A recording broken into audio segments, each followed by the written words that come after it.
I am live. I am live with nobody here.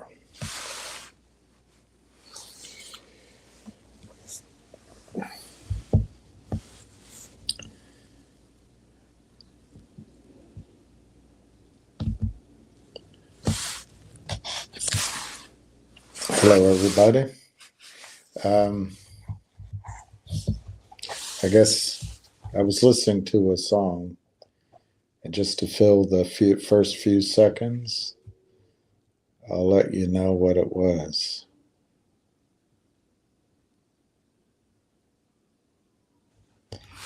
Although I don't feel motivated to do that. Oh, no, I don't feel motivated.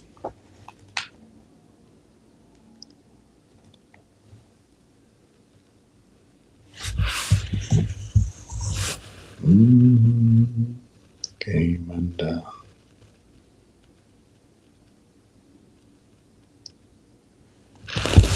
All right, everybody's here. Great. This friend of mine pointed this out to me this morning. I looked it up. I Googled it. I didn't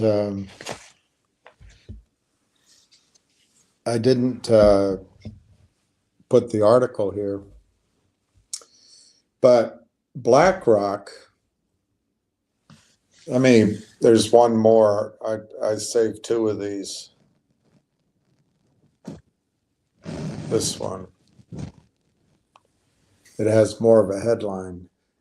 The first one lets you know that BlackRock has a direct line to Trump. BlackRock strikes deal for Panama ports after U.S. pressure. $22.8 billion. Now remember, BlackRock runs over 10 trillion. What's 22.8 billion? 22.8 billion acquisition from Hong Kong-based CK Hutchison includes dozens of other ports.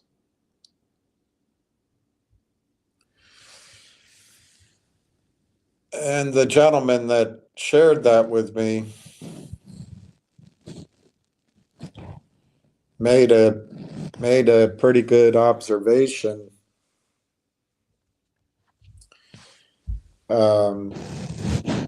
That we've got to realize that Dr.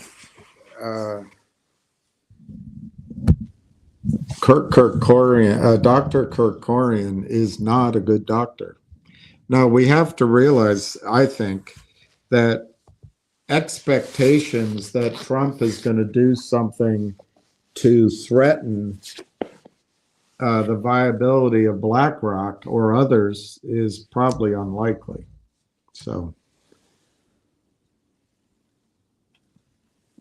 that doesn't mean that, everybody, when somebody came on here and said I'm too negative or something, that doesn't mean that there won't be changes. I just don't think there's going to be a wholesale, wave the wand change. Because these guys, BlackRock is the U.S. government. Goldman Sachs is the U.S. government. Let me show you, apropos Bo Thiel's thing. I was going to put this. Oh, I can't put it up. I couldn't. It wouldn't let me. But yeah, we can talk a little bit about the State of the Union. I thought that was, look, I'm Tebow, I'm a Democrat, and I haven't changed my party affiliation. And I've been a Democrat since, well, I don't know, when do you become? I guess you have to register when you vote. I don't know when you actually become one. But anyway, I've would have supported JFK, probably would have supported Truman FDR. My dad saw FDR in upstate New York in a field. FDR was driving through in his convertible, and he was in the back seat. But I grew up I was a kid, of course, but I remember when the sweat rolled right down, it hung right on the edge of the ski slope of Richard Nixon's nose. And he had a stack of tapes next to him. Anyway, I think I've been a Democrat primarily for civil rights, primarily for peace, although Bob Dole had a different opinion on that. I'm Bob Dole. And I also think, I always thought there was a role for government. And I always thought also that the U.S. government, the United States, was unique in history as a great government. For example, we kept the world safe for so long for trade and development. And I guess I also believe everybody should have an equal opportunity, primarily for education. I don't think there's anything else that matters. If you can read and want to read, you're as smart as Abraham Lincoln or Harry Truman. But man, I watched that last night. There wasn't a thing on the Democratic side that I could support. What the hell did the Democrats stand for? I mean, I tried to imagine myself, Thibault, in the audience as a senator or as a congressman.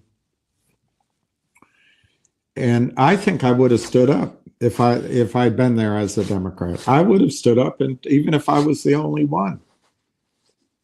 A lot of those things are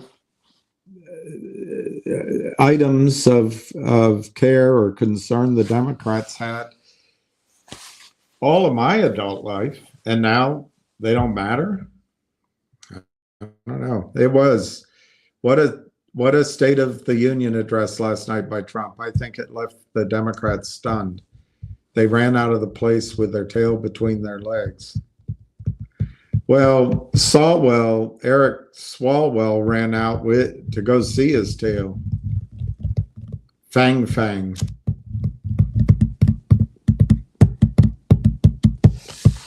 Democrats love open borders. Well, I'm not against immigration, and I'm not against people coming in. I mean, silver minecart.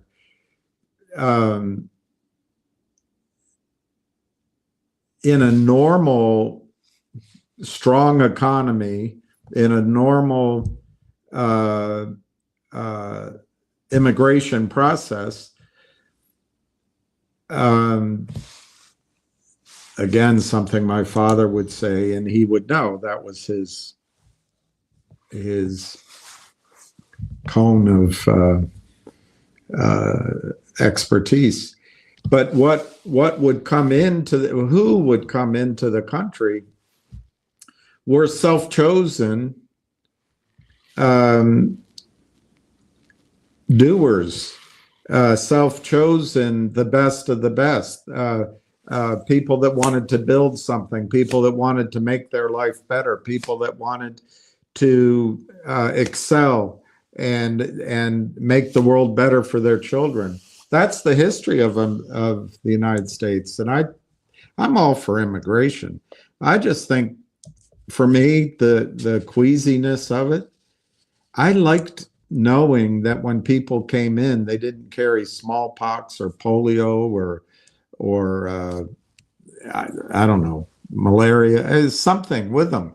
We don't even screen for that anymore. So ignore the Democrats or the politics. Something like 19 million people came in over the last 4 years. Some just flown in. and dropped. No one worries about disease. But anyway, that's not a political statement. So let's get political. Well, before I do, the one other thing about immigration that's happening, I have a feeling, I've got a feeling deep inside. Oh, yeah. I don't remember the rest. That must be a study out there somewhere that our population is declining. Women are having 1.1 child, and usually later in life, like 30s, 40s. So our population is not growing as it has in the past. So there may be economic reasons to try to increase our population.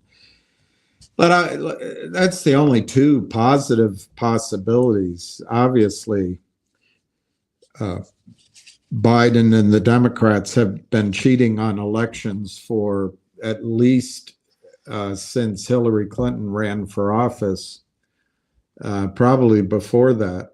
But she lost in 2016. She started in 2014.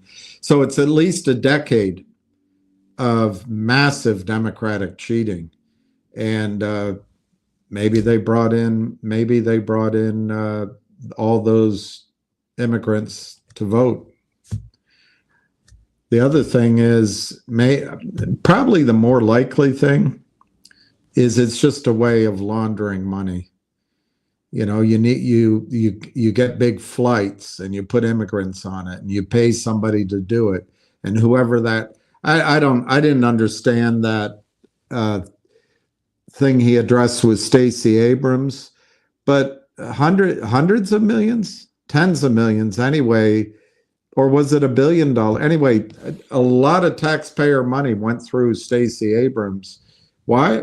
It's obvious, because she cheated Georgia for the senators, the 2 Senate seats, Warnock, the idiot, and the other guy, and they cheated it for Joe Biden. So a lot of it's just the big laundry machine that the Democratic Party is now for corrupt politicians.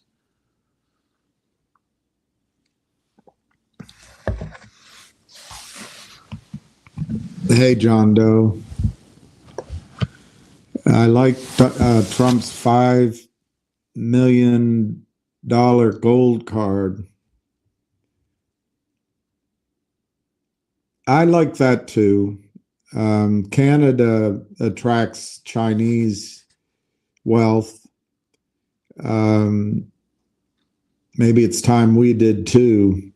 What I like more about, because he also says he has a green card, literally different than, he played with words, but I got the impression there's the $5 million card and there's a cheaper one, which is green.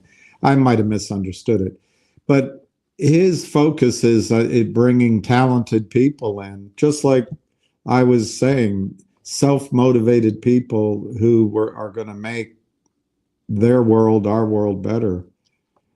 I don't understand why Democrats can't make the distinction between what they say he's being racist and not wanting. Did you just see? I should have put that up.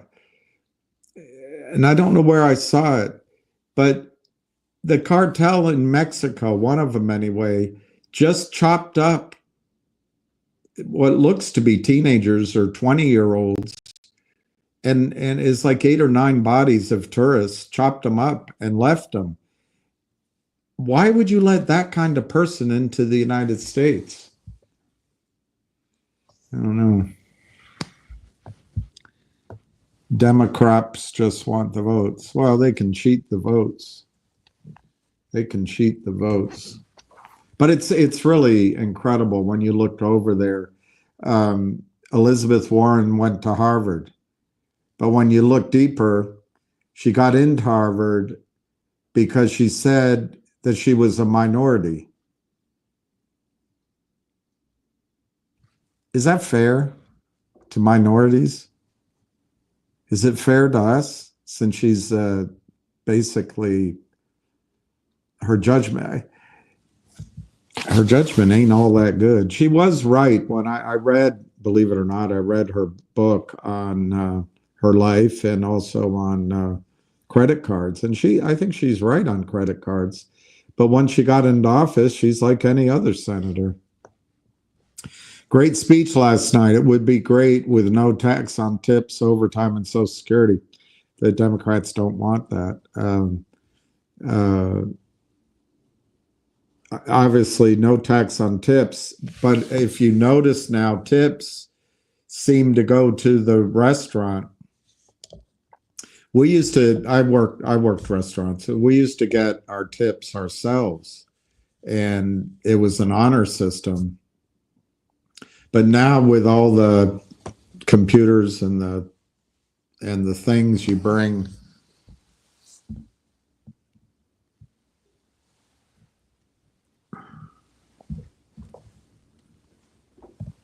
I'm getting the signal that the power is going out, and I don't know why. I thought I plugged everything in. Oh, maybe I didn't. All right. It's all right for now. Anyway, tips go to the restaurants, the proprietors, but I still think it's a good idea, no tax on tips. I don't know how you keep track of overtime. Employers will just define things differently. But I guess there's no incentive on their part to change it. So, and on Social Security, I think that would be a great boost.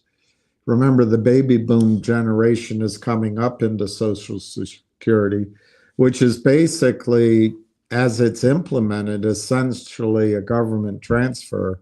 It's welfare. I'm not insulting anyone on Social Security, but the way it's been handled, current retirees, current taxpayers pay for the benefits. You know, there is no pool of money.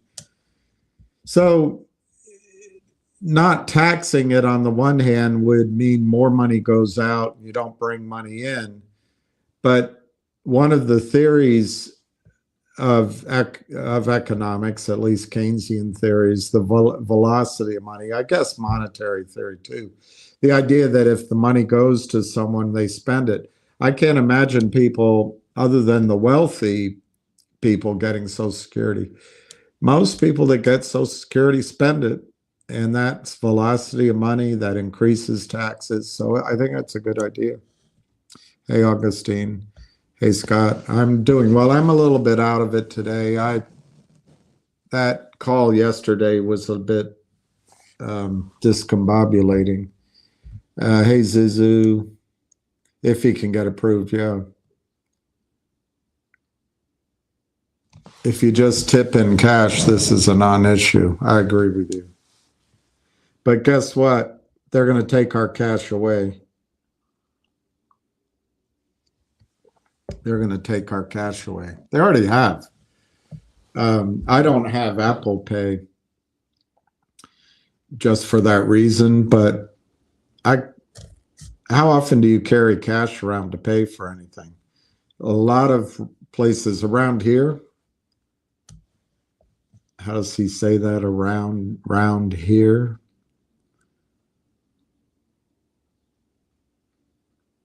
So how is round here? Something, I can't remember. It's something that, it's in Faulty Towers, round here. I can't remember the rest of it though.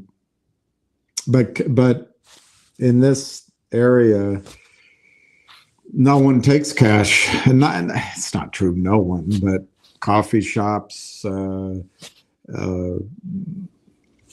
smaller food stores, delis. No one takes cash.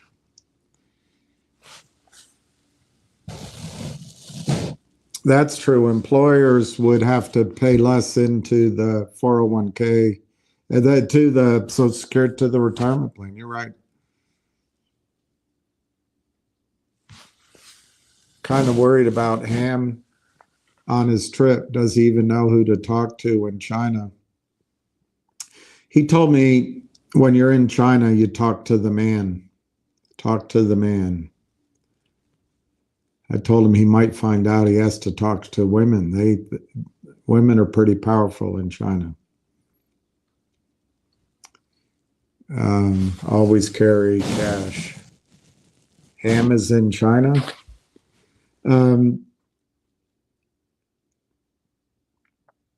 It's not clear to me what day today is. It's Wednesday.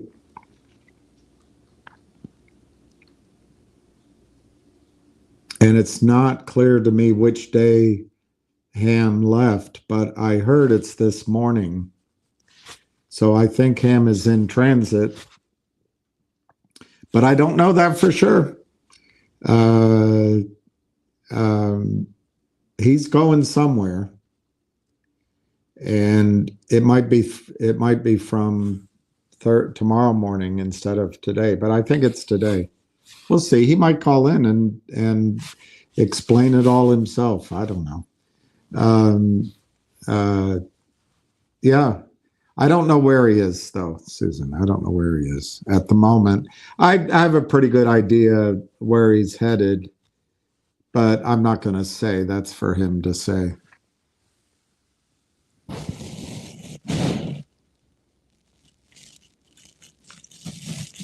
Yeah, I agree with that, except there's not many choices. Without cash, 3% of everything dissolves. I agree with that. And, speaking of the big banks, and I just mentioned welfare, whatever that's called now, it's called SNAP or something. Those cards, they go through the big banks. They take 2 or 3% of just for processing it. The world's full of taking. Where we live, small businesses encourage cash and give a discount. Alice, that's interesting. I would think if I were a small business, I'd want cash. But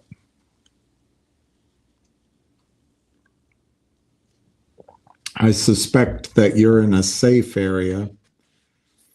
Where I am is edgy, and it's better not to have cash around. But over in Georgetown, there's places you can't spend your cash either, so maybe it's more than just that. Did Baba buy all of Finger?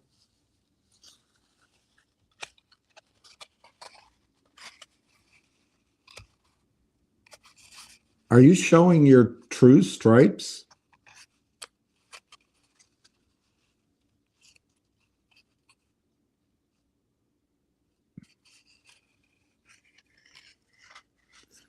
Anyway,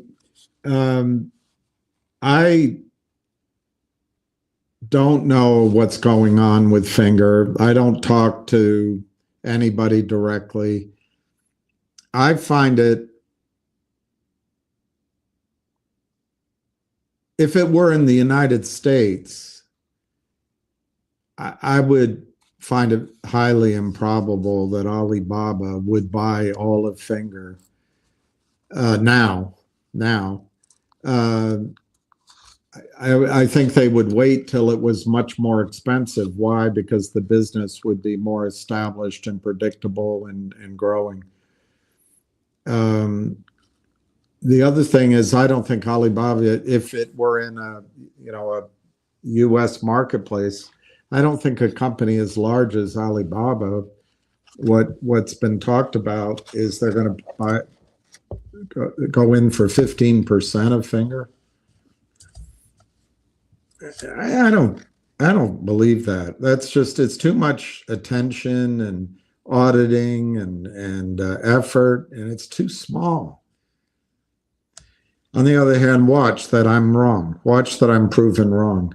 I think it makes much more sense that this C2 vehicle contract, which was 2 vehicles in the third quarter, and then in December, obviously a contract of some kind was what came up. I mean, they raised $5 million. And they did it before the Chinese New Year. I don't think they had plans to expand their text messaging business or their top-up minutes business. So what's the $5 million for? Probably a little bit of overhead, maybe some miscellanea. Maybe it's some portion of the the scientists, the laboratories to develop the insurance businesses. But my understanding is Munich Re and Pacific Life are paying for all that. So what does it leave? It really leaves that they have a contract expansion under the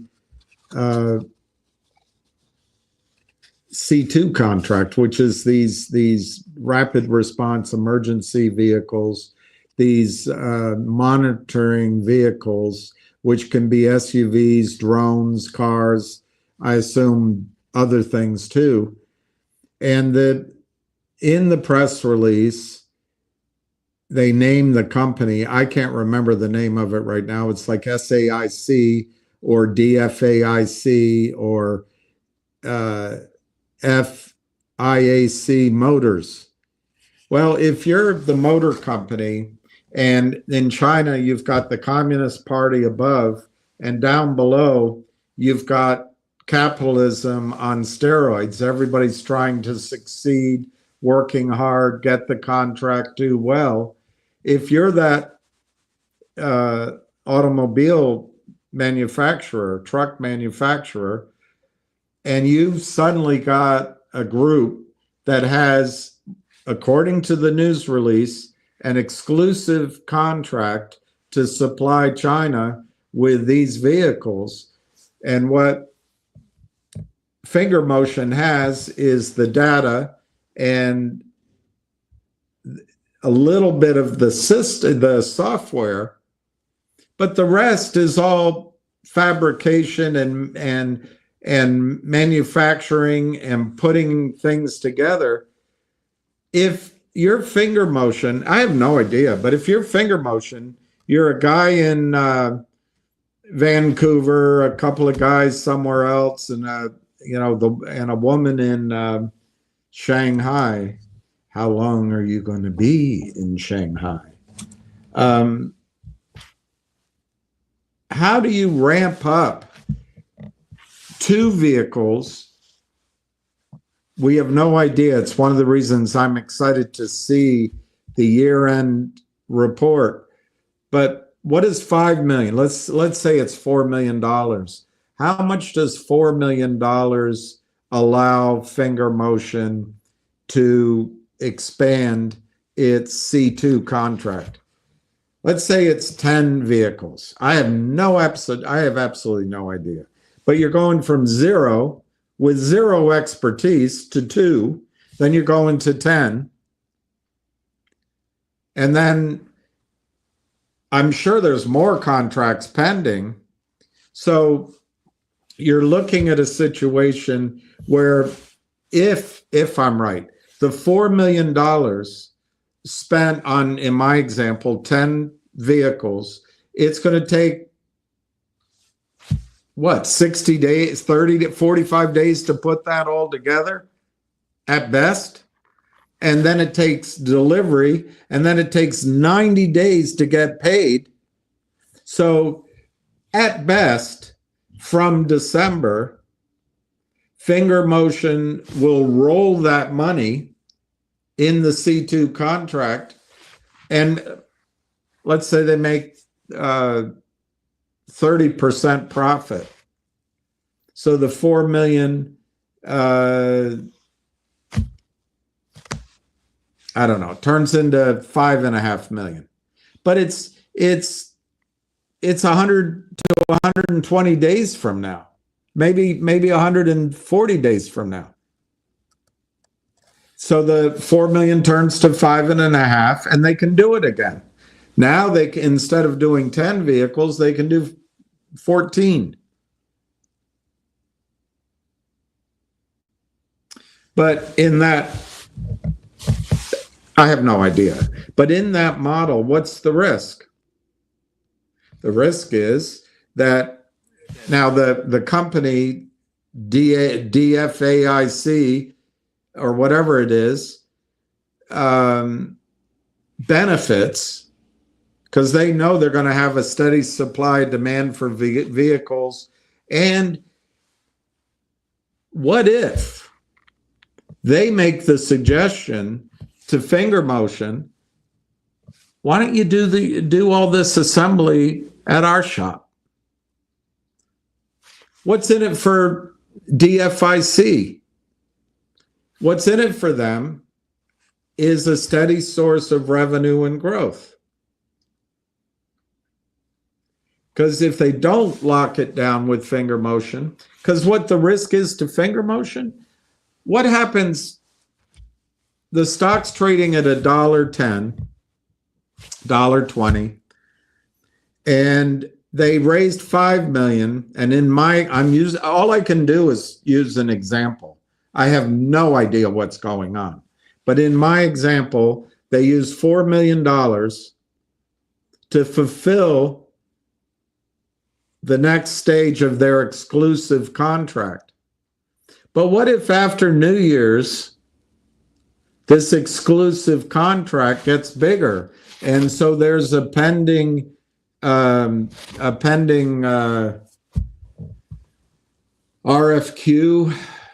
No, a pending RFP. I guess RFQ was the word. But what if there's a pending bid put out by a Chinese government for 20 of these vehicles, and maybe it's not all at once, and because Finger has the exclusive contract, it goes to Finger. Well, what's Finger going to do? Where are they going to get their money to start that? Well, they have enough money because they raised the 4 million, and it's going to roll into, let's call it 6 million. It's going to be 6 million in 150 days. In 5 months, it'll be 6 million. They can use that money.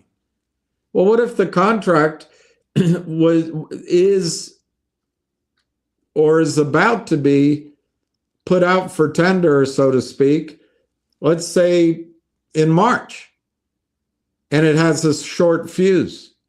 If you can't fulfill it, we are going to pull that exclusive arrangement, Finger Motion, and we're going to go down to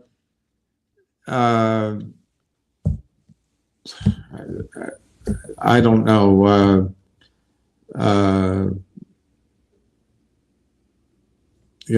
Hong Kong, Shanghai Data Fabrication Ltd, and we'll see if they can do it. So the risk is Finger can lose that exclusive contract. I must be. So what's the solution?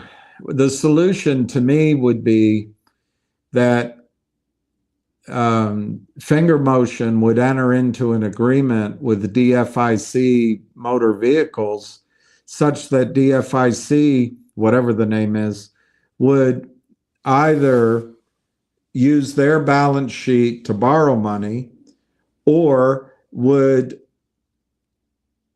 just lend money or would put up vehicles and put up work on a longer payback period. The point being that DFIC Motors, whatever it's called, could help Finger Motion get over that period of time where a small company is scrambling and could lose the contract because they can't perform. But once they get up to the point where they're every quarter, let's say, they're rolling $10 million a quarter in automobiles. Well, if the first quarter you don't have the 10 million and you build it all out, it takes 90 days to get paid. So you're into the second or third quarter. So when it comes time to build something in the second quarter, you don't have any money. But conceptually, if you start from scratch last year and you ramp up, let's say not this quarter, but next quarter, it starts being, I'm making it up, $10 million a quarter. Once you start building out cars at a rate of $10 million a quarter, you build them, you deliver them, you get your money back with a massive margin in the next quarter. So you're ready in the following quarter to fulfill another contract. But if you rely on that, you're going to lose the contract because other local governments, states, oblasts are clamoring for these vehicles, whether it's mandated or not, I don't know. So what I think a DFIC could do is come in and bridge that. So they did 2 cars for whatever, we don't even know the amount. $500,000. They rolled those, they're going to get that money now. They just put $4 million up. How many ever cars, vehicles it does. But that's probably going to be a May or June payback. So how do they get across this period of time where they need a ton of money to fulfill the next orders? My opinion is they get forbearance from DFIC on having to put up any money. DFIC will put up the cars, put up the labor, put up everything, and take a stake in Finger Motion. That's one way. The other thing is DFAIC or whatever the hell it is could put up money that they have, cash. The other thing is DFIC could borrow and put it up, or they could co-sign. It's like Finger Motion goes to their grandmother and the grandmother co-signs for everything. Anyway, these are, to me, much more logical probabilities than Alibaba, which is a massive company, coming in and taking a stake of 15% in Finger Motion. I mean, think it through. I could be wrong. Watch, I'll be totally wrong. But that would probably be a $15 million investment from Alibaba, maybe a little more. It takes too much manpower. Now, the only caveat I give in my analysis is in China, whilst down below everything's capitalism, up above it's Communist Party. So if some member of the Communist Party says, I want you to want me, I need you to need me, I want you to, they give an order. Well, then maybe Alibaba will buy 15%. I don't know. But it doesn't make sense just doesn't make any sense that it's Alibaba. To me, it's a rumor. I just think a combo would be much more logical between the motor company or maybe the fabrication facility and Finger. And what would Finger get out of that? They would get a grace period to ramp up, in my example, to 10 million a quarter. And then eventually that 10 million starts rolling and it's all self-funding. It just is self-funding. It just keeps going. And that's the beauty of that. That's why I'm so excited to see what's going on with Finger, because if you get up to that level, you don't have to go back to Jeffrey Lent, which I don't think Finger's ever going to do anyway. But just apropos nothing, Alibaba's going to come in and give money? For what reason? Because Alibaba needs the expertise Finger has? I mean, there's one thing that happened 2 or 3 years ago. The Chinese government found out that top companies and people were kind of money laundering, kind of abusing the rights or the privilege that was given to buy telecommunications minutes at a discount and then resell them. And so apparently, as I was told, it's not like I study the Chinese media and markets that closely, but I was told back then that Mr.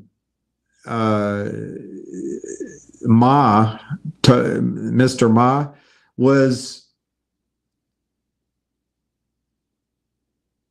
removed, along with some others, from that privilege of being able to buy those minutes. And it is it is revenue. And even a big company likes that free revenue, free, predictable. When I say free, it doesn't have much risk, and nearly zero risk. So it's possible that's Papa Ma's back way into the top-up business. But man, it's so puny. Alibaba's massive. Anyway, those are my thoughts on it.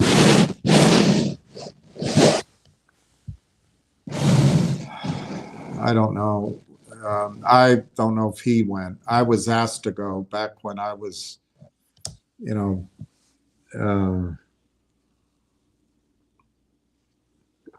it's in the time frame that I was asked to be CEO of GTII through channels. So that would have been a year and a half ago, but it never happened. I never went to Korea, but he might have. The big screen. Wow. I used to have I don't use a TV anymore. I think mainly, well, now everything's screwed up, but mainly because my eyesight is much better, used to be anyway, much better up close. But anyway, hello. The priest that gave you the ashes must have been a huge man. No. I'm just much smaller than you think. I have a shrunken head. No, I don't think so. It's just, I went to the early mass, and well, of course all the priests are young to me now, but not, I used to go to this cathedral and everyone was pretty old. These are all younger generation. They're just enthusiastic, that's all. And it's funny you pointed out and call attention, because every year the reading is that we're supposed to pray in secret, go to our private room, or inside, but pray to the Lord in secret. Don't do it out in the open. And in secret, he will answer you. As opposed, I guess, to the Pharisees or somebody, I don't know, whoever was in the temple, because Jesus was a rebel, there's a book out called Zealot, which I read. Jesus was Jewish, and he rebelled against the temple and how it was going. But anyway, what it says is don't make a big show of everything, because then those people that stand on the corner, I think it's the Pharisees, praying and making a big drama out of it, they got their reward right then. They got the attention. But if you pray in privately, just keep it to yourself, bub, you might get rewarded in heaven. And so then that's the readings, and that's the message. And then you get this thing. And it's a big show of, it's a big display. I'm not that comfortable with that display. On the other hand, I'm not denying it. I'm proud to be with the Lord and be Catholic. But not the priest. There were two priests today, but the priest who spoke, he also did this to half of the victims, and I was in the other half. The other priest did it, but he discussed the purpose of this. And he said it's like Adam was told, our lives here are mortal and you're going to go to dust. I mean, we've all heard this.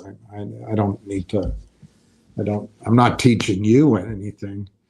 But the way he described it seemed like he was understanding my question, because the reason we wear this, he gave the example of the Pearl Harbor. He said there was no warning, although I think there was to Roosevelt. But on the island, there was no warning that Sunday morning. The weather was clear. The sirens didn't blare for some reason. And people were waking up from sleep or debauchery or playing an early round of golf, whatever, going to church. And the Empire of Japan attacked out of the blue and wiped out our fleet, except for the aircraft carriers, which was just a, serendipity. And his point is, this is what, I mean, he said it more succinctly, but this is why we wear this, because our own personal Pearl Harbor could come any day. Tomorrow is promised to no one. So this is our acknowledgement, I guess, or the start of Lent, that we're not going to be around forever. And then the second part of what he's talked about, I can't remember. See, I'm not very good at all this, but it's even now you can turn to me by fasting, almsgiving, And I think weeping. That doesn't make sense to me, weeping.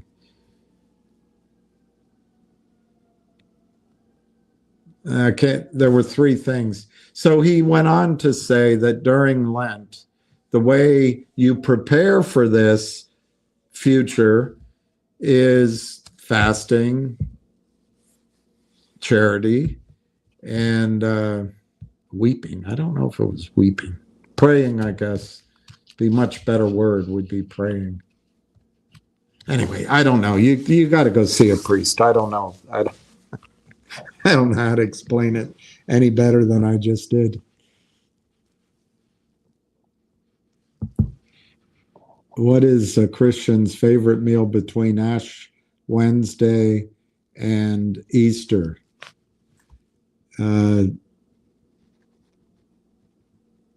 Lion soup, lentil soup.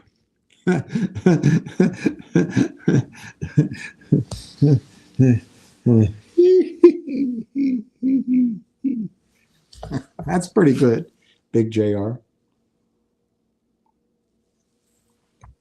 Hey, Sal. Hey, Sal. That's a beautiful picture. My eyesight's not good enough, but is that the Middle East or is that Rome? Could be anywhere, I guess. It's a beautiful picture.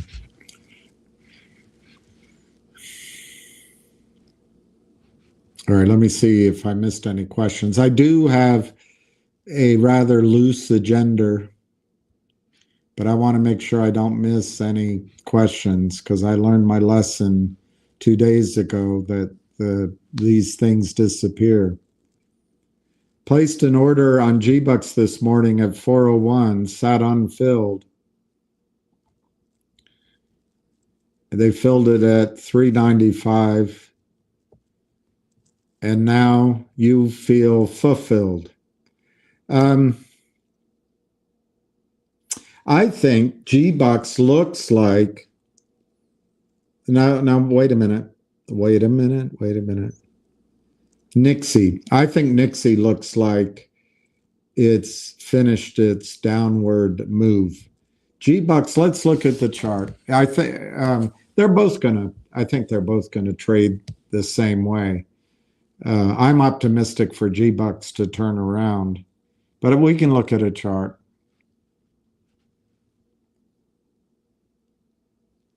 I hope that doesn't say what I think it says.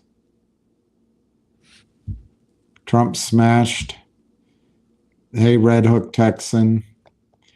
I do think Rail, not only do I think Rail is bottomed out, the symbol is RLAIF.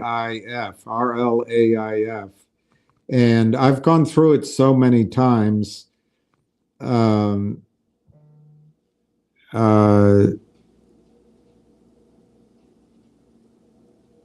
That I don't really want to go back and read the news stories. I just want to say it as I remember it. Railtown is an AI company who started 4 years ago, 5 years ago. And the founders, a group of guys, a couple of women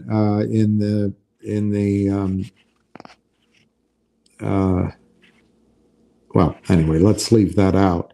It was the guy, the two co-founders, and the main motivators are men in this case. But they've done it before, and you can go to their website and you can see that they built a software company, SaaS, software as a service, in their previous life. I mean, it was this mortal life, but in their previous financial life, and they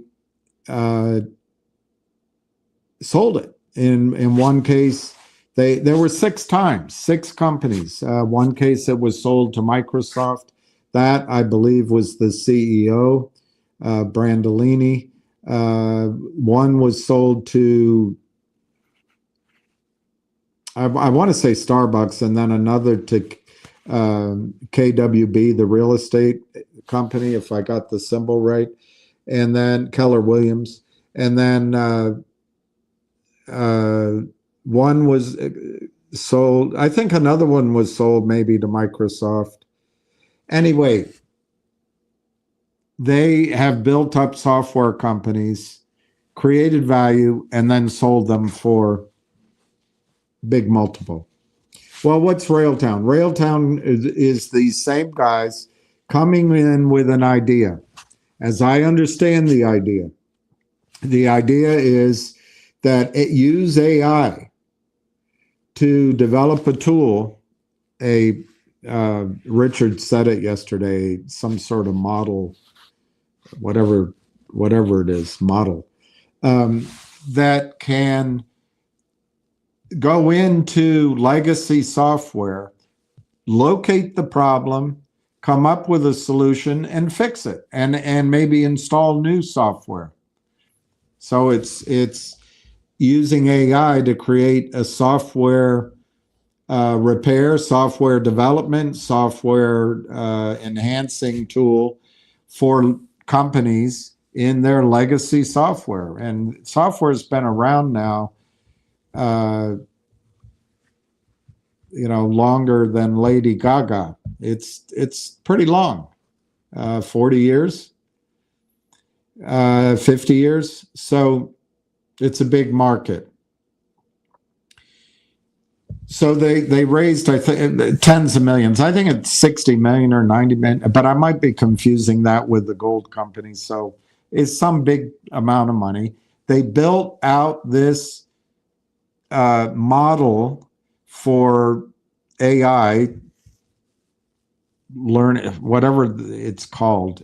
It's a technology, it's a software, but they call it something else. AI model. They did it.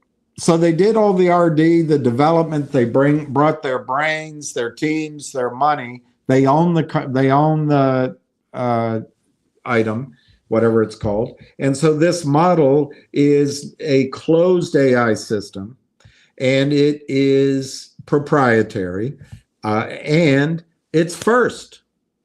And it addresses a huge and growing market. Hundreds, well, let's say between 100 billion and 200 billion is the market. And this is a scrappy small company who could claim a big part of that because they're the first mover. The multiple currently being paid on revenues for AI roughly is 19x of forward revenues. Could that change at any time? Sure. But if you use that, just use a simplistic example. What if Railtown, now that it's out marketing its software, were able to claim contracts worth $1 billion in turnover? I'm not talking about profit, just revenue, because that's the metric, revenue. Well, 19x, that's 19 billion in market cap. 19 billion in market cap. They have something like 133 million shares outstanding. And my presumption when I first heard the story is, well, they're not going to issue very many more shares to go market and go get customers. So you use 150 million, let's say, shares outstanding.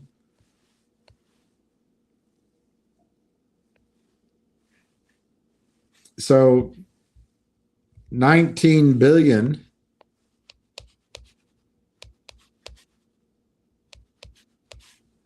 divided by 150 million. I mean, it's preposterous. It gives you a target of $126 a share for Railtown. Now, what I usually do when I create, and I've been accused of being negative, you're only using negative numbers, negative, negative, negative. Well, what I do when I come up with some harebrained example to estimate value, I usually take a third of whatever I've come up with. So I'll do that now. Times 0.333. That's $42.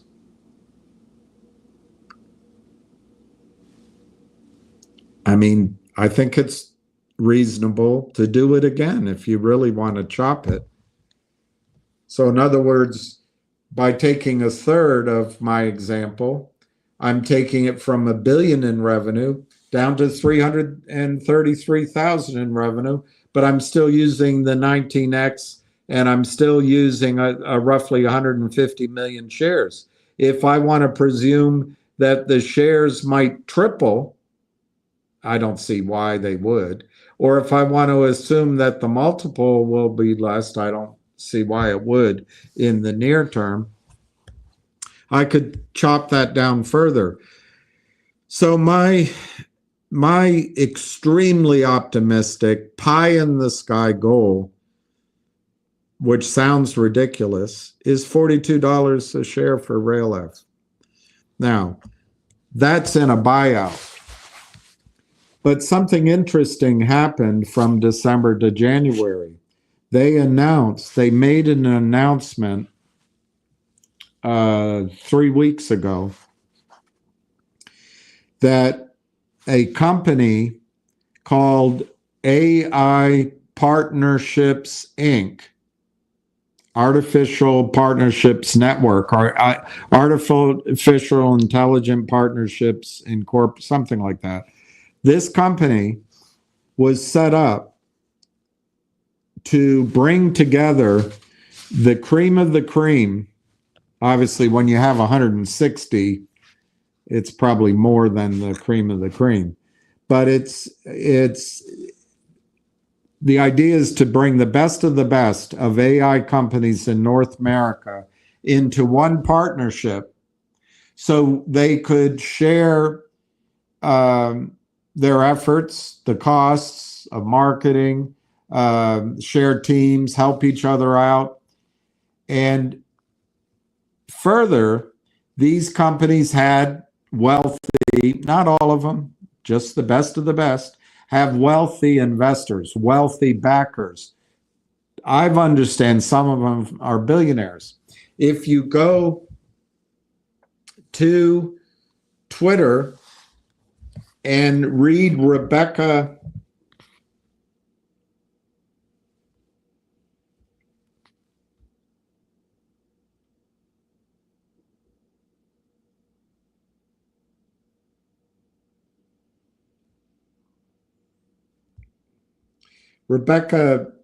Kurzweil on Twitter, and she's an IR person, so if you want to just be totally skeptical, oh, she's being paid. But, just people get paid. As you found out yesterday, when they take risk, they get massive payouts, even if the risk doesn't exist. Wall Street, everybody gets paid. And if you can pull the wool over people's eyes, the deal you get can be massive. But it doesn't mean the information you have isn't good. It doesn't mean the work you do isn't good. So, it's just deal making. It's a deal making jungle out there. So anyway, Rebecca Kurzweil writes, exciting news. Railtown AI announces memorandum of understanding to acquire AI partnerships. So all of a sudden, out of the blue,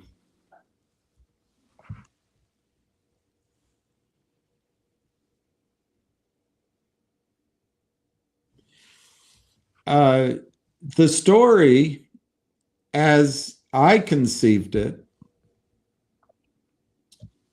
in reality, was completely different.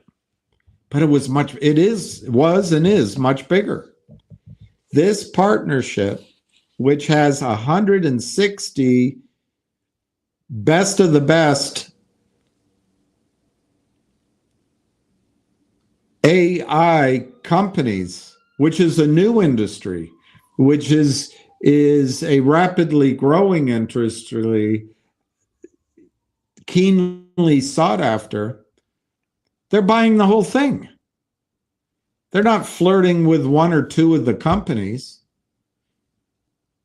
They're not talking to one of the billionaire investors. They're buying the whole bloody thing. But the news story comes out as announces an MOU. Well, what does that do to the criminals out there? In the United States stock market, trading is done by computer, and the computers read headlines and they enter orders. We've gone through it before. In Adina Friedman's markets, in Chuck E. Cheese's markets, in Gary Gensler's markets, anything in Merrill Lynch rule, anything under $5, $7, there are no investment banks. There's no research. There's no integrity to the market. There's no price discovery. There's no enforcement of settlement. There's nothing. Gary Gensler ignores the over-the-counter market. It's not because he's lazy. It's because he can't get television cameras. Never seen him, man. I've seen him in person. His ego's bigger than his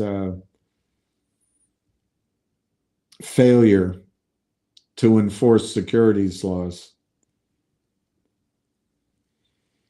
So immediately when this was announced, what day is this? I don't know.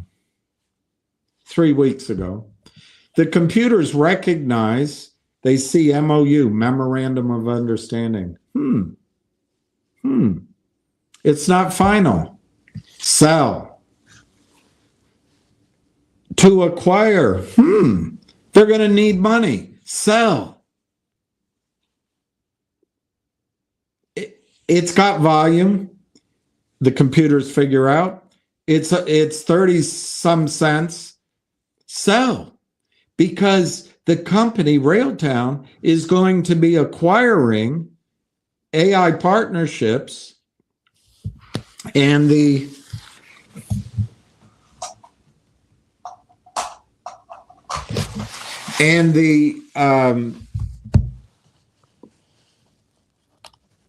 company doesn't appear to have any money. It's kind of a minnow. As far as the computers can tell, it's a minnow swallowing a whale. So the computers sell. Why? I mean, you can fill in any name out there because the computers, this is a systemic crime. I happen to believe it's done with a fraternity of men, but maybe it's just random. However it is, in the great ether out there, these actors meet each other, they behave in concert, and they trust each other. They break the laws, and I guess they get to know each other by jumping in the pool. I don't know. I don't want to presume something that is not politically correct. But anyway, they set up these computers. The hedge funds do it. BlackRock probably, I don't know, but the BlackRock guys probably have tentacles. Wall Street's a lot like going for hard money if you're developing a property. They'll lend you the money, but they don't want to take any risk. And that's Wall Street. They really don't want to take any risk. And if for some reason they lever up and there is risk, they come to you to bail them out. But anyway, so the computers started selling Railtown stock. And I'm sure day traders, there's a whole industry of day traders, and the bad guys come on here all the time. They start selling with no money. It's just a day trade. Sell it at 36. If we can get it down to 26, that's 10 cents. And if we sell 100,000 shares with no money, we make $1,000. I think I did the math correctly. Might be 10 grand. 100,000 shares times 10. Yeah, I think it's $1,000, but whatever. We can make quick money. Let me just make sure because it drives me crazy.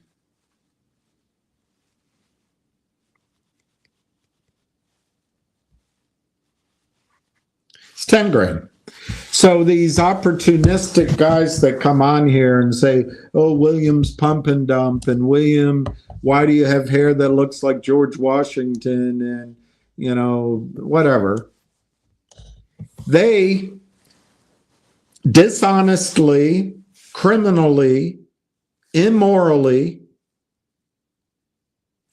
can sell 100,000 shares of Railtown using computers that they've set up. They're like those robocalls. The computers are already set up. This guy can be out genuflecting somewhere and getting the praise of being a good guy, but his computers are out there selling. And so the stock comes down, covers, he makes 10 grand. And that, my friends, is skill, it's genius, it's because they're special, it's because they have talent, it's because they deserve it. It's not. They're just stealing, colluding, criming. And so that's, anyway, the news comes out. The computers start selling. It always works. Always. Once in a while, they got a problem, but it always works. So anyway, so this news came out 3 weeks ago. Railtown AI Technologies announces memorandum of understanding to acquire AI partnerships. The stock is down. What's wrong? What's the update? Well, fair enough. Fair enough. We have money on the line and the stock's down. What the hell is going on? It's good news. Why is it down? I just told you why. Because the computers coldly make the decision that Railtown is going to need to raise money to acquire AI partnerships. So Railtown is going to go to Benchmark. Benchmark will go to Jeffrey Lind. Jeffrey Lind will call up his one of his 4 hedge funds so that he can say, hey, I'm not shorting your stock. And they'll have an attorney or 2 in between who know what's going on, but present it all to the world. Oh, this is fine. This is okay. Because attorneys can paper up immorality. Attorneys can paper up dishonesty and make it look fine. They know what they're doing. God knows what they're doing. The rest of us can't figure it out. So the selling starts in Railtown, and it continues.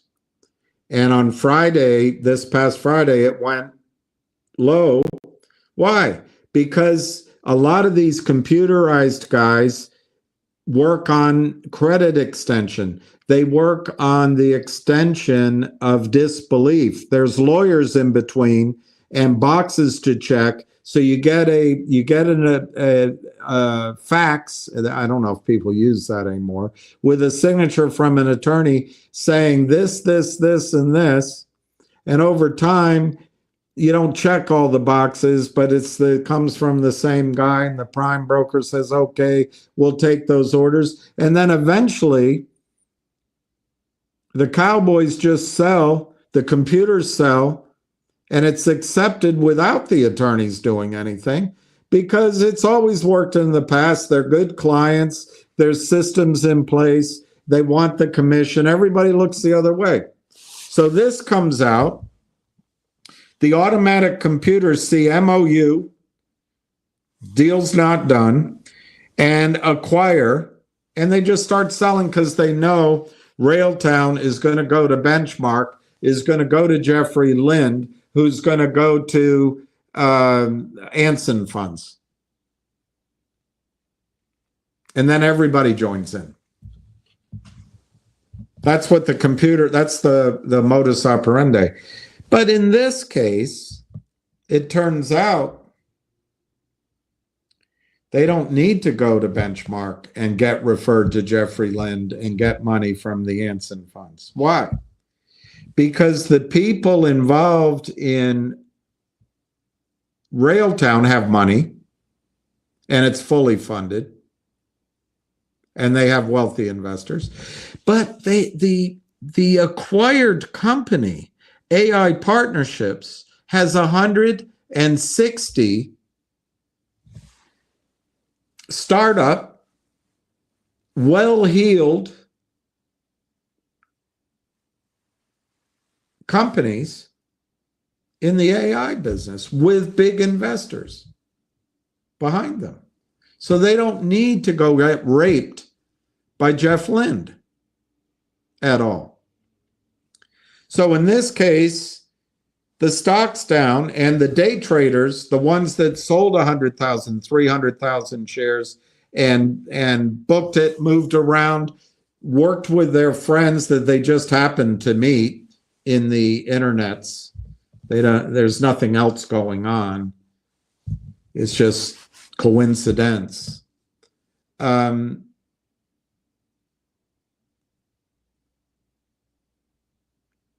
They booked their profits. Well, why didn't the stock go up? Well, because there's other people still selling. There's people like us going, well, why is it taking so long? The stock's down, and we sit on our hands. The stock's down. We don't buy more. In some cases, like me, I don't have the money. But other cases, it's, oh my gosh, the stock's down. It's going down. I made a mistake. I can't do it. It's a terrible decision to have gotten in this. I don't know what I'm doing. I heard about the story, but it's a Canadian company, and Canadian people, they're all frauds, and they're promoters, and it's like the Neo exchange, what they did to Logic and all those hedge funds, and it's got to be bad because it's down. It's got to be bad. There's got to be somebody out there that knows something that's wrong with Railtown. So I'm not going to buy anymore.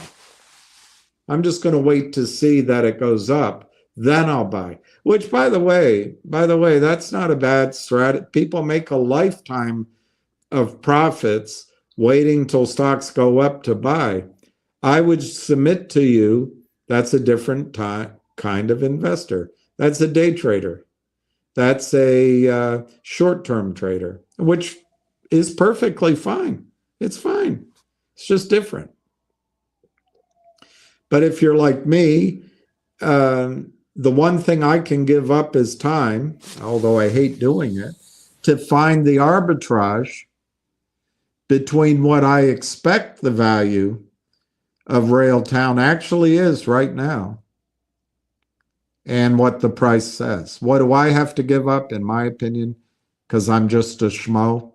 I have to give up time. I have to get in early and wait. Why would I take that path? It's pretty simple. I can buy, I got to just try to think of a number. I can buy, I don't know, 30,000 shares for 9 grand. I'm trying to make a number up. Um, or 10 grand. I can buy 30,000 shares. Now, I've done my analysis. I've seen the press releases. They're there. They're truthful. Otherwise, the CEO goes to jail. I know AI is hot. I know growth can be rapid in software companies, even though this is a model or something. Revenues can grow exponentially. All right, so, and it's in the right time. The companies come through the angel rounds and the friends and family round and a little bit of commitment. They've built the product and they're marketing it. So it's all there. It's all there. Is it risky? Yeah, I suppose it's still risky. Everything is.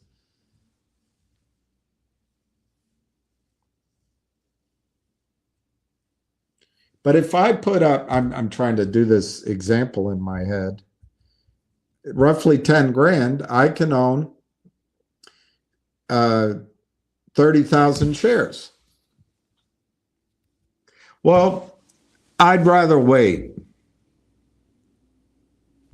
If it's so good, why isn't anybody buying? I'm going to wait. All right, wait. So that's what I do now. I decide to wait. I wait for the news. I wait for confirmation. I wait for a research report. I wait for the stock to go up. And all of a sudden, turns out that my thinking was right. The news comes out and the stock goes to $1.20. I picked that number because there's some sort of warrant dividend at that price. It might have a meaning, it might not. Well, all of a sudden, my 10 grand, as I race to get in, as everybody else is buying, my 10 grand only buys, I don't know, in my example, 10,000 shares, let's say, let's not do $1.20. So instead of owning 30,000 shares, I own 10,000 shares. Well, what's the advantage? I did wait until it was more information. It was, even though it's speculative, it was a safer commitment. But now I'm sitting with 10,000 shares and the news is pouring out, and it's great. It's great. The company has it's merged with this AI partnerships. It didn't need to take money from Jeffrey Lind. The sellers of stock are scrambling to cover, and the story comes out that not only are they buying this network of AI partnerships, they have entered into partnerships and agreements and financial relationships with a dozen of the 160 companies. I'm making this story up, but they have first dibs on all these companies. So now the stock, I'm going to make this number up. Now the stock over the next 3 months begins a steady climb to $10 a share. It's safer because the story's right there. And in come the venture capital funds, in come the whales, in come the research analysts and retail as it goes up and crosses the Merrill Lynch threshold. Now the stock's at 10, and research is coming out saying it could go to 42. Remember my number? In the long run. They're not saying right away, long-term target. Short-term target, $10. Short-term target might be 16. And it looks great. And if we're lucky, Railtown, because of its product and its first mover position, actually becomes a headline in some of the trade magazines, becomes a headline in some of the investor advisor newsletters. It might. But the performance over a 6-month period from a dollar, the starting point of all this excitement, to $10, it's ringing some bells.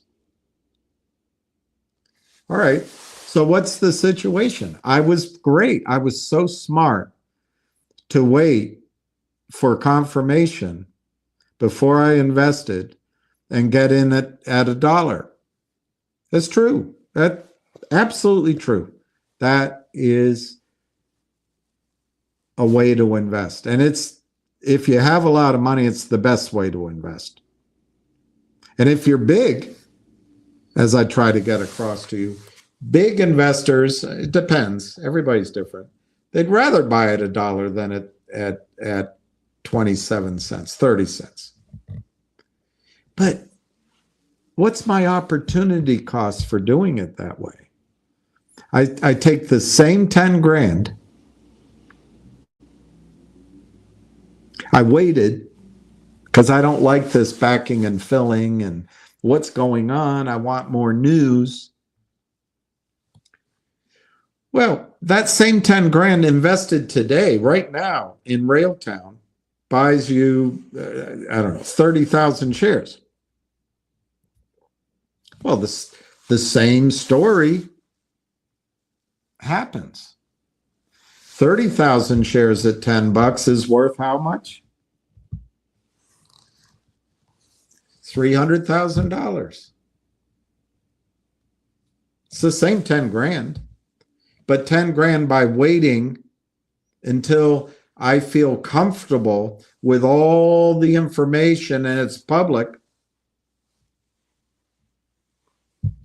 which is I'm not ridiculing that. It's a perfectly safe and appropriate way to invest. But the cost of doing it that way for safety is you have 10,000 shares times 10. That's right. It's 100,000. So for the same money, you have 100,000 versus 300,000. Now, if you're rich already, it's better to do it turning 10 grand into 100,000. It's fun. It's like a bet on the golf course. But if you're a wannabe, that's what they used to tell us to find clients who want wannabes. If you're somebody that's trying to make money, the arbitrage is the time. Now, remember, in my example, as it relates to Railtown, the information is right here in front of us. It's the same information. It's just some people want the confirmation on the top of Canaccord research report. But it's the same information. It's right here. It's all been released to the public. Canada, they promote. It's all a lie. Well, okay, maybe the CEO was going to go to prison. But this is a guy, Brandolini, that's done it before. His whole team has done it before. It being developing a software, if I can call Railtown's product a software, SaaS, which they then sold for 6x, 10x to various bigger companies. In this case, this AI partnerships has a bunch of companies within it. It's in the press release that want to use Railtown's AI product. Remember, it's not an open source. It's closed source. They want to use the Conductor product to advance their own interests. They want to cooperate. What's the next step after cooperation? Joint venture. What's the next step after that? Acquisition. So all of a sudden, the Railtown story that I was presenting to you in December has just gotten enormous. It's so much bigger. But no one wants to buy because the stock's down, and GME's going to go to 30, and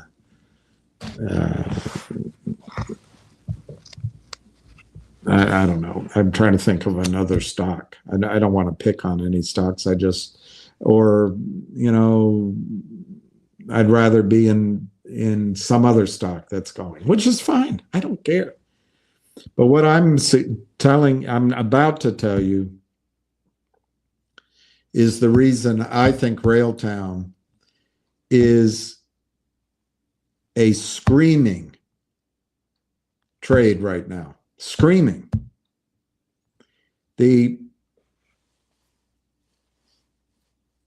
Let's read the rest first before I do by memory. Rebecca Kurzweil's Twitter. So it's exciting news. Railtown announces MOU to acquire AI partnerships. Remember, the computers, as soon as they see that, they're going to sell stock because they can sell it down. And then they have a pool of money in the Anson funds. Jeffrey Lind calls them up, says, hey, I just signed using your lawyer's documents. I just got the CEO to sign a deal. He needs 10 million. Fine, we'll give it to you. They just give the money from the unsettled trades, which is illegal. But Gary Gensler approves of it by inaction. They'll give that money. Everybody makes a fee. The shorts cover. The company gets screwed. You get screwed. And Bob's your uncle. The other thing is, if for some reason when Benchmark brings the deal to Jeff Lind and Jeff Lind brings it to Anson Funds, it doesn't get done. Well, it's an MOU. By the stock price going down a lot, the odds are the CEO of the acquired company is going to say, bullshit. We agreed to do this deal.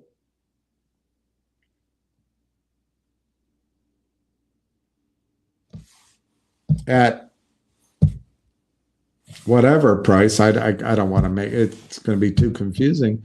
But now the stock is down by 60%. I'm not going to do it for the same number of shares. That's not fair to me, because out of the gate, I want it to be worth X amount. And your share value is down by 60%. Well, if the acquiring company, in this case, in this little example, is Railtown, if they break it up and the stock's collapsed, the shorts make all the money. The Jeff Lind's hedge fund shorted a bunch of stock and it's down 60%. They can call up some of these bums that come on here to short stock further, and they don't work together. It's just coincidence. They don't know each other. They don't attack in swarms. It's just coincidence. There's no connection, and I don't mean to imply any kind of connection. So in that situation, the deal gets broken. So it's a perfect crime. There is no way these guys ever lose, except when potentially that's the explanation. All those COVID checks, stimmy checks got GME up and AMC up, maybe. Or when a guy like Ham gets in too early to a story and it starts to run. I don't know. But other than that, a surprise and the stock starts to run and more people are buying, so there's instant losses, it's the perfect crime. And we come on here, these guys come here and they say pump and dump. They come on, and then people get mad at me for trying to be negative, seeing colluders everywhere. That's how I am. I see everyone out there is colluding because there's so much money. Even people that come to you as good guys. Well, you're trying to be a good guy. You're coming to us. How do we know? I guess you really don't. I guess you really don't. That's the frustration of it, because you shouldn't have to make that determination. Our financial system has gone pre-FDR. Franklin Delano Roosevelt created the SEC, and his first SEC chairman was Kennedy, whatever his first name was. Anyway, JFK's father. I can't remember his first name right now. He put Kennedy in because Kennedy made his fortune on Wall Street doing stock pools, which is illegal. Same shit these people are doing. But he put Kennedy in because Kennedy knew what they did. But we're back to where they got away with it all. It's all illegal. So anyway, in this case, Railtown gets sold down.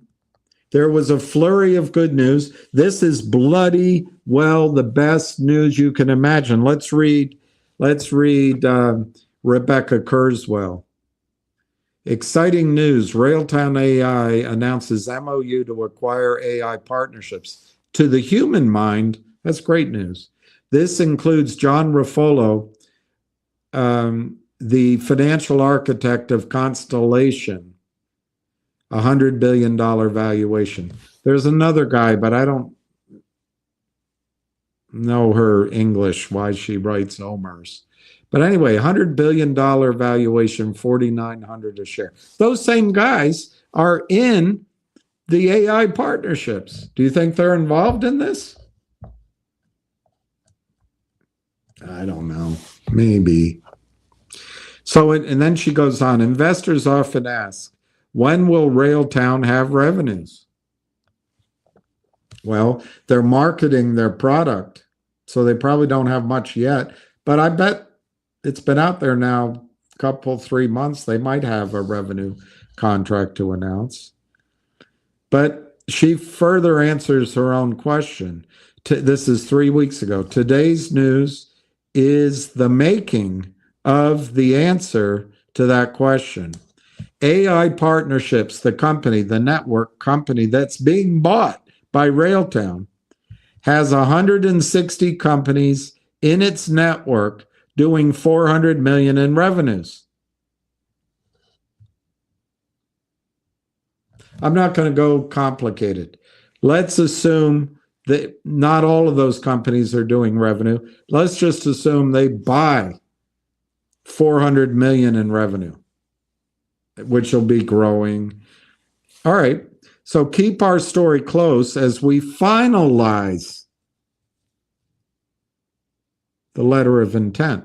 So here we are, the stock's down. Oh my gosh, something must be wrong. Why is it down? I just belabored the point why it's down. It's down because criminals have set up computers for every company that puts out those headlines. The CEO thinks it's a great story. And it is, but the computers know. You're going to go to Benchmark. You're going to go to Jeffrey Lind. You're going to then Jeffrey Lind will go to Anson Funds. They'll short it down. They'll create money out of thin air by selling stock that doesn't exist. They'll give that money to the company to cover, and then the company will give shares. It's all papered over by dishonest attorneys. Hey, it's a loophole. Yeah, we got away with it. Judge so-and-so, and there's a precedent there, and we settled the we settled with the SEC, and there was no finding of a crime. And then you find out the attorneys, Gibson Dunn, works for the SEC and works for Kurt Kramer. And you come here angry that stocks are down, as if there's any integrity in the system. What I've learned is what used to be isn't anymore. So I've completely changed my assumptions about what happens. You have to adapt. The boo birds come on and they'll try to turn all the ire to me, but the predicate of that, if you get angry, is that the system somehow works. System doesn't work. You listen to the gentleman, honest, hardworking gentleman from the American Stock Exchange. There's systems in place. Bullshit. There are no systems in place. At least there are no systems that they turn on.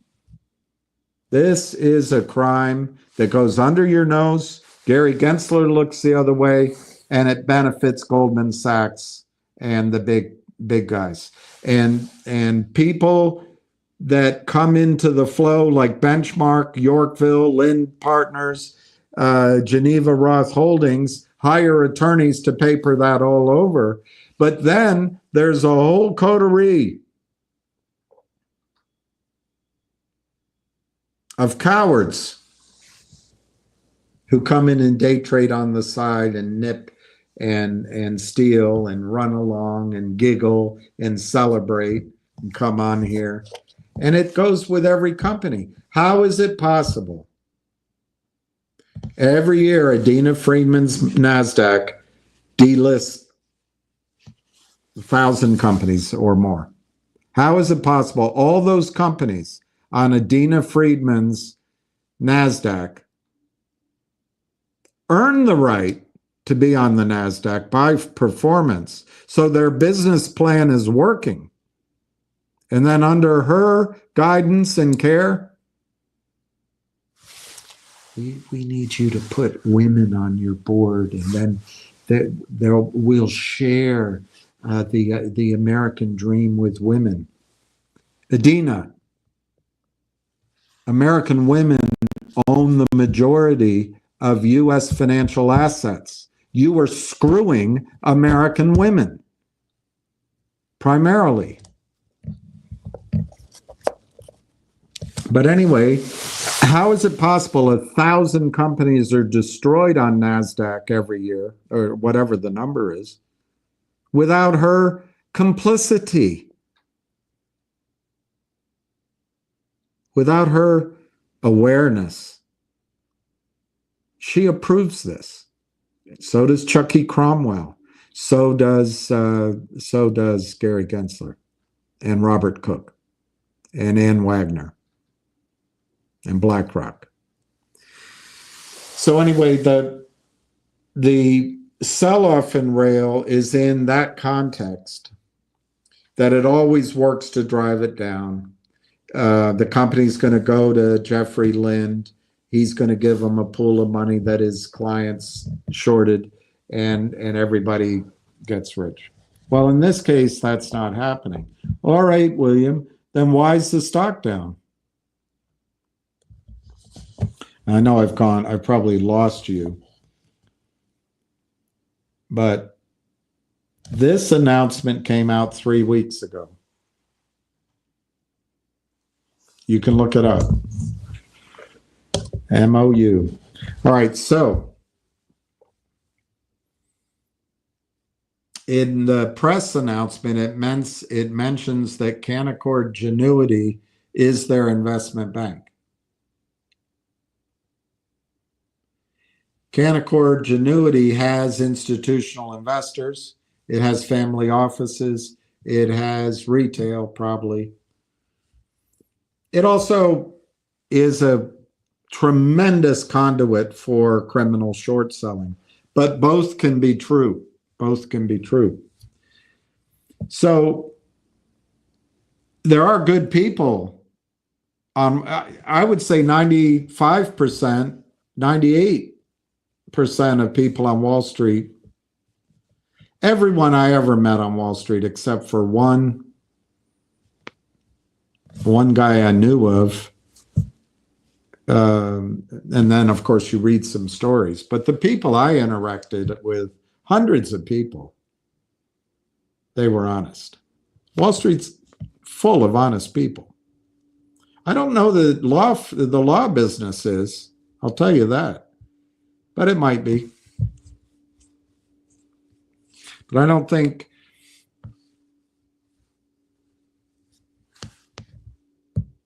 know if there's an honor code, so to speak, with lawyers. There's certain things they can't do to keep their license, but with brokers, you're supposed to follow the rules, but somehow it's moved and it's an honor system. And most do. Anyway, at least that was my experience. So, all right, so Railtown is a client of Canaccord Genuity. With this announcement 3 weeks ago, all of Canaccord's clients, hedge funds, retail, family offices, etc., mutual funds, all of Canaccord's clients are precluded from buying unless it's unsolicited. The institutional brokers and the retail brokers cannot solicit orders for Railtown because it's in a quiet period. Stocks are sold, not bought. What does that mean? Most stocks have to be sold to the buyer. In other words, hey, you should buy this stock. Most stocks sitting there, it's not like a shelf full of hats or an online dating where you swipe one way or the other because the chick is hot or not, and so you buy it because she's hot. People don't know which stock is quote unquote hot. It has to be sold to them. Well, you cannot, as a financial professional at Canaccord, you cannot solicit any orders while it's in this investment banking shutdown. It says so right in the news. Okay, that's from Canaccord. What about at Railtown? The CEOs, all the co-founders, all the wealthy people that put money into Railtown, all the wealthy investors in Railtown, this news comes out. They have been solicited for money. They have been asked, they, in many cases, are inside the company. In many cases, they own a large position in the company. In many cases, they may have signed an NDA. They are insiders. They know what's going on. They know this tie-up. They can't buy. They're not allowed to buy. So Canaccord can't solicit buy orders to their whole population of investors. And the backers of Railtown that are in the know with the money, and as the annoying saying is, can stroke a check. So annoying. It's such a real estate term. They can't buy. All right, so why isn't the stock going up? You say it's a good story. Why isn't it going up? All right, who's the other group of potential investors? This guy, John Ruffalo, and Omar. of Constellation, the 160 companies that all are backed by billionaires and centenaires and poorer investors. They're part of the company being acquired. To the extent that they're active and they use email and internet and they communicate, they talk to each other, they talk to their own principals, they're precluded from buying. They cannot buy Railtown. So all, I would say all, you could quibble. I can't think of where. All of the wealthy investors, the well-educated investor, the well-informed investor, all are not allowed to buy the stock while it's in this quiet period. What's wrong with Railtown? Said one of you asked me Friday. It's down. It's at 26. Well, I think the shorts were just buttering up their month-end statements so they can get more credit. They don't have margin calls, or just to show their clients how good they are at cheating. Well, that is my theory. You can agree with it. I'm sorry it took so long to tell it to you. But I believe the buyers can't buy. The story is right in front of you. You got to put a piece and two together. It's right in front of you. You read the press release. And the selling is automatic from computers. It's from the cowards, the criminals who can day trade.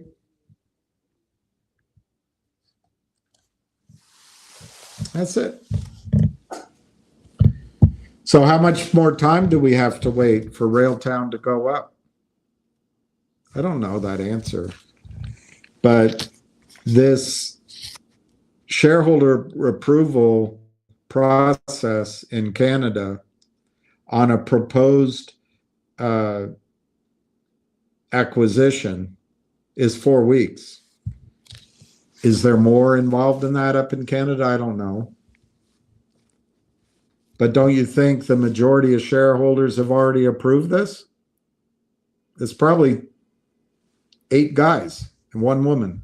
I'm not trying to exclude wealthy women from this. I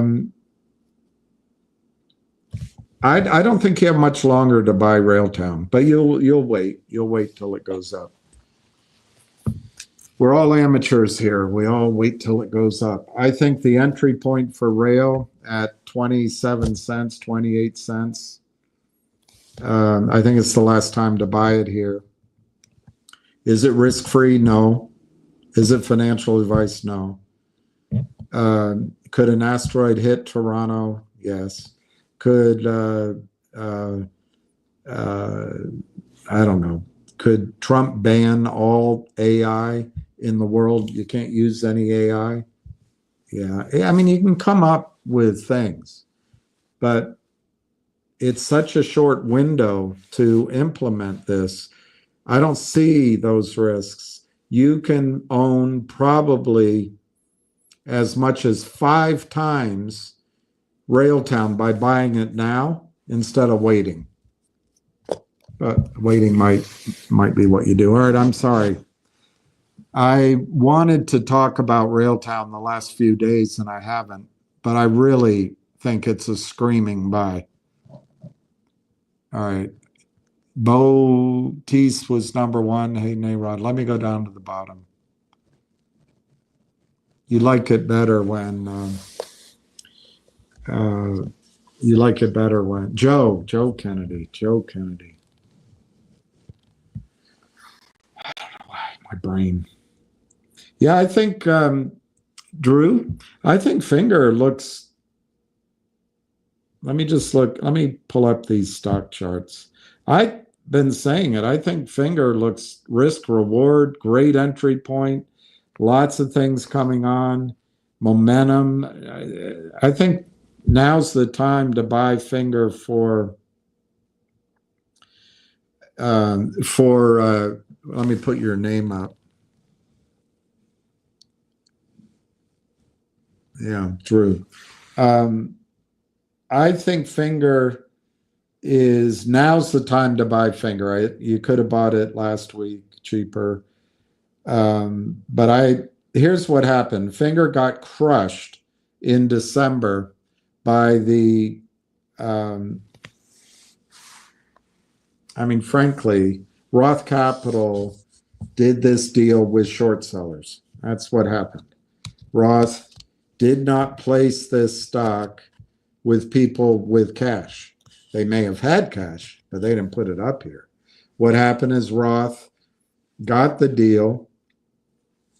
Somebody, man, maybe more than one, shorted the stock from 260 down to 220, and then they shorted quite a bit.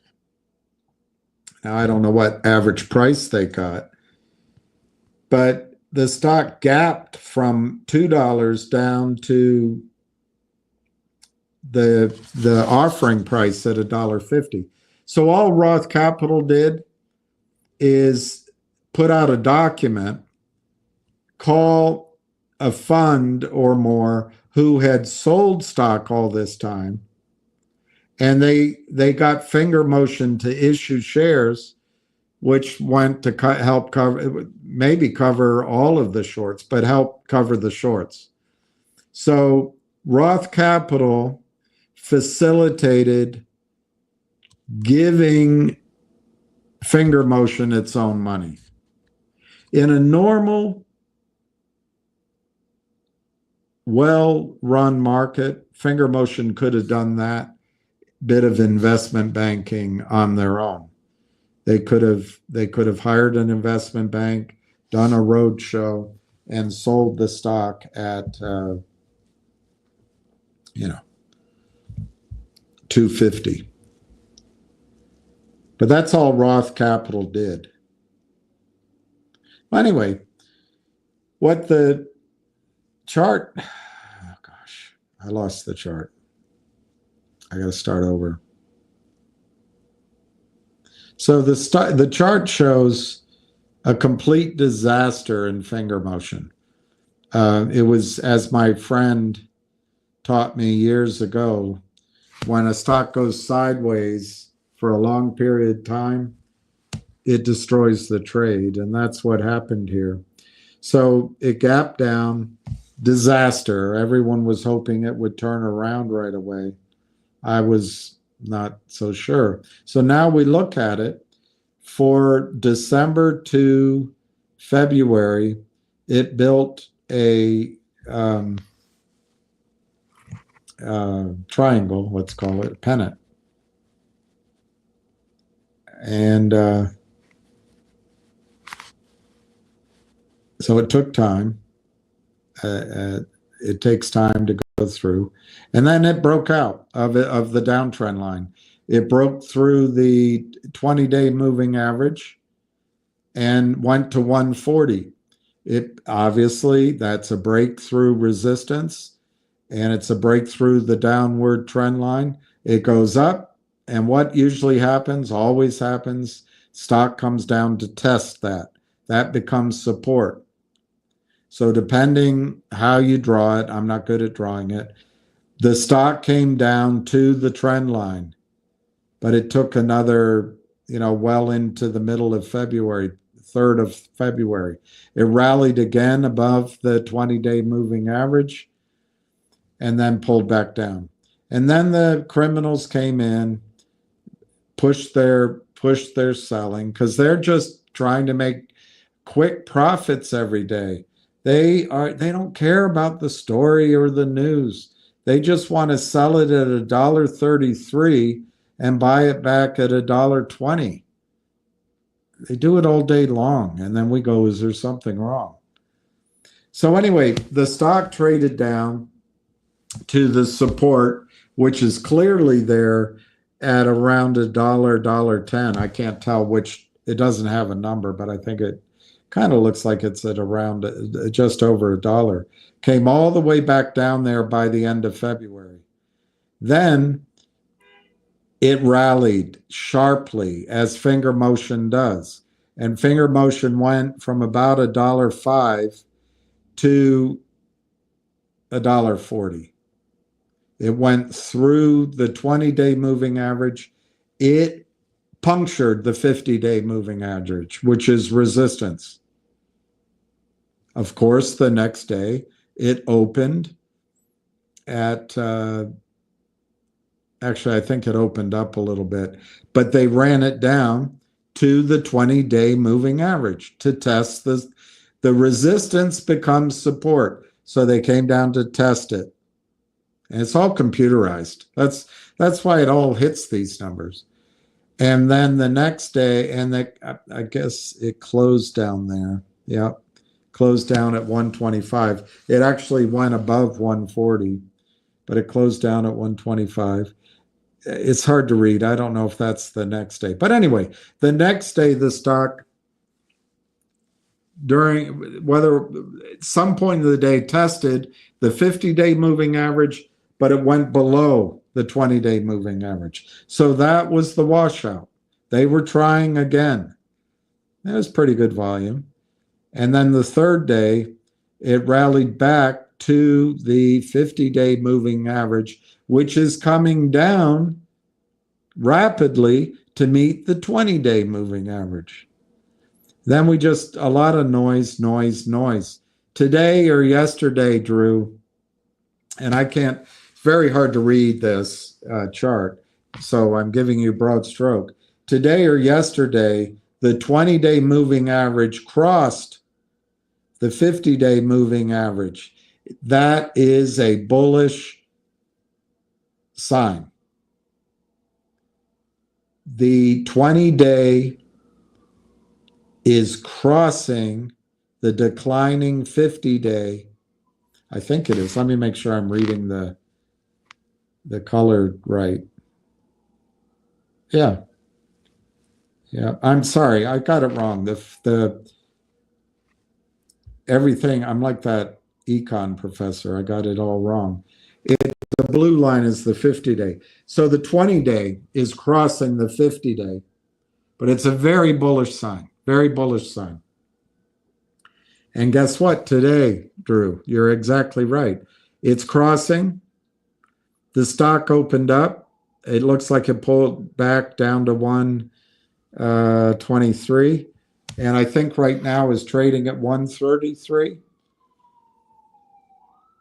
I'm going to be as daring to say that I think it's going to go to 140. It is possible as the 20-day crosses the 50-day. The 20-day will start going up now, but it'll be support. It is possible as finger hits 140, it'll pull back to 130, 128 to test.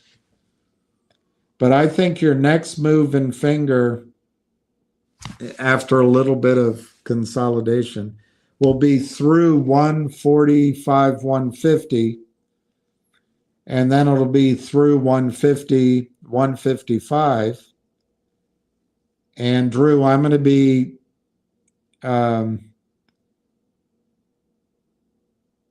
aggressive. I think this consolidation in finger is down here. It'll be over with. So when the next move of finger, I don't know if it'll be this week, next week, but I think it'll be soon. When finger goes through 140, goes through 145, goes through 150, and then maybe 155. It's, again, it's hard for me to get the exact. My opinion is it's not going to come back. it's not going to come back down to test the 50-day. The 20-day moving average is going to move rapidly upward with the stock price. And I think the 20-day will probably move almost exactly with the stock price. And so the stock, in my opinion, Drew, once it breaks 155, it's going to $2. And once it breaks 198, probably it'll puncture 198, maybe go to 220, and then it'll pull back. They'll drive it back under. See, I don't know where that 200-day moving average will be. But anyway, basically, they'll try to drive it back down under that moving average, but that'll become support. But in that pullback, the likelihood is it'll come down and touch the rising 20-day moving average. They're going to try to bring it down and see if they can puncture these things to scare everybody and get selling in there. It will stop. So just let me say it again. As it breaks, let me say they breaks 155 with volume, it'll go to $2. It might have a little pause. I doubt it'll puncture through. It'll pull back a little bit. Then it goes to 220.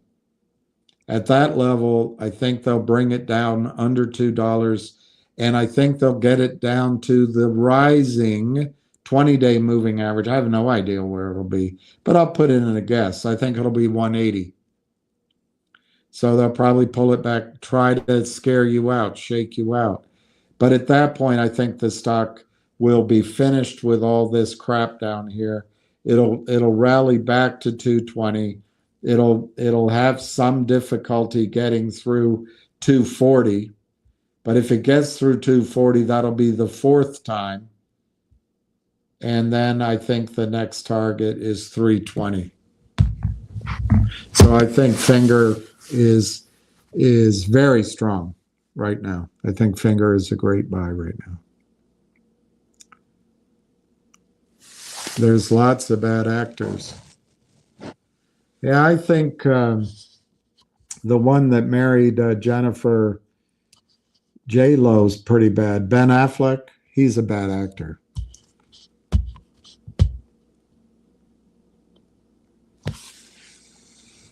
Oh, that's pretty smart.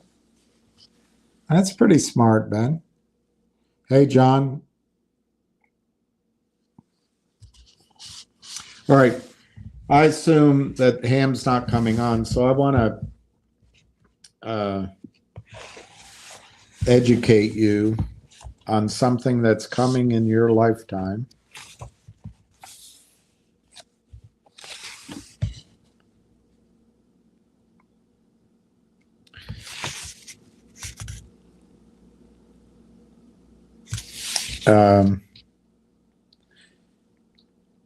The world began to associate the Middle East with oil in the 1950s, though oil had been known in parts of this region for centuries. By the last decades of the 20th century, Middle East oil was the world's most important energy source, anchored by Saudi Arabia.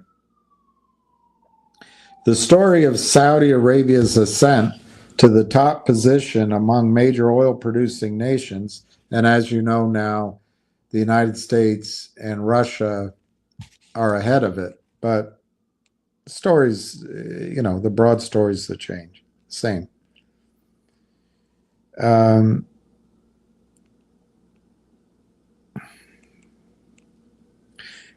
Very few people outside the oil industry are at all knowledgeable about how oil is found, produced, and transported to the market. The Middle East and Saudi Arabia are commonly seen as sources of oil that just flow from the ground with little human effort or intervention. Saudi Arabia, in particular, exists in popular imagination as a mythical realm of petroleum abundance, monolithic, undifferentiated, and fulfilling a certain destiny. How could oil ever cease to flow from such a place? This chapter aims to dispel this view. The first, I'm going to try to skip things, so I just skipped a whole paragraph. The first significant Middle East oil discovery was made in Persia in 1908. 1908. Where small amounts of oil had been found in the 1880s. Fires fueled by oil seeps and gas bubbles at the surface in various parts of the Middle East had been noted for millennia. The eternal fires burning, I can't pronounce this king, Nebuchadnezzar, how do you say his name? Nebuchadnezzar. When he was king, the eternal fires in the Bible were probably petroleum. All right, so the first oil discovery on the western side of the Persian Gulf, Saudi Arabia, came in Bahrain in 1920. This small discovery attracted a team of seasoned, I love people who were seasoned, explorers from the Standard Oil Company of California. They too found only small amounts of commercial oil, but they glimpsed enough of the Arabian landscape to become interested. The first oil field of great size found on the Arabian Shield was Iraq's Kirkuk, discovered in 1927. Dude, would you date a 100-year-old woman? 102-year-old woman? If you were young, I mean. Within 2,500 yards of the eternal fires.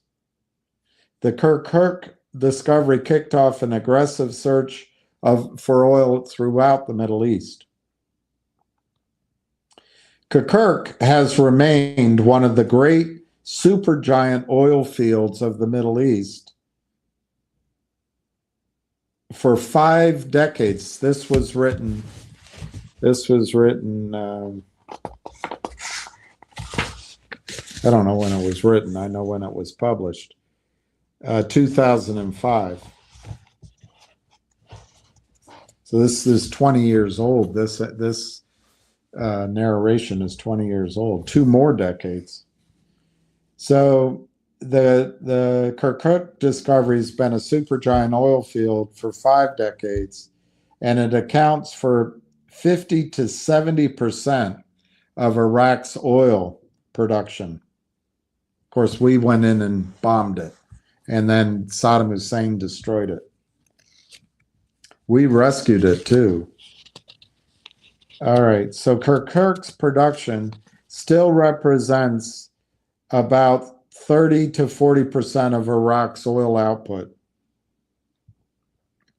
Although the field has been poorly maintained over the last 2 decades and is now 76 years old, now it's 96 years old. 96 years old. Sabotage damage after the Second Iraq War has now shut down most of the production. In 1930s and 40s, several of Iran's greatest oil fields were found, including the Gaksaran in 1935, the Aga Jari in 1944. Production from both fields peaked in, just remember, mostly around the world, certainly in the United States, oil peaked when Elvis Presley became the fat Elvis, and he would drive those big Cadillacs, and he would order by jet, private jet, he would order fried peanut butter sandwiches out of Denver, I think it was, flown to Kentucky. That was the peak of extravagance.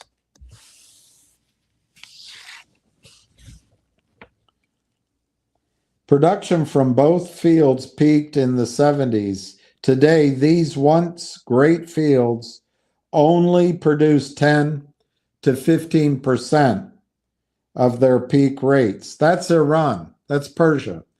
Could it be that Iran is trying to build nuclear power so they can export the remainder of their oil? They don't have to consume it.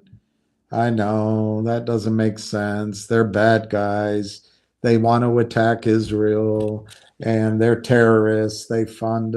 All right, maybe, but it's at least possible that Iran is building its nuclear power plants to provide electricity to their own country so they can export the rest of the oil. Who knows? You're so negative. You're so argumentative, SMH. All right. The discoveries in Iran, Bahrain, Iraq made the Middle East a serious oil producers 30 years before exploration began in Saudi Arabia. The first discussion about looking for oil in Saudi took place in 1923 when Major Frank Holmes visited King Abdul Aziz.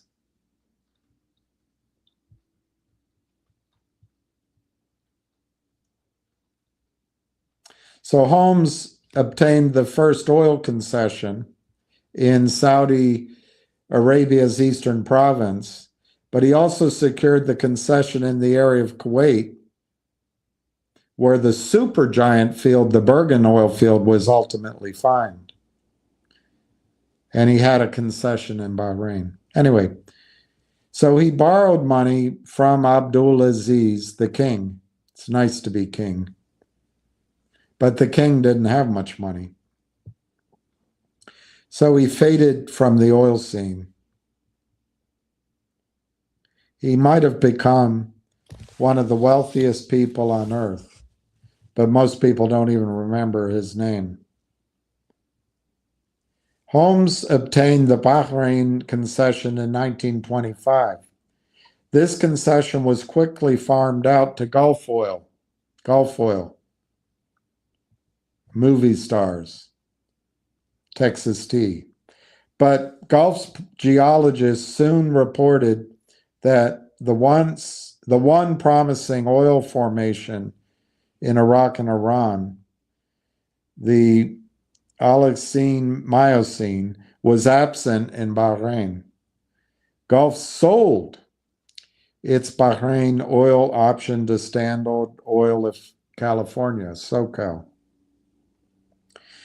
which led to a new company. So then the new company met Fred Davies and William Taylor. They found the best places to drill, but they didn't find any oil. So the lack of success in Bahrain made them more curious about Saudi.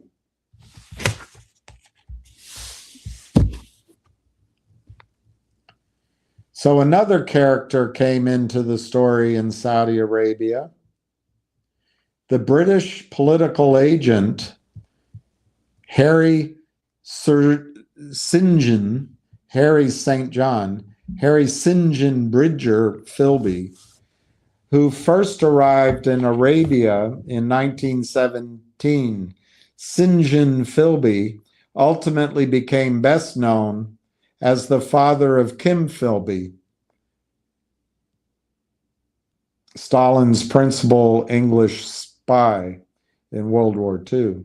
Anyway, Philby was sent to Arabia as a British envoy to try and keep Abdulaziz from attacking his enemy, Hussein Sharif of Mecca, and to ensure that Abdulaziz remained a British ally.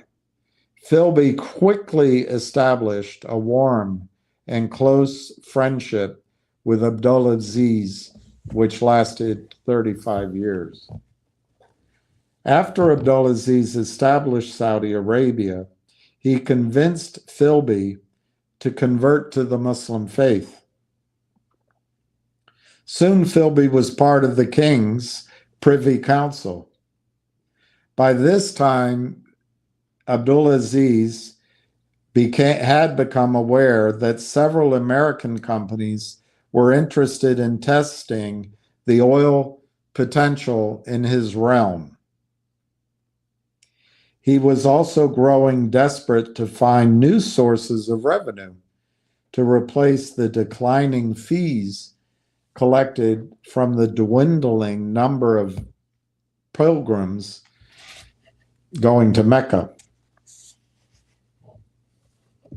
Philby told the king that Arabia was, quote, like a man sleeping atop a buried treasure, unquote, and suggested that King Abdul take steps to develop the country's mineral resources. The king responded that he would give a mineral or oil concession to anyone in return for 1 million British pounds. Philby arranged a meeting between the Arab king and Charles Crane, an American multimillionaire and philanthropist from the Crane plumbing family, who was a leading American Arabist who often traveled through the Middle East. When Crane finally visited Saudi Arabia and befriended the king, he said, "Hiya, king." He suggested the best way to improve this desert kingdom would be to find water. Crane offered to send one of his skilled mining engineers from Vermont, Carl S. Tritchell, to Saudi Arabia to find water in order to create a healthy agricultural base for this new country. This is when the patriarchy started. Tritchell crisscrossed the entire Arabian Peninsula looking for water, mineral outcrops, and oil seeps. In the meantime, SoCal, Standard Oil of California, had two of its best geologists in Bahrain, where they met and befriended Tritchell. Together, the three Americans convinced King Abdulaziz to grant SoCal the authority to explore for oil in the region, which is now the eastern province of the kingdom. So tense negotiations took place, blah, blah, blah. And during the first half of 1933, as negotiations advanced, the global economic environment was unraveling. It must have taken some corporate courage for SoCal to maintain its pursuit of a risky exploration effort in such a remote part of the world. The United States had just gone off the gold standard. Roosevelt was closing most U.S. banks. Crude oil was selling for 10 cents a barrel. This was hardly the time to do an oil deal in Texas or in Oklahoma, much less in a place as remote and unknown as Saudi Arabia.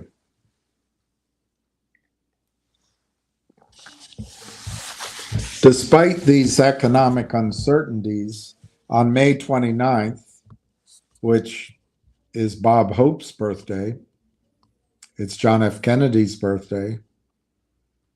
It's also my mother's birthday. That's how I know it. On May 29th, 1933, 10 years after Frank Holmes first suggested that oil was to be found beneath the desert sands of the Arabian Peninsula, SoCal and the Kingdom of Saudi Arabia signed a seemingly unremarkable oil concession. It was the only oil concession ever granted by the kingdom to an outside party other than the agreement with Frank Holmes, which was later rescinded. SoCal committed to loaning Saudi Arabia the equivalent of sterling 50,000 pounds in gold, and agreed to pay £1 per ton for all oil that was produced, plus rentals of 25,000 pounds per year. The Saudi government was also to receive a 50,000 pound advance as soon as any oil was found. In less than a decade, it would be clear to SoCal that with this ordinary but risky agreement, it had secured the rights to explore and produce a region of extraordinary petroleum potential.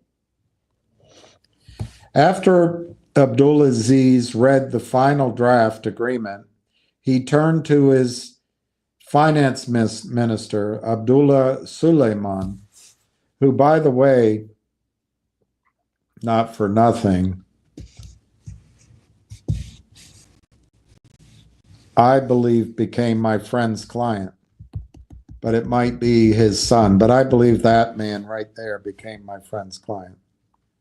Abdullah Suleiman and his children are my friend at Morgan Stanley, my old office, his clients.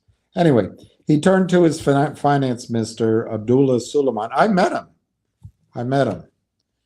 I came in with, as my friend said, I came in with a book, a presentation.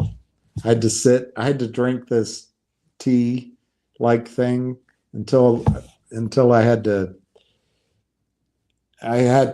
get out of there to go find some place to pee.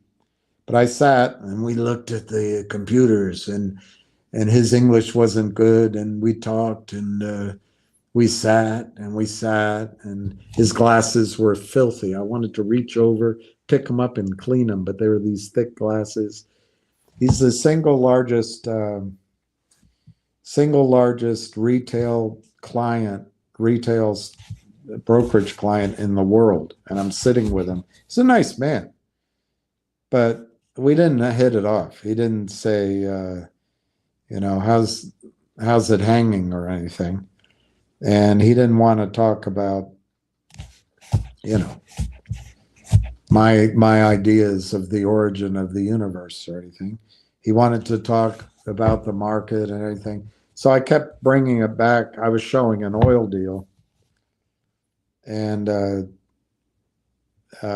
he actually funded a technology deal, which how it got into my friend at Morgan Stanley. And anyway, go get a job. He said to me when I finally was given the 15-second opportunity to pitch the story, as I had to pee, he said, "Is it guaranteed by Morgan Stanley?" And I said, "Well, no, it's not. I used to work in that office, but I'm now on my own." "No, it's not." He said, and they poured more tea.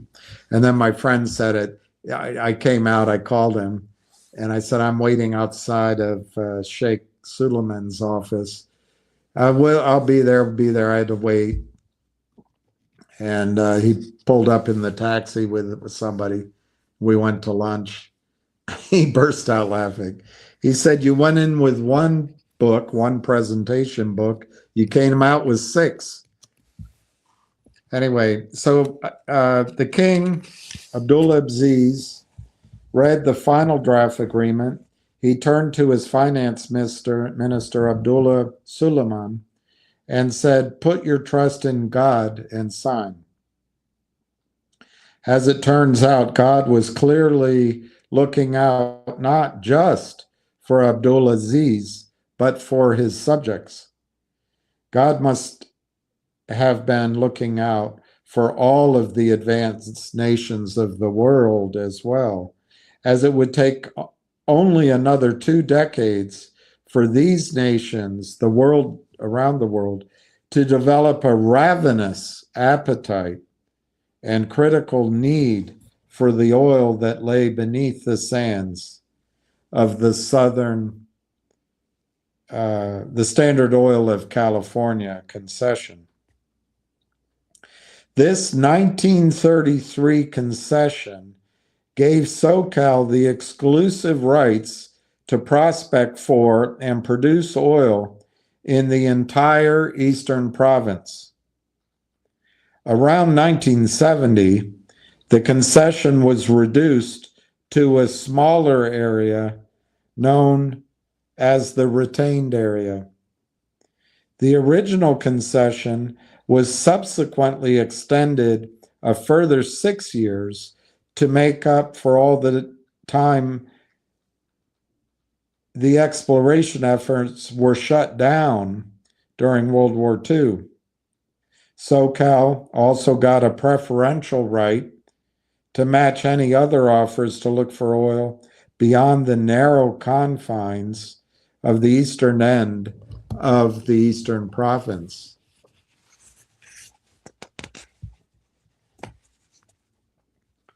The 1933 decision of Saudi Arabia and SoCal to sign this concession changed forever the nature of the kingdom that Abdulaziz founded. This planted the seed which grew to become the most important oil producer on earth. But oil's success did not come overnight, and in fact may not have been expected at all.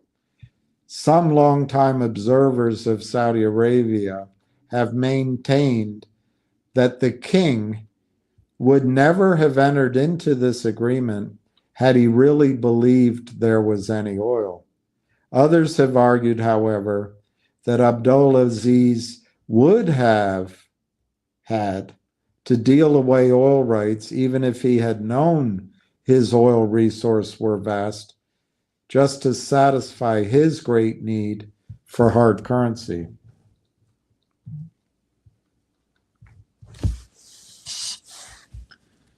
All right, there's more to that story, but that I'm going to skip.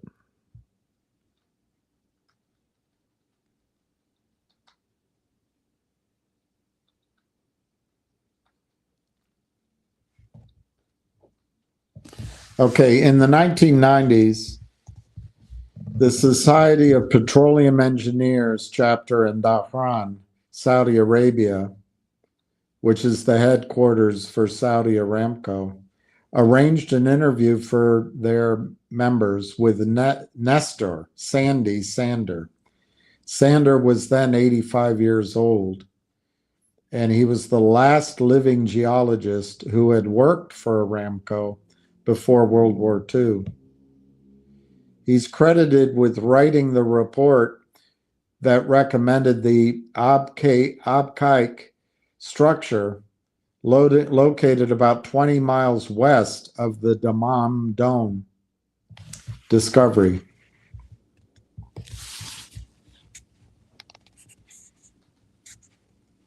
Later, Sander was also credited with being the first geologist in Saudi Arabia to notice the fascinating outcrop that led to the discovery of Ghawar, the world's largest oil field, whose northern border is less than 10 miles southwest of Abqaiq.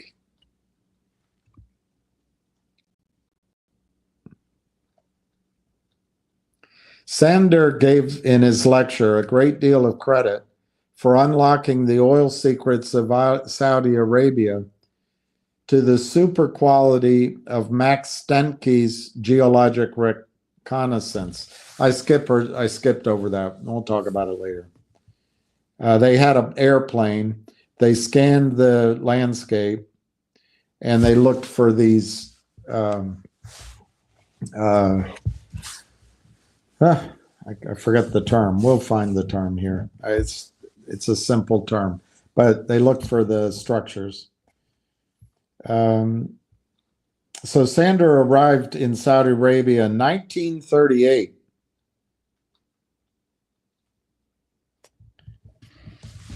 All right, let's move on. Let's find out about the Daman well.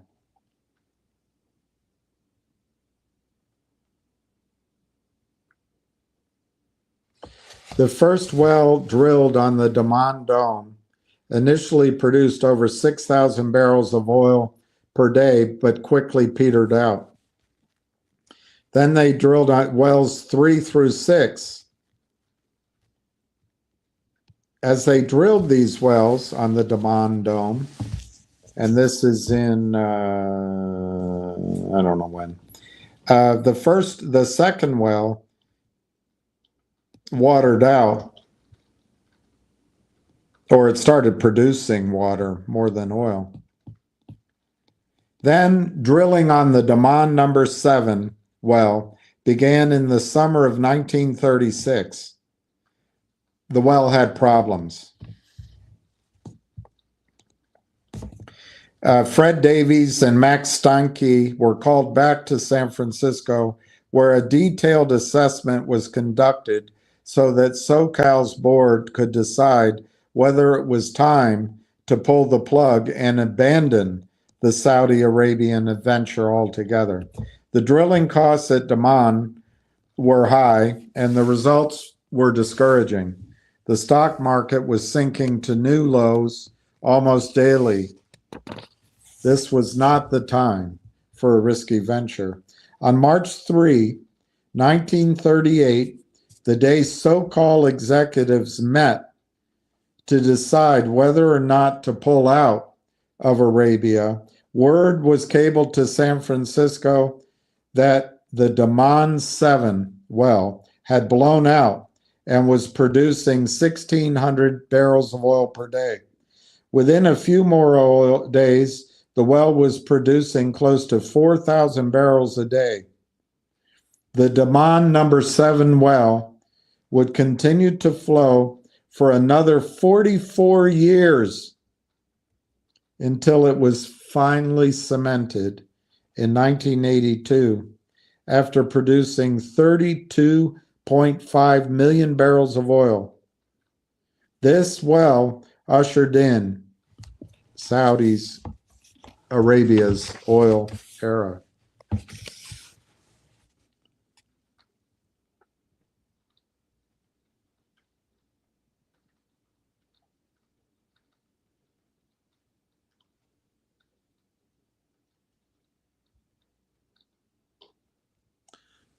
As Saudi Arabia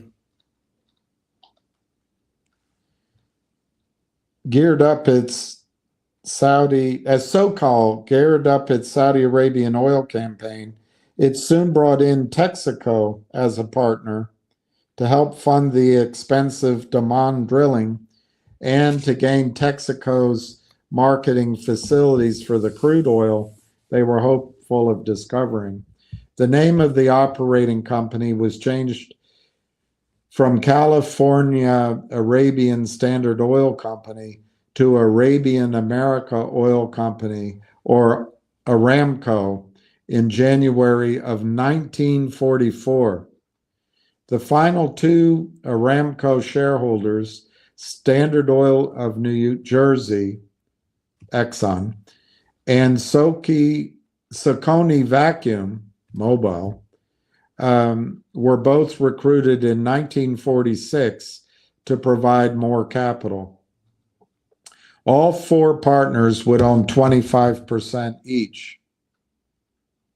Mobil was more conservative than Standard Oil and limited its percentage to 10% because of the political risk.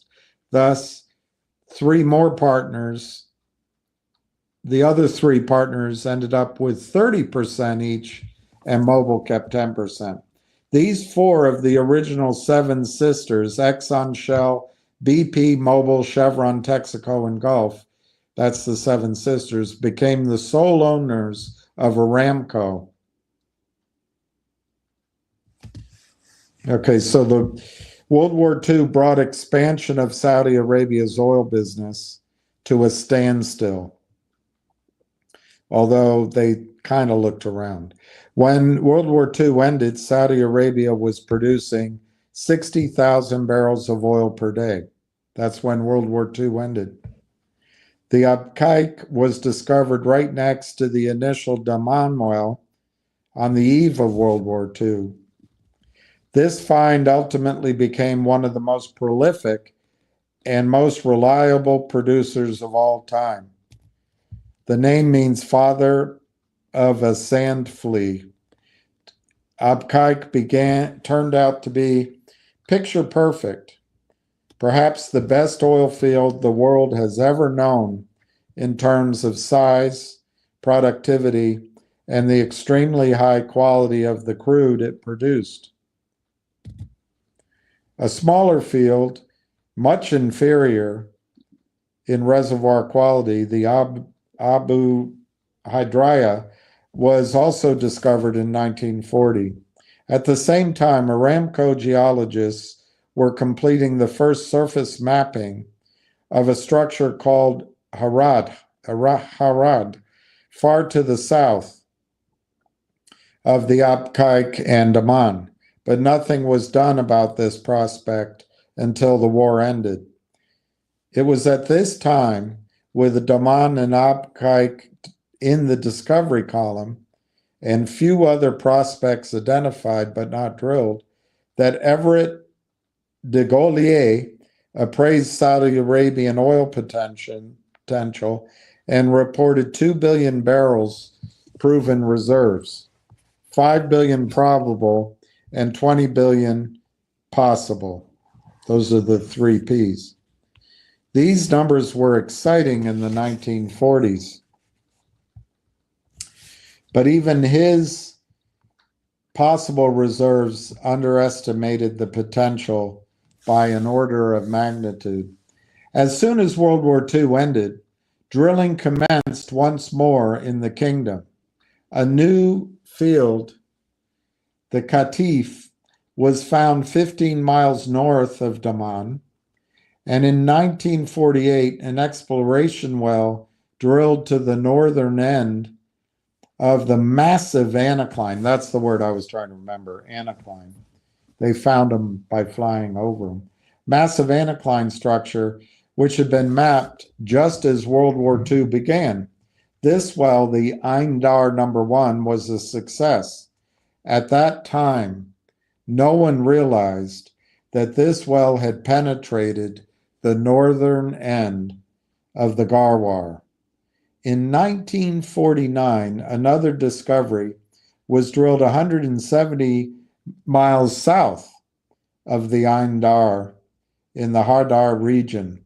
This Harada well would ultimately define the southern end of the massive Garwar structure.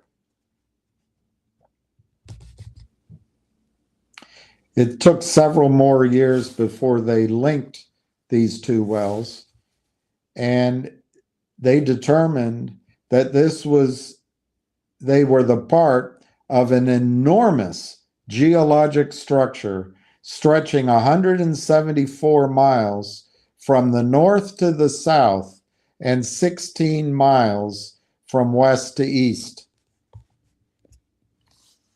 Although Garwar was then deemed to be one continuous structure, Aramco divided it into regions.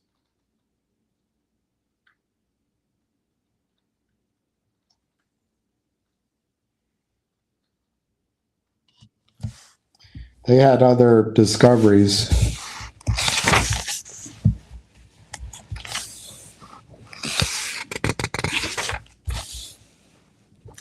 They had many more oil fields, but none are large producers.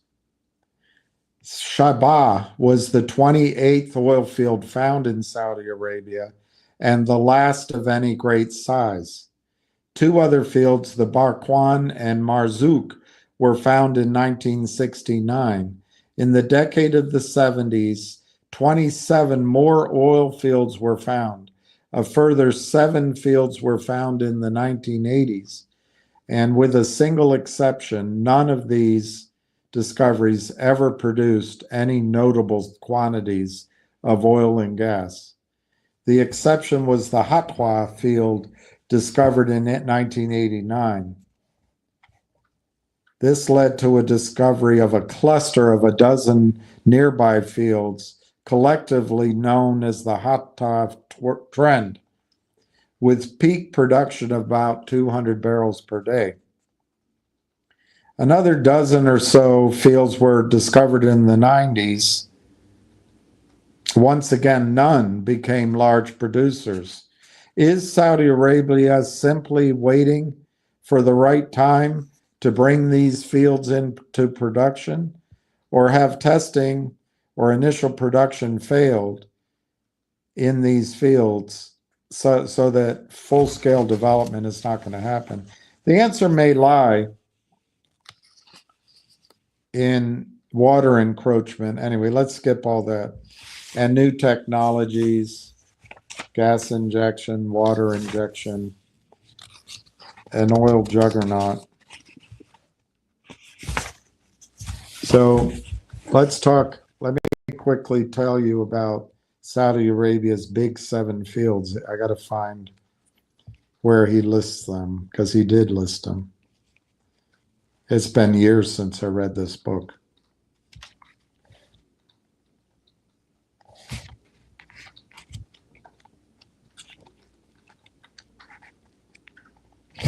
All right, so I guess I have to go up here.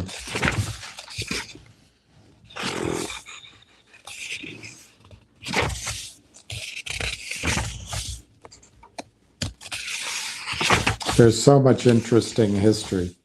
It's fascinating to me. I'll have to read it to you some other day. But they overproduce the fields. They go through the veil of secrecy on production.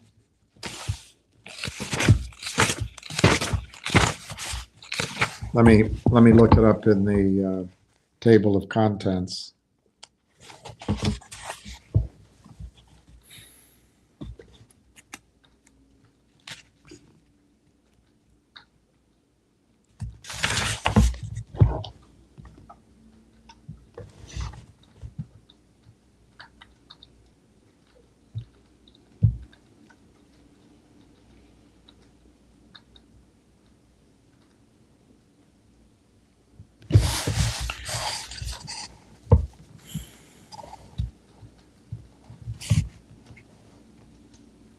All right, well, let's just, I don't know where it is. I'll just go up to 117.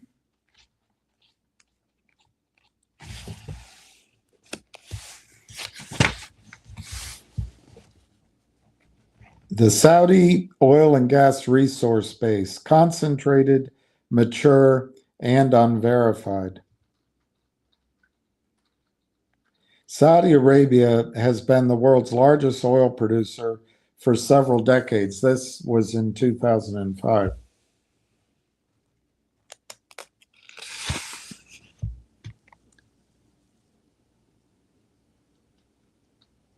Saudi Arabia's oil production still comes from its 6 giant oil fields: Garwar, Safaniya, Abqaiq, Buri, Zuluf, and marjan, concentrated in a tiny corner of the kingdom.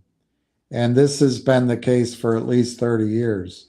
Little is known about the other 80 or so discovered oil fields that Aramco lists in its inventory. Saudi Arabia has all of its hydrocarbon eggs very nearly in one basket, which is now half a century old. That was 20 years ago. At the start of 2004, Saudi Aramco listed an inventory of 101 oil and gas fields. Of these fields, 83 are deemed to contain oil. The other 18 contain natural gas.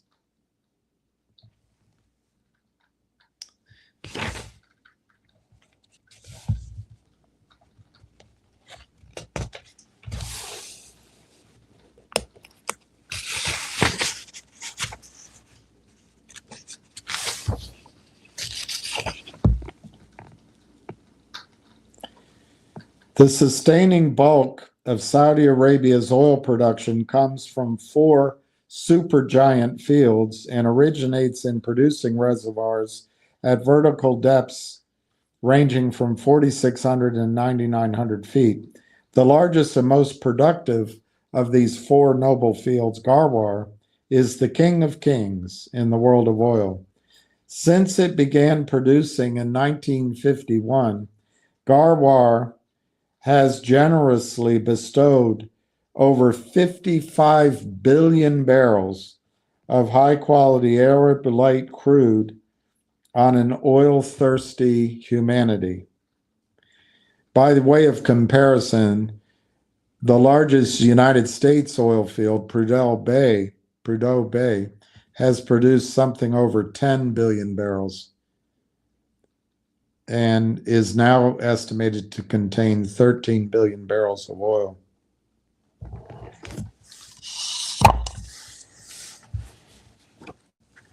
I want to, somewhere he lists the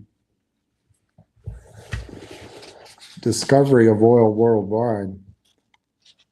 And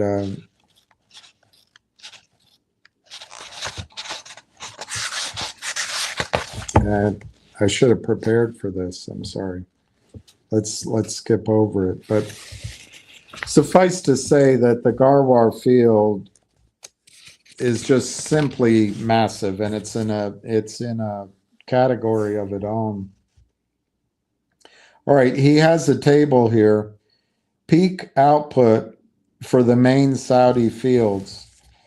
Now, they are water flooding, and they have done some of the new techniques that we're doing in the Permian. So it's possible, and I'd love to try to update this information.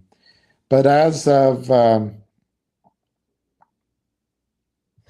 this book's writing in 2005, the Garwar field peaked in 1981 at 5,700,000 barrels a day.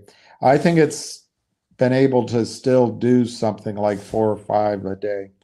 The Safanaya peaked in 81 at 1.5 million barrels a day. The Abqaiq peaked in 1973 at 1 million. The Berry, 1976 at 800,000. The Zulauf in 1981 at 600,000. The Karash Sanaya in 79, 200,000. The Qatif, 79, 150,000, and so on. They're all smaller than that.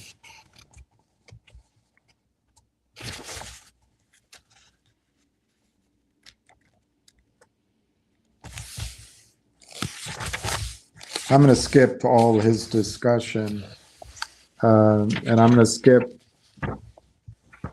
talking about oil and gas not as being okay.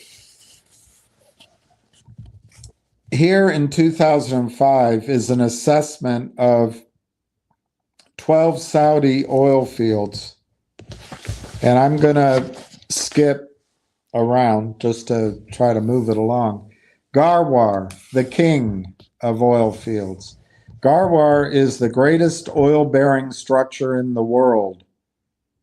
Its superlative qualities cannot be overstated. It is unlikely that any new oil field will ever rival the bounteous production Garwar has delivered to Saudi Arabia and to the world. The size of Garwar. Assuming Garwar is one continuous oil field, it is the greatest in the world. Garwar's cumulative production has exceeded the production of the next few largest oil fields by a factor of 2 to 3 since it began production in 1951. As of 2005, Garwar has now produced over 55 billion barrels of oil. In the past decade, total output for the decade was on the order of 18 billion barrels of oil. Assuming a production rate averaging 5 million barrels of oil a day over the 10-year period. Through the entire last half of the 20th century, Garwar's oil has accounted for 55 to 65% of Saudi Arabia's total production. From any perspective, Garwar is the undisputed king of all kings. Garwar is an anticline, blah, blah, blah. I'm not going to read it all.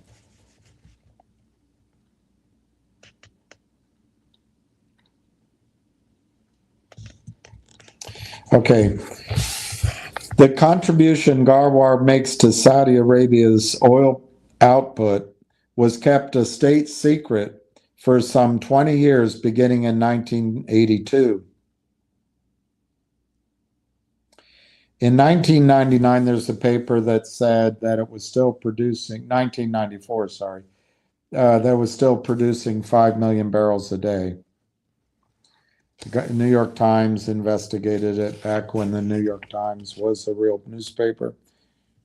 And then they had a workshop, blah, blah, blah. Okay, from 1993 to 2003, Garwar's production averaged between 4.6 million and 5.2 million barrels per day.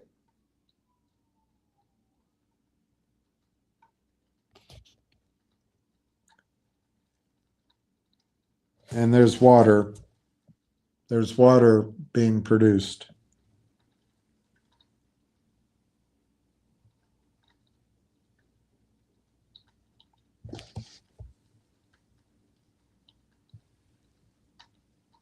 I guess it's raining outside. All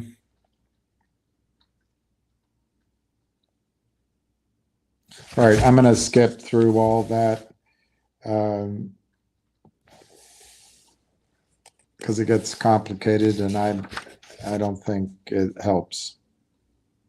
Okay. The best Garwar fields, and there's some name.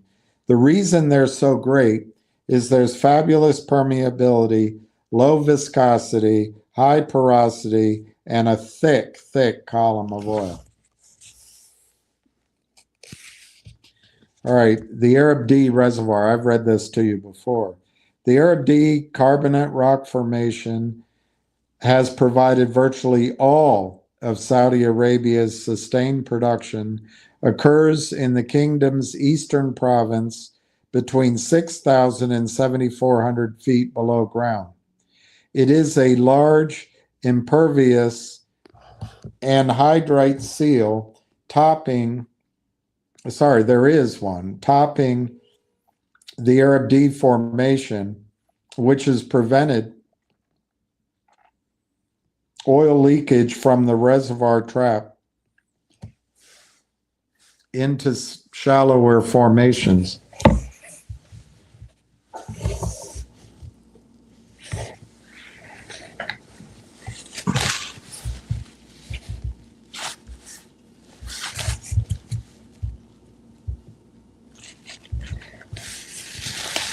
might have to stop. I'm bleeding.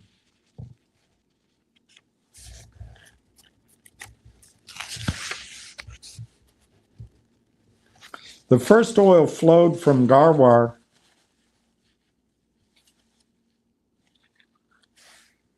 in 1951. For the next decade, Garwar produced vast quantities of water-free oil through its natural aquifer drive. But in 1950s, I can't continue. I got to stop. I'm bleeding. I'm bleeding.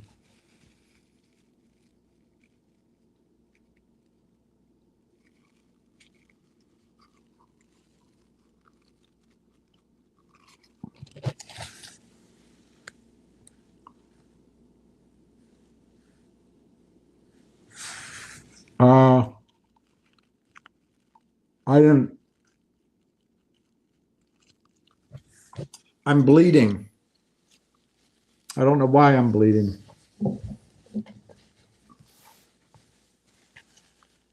I don't know how to stop it.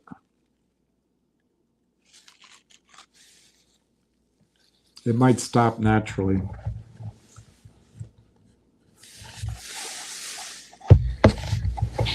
It might stop naturally.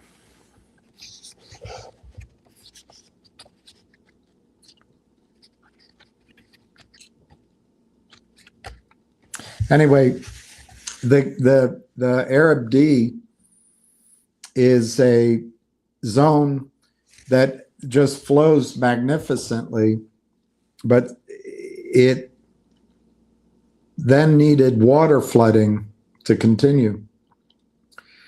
So they put, at least 20 years ago, they were flooding it with seawater to get that oil out. And they've been able to, they're very sophisticated and they're very talented. And it continues, but we don't know for sure.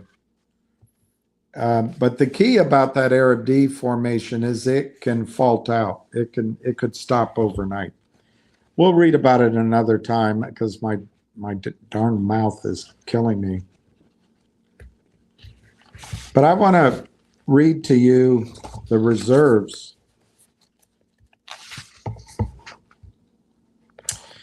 At the end of 2003, the reserves in Saudi Arabia were 262 billion barrels, Iran 130 billion barrels, Iraq 115, the UAE 97, Kuwait 96, and down on. I just read to you that Garwar produced 55 billion barrels to date, and they haven't reduced that number by 55 billion. These numbers were, I don't want to say they're fake, but they're not necessarily anywhere near what can be recovered. And they were expanded for the OPEC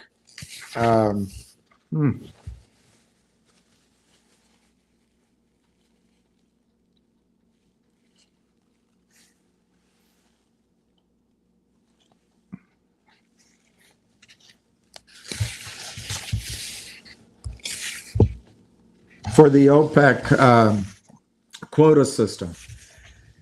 So maybe I'll read this. I don't know why I'm bleeding. The whole point I'm trying to get across is Saudi Arabia has this one massive field. It's old. There are no massive fields like that left in the world. Now, it is still producing because they water flood it. There is always going to be a lot of oil in Saudi Arabia relative to the rest of the world. But the Saudi population is increasing. The Saudi demand for oil is increasing. And the Garwar could water out at any time. Now, Iraq, despite the damage which the war caused, probably still has a lot of conventional oil left. And at some point, we can talk about that.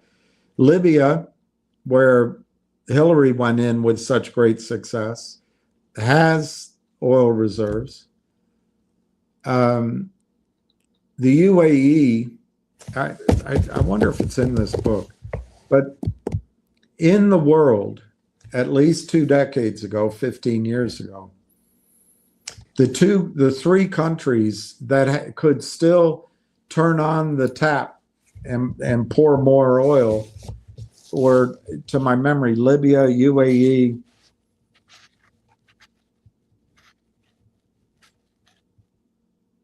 and Iraq. And then, of course, there was the war. There was times gone by. Saudi has state-of-the-art abilities to produce their oil, but it isn't transparent. And it's intriguing. You can look at the Saudi Aramco offering as a great opportunity to invest in wealth, but you can also wonder, why did they sell it? But anyway, most of the world's production has peaked. It's interesting, though, further. There's the subsalt in Brazil. There's the eastern depth of Africa. They're finding some oil. There's along the, sorry, it's the western depth there. Along the eastern part of Africa, they're even finding. So there may be some other sources of oil, but, and that's what I want to, if this will stop bleeding, what I want to get across to you, even really good oil fields, they don't compare to the Garwar. They just don't compare. Then in the United States, we went through a period where these brains that run your money, they funded the tight sands drilling. It was just a function of cheap money and fees. And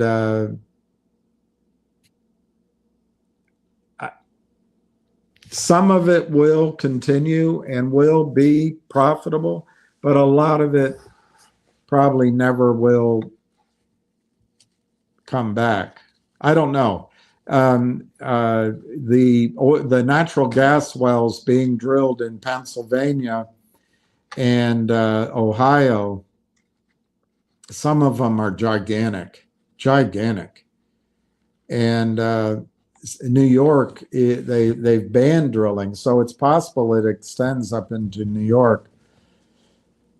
So that, you know, there's hope in the natural gas side, but on the oil side, Saudi Arabia is unlikely to be able to turn on the taps in the future.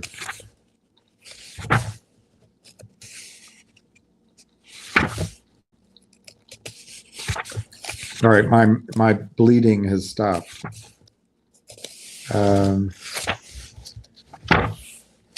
Turning to natural gas. All right, twilight in the desert. All right, this is short. I'll stop with this. Probably I'll stop. Twilight in the Desert, which is the name of the book. What are we to make of the information contained in all of these technical reports?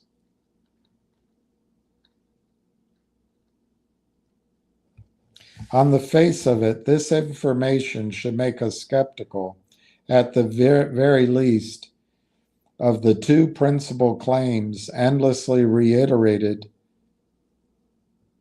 regarding Saudi Arabian petroleum. One, that the proven oil reserves remaining in the aging giants amount to something over 260 billion barrels.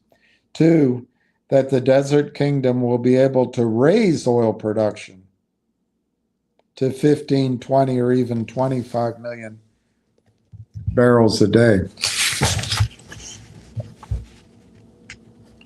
Repetition is not persuasion. The world cannot play the trust me game any longer. The veil has been lifted.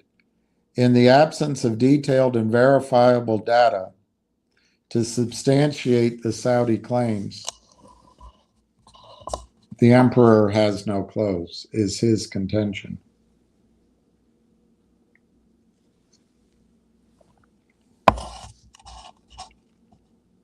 He got to see all the papers. But, you know, in 20 years, none of this has come true. So almost all of Saudi Arabia's current oil output still comes from fields which have been on stream, have been producing now for over 40 years, and have been produced at full capacity for a significant period of that time. Exploration results have not been encouraging, and few of the smaller fields have produced significant quantities of oil. It thus seems unlikely that Saudi Arabia can increase its production except by opening the chokes on existing wells. This action would probably produce more oil, but whether the increase could be sustained is entirely another matter. This is a temporary measure at best and will cause irreparable damage. The realistic question that must be asked then is, the realistic questions that must be asked then concern the timing of the onset of production decline and how rapidly it will proceed. Once the output of each key oil field does start to decline from current levels, there is reason to believe that the drop-off will be sudden and sharp.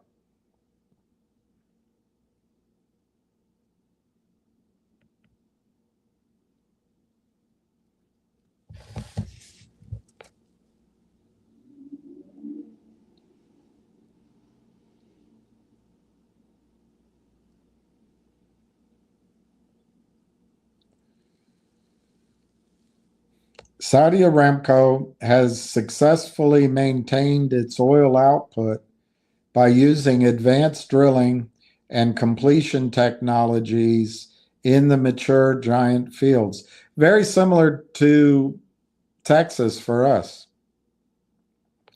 What must be asked is whether this will prove to be the wisest strategy that Saudi Arabia could have adopted.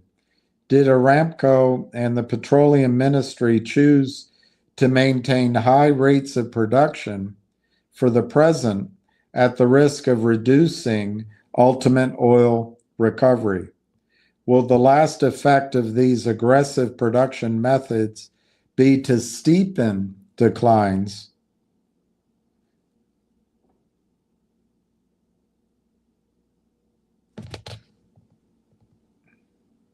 The decline is coming, and our oil-consuming world is grossly unprepared. Somebody needs to get busy writing the script for Act Two. And this is my, not because it's not known, but because the world doesn't think about it. This is my great unknown, my great black swan that will kill the bond market. It's not there yet. It's not there yet.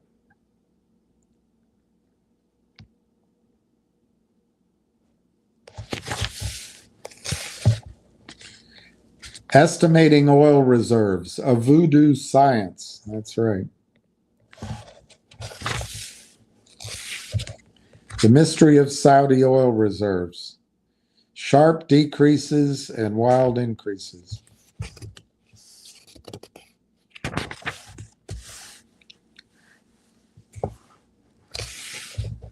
Okay. At the start of 1970, Garwar was estimated to contain 70 billion barrels of oil.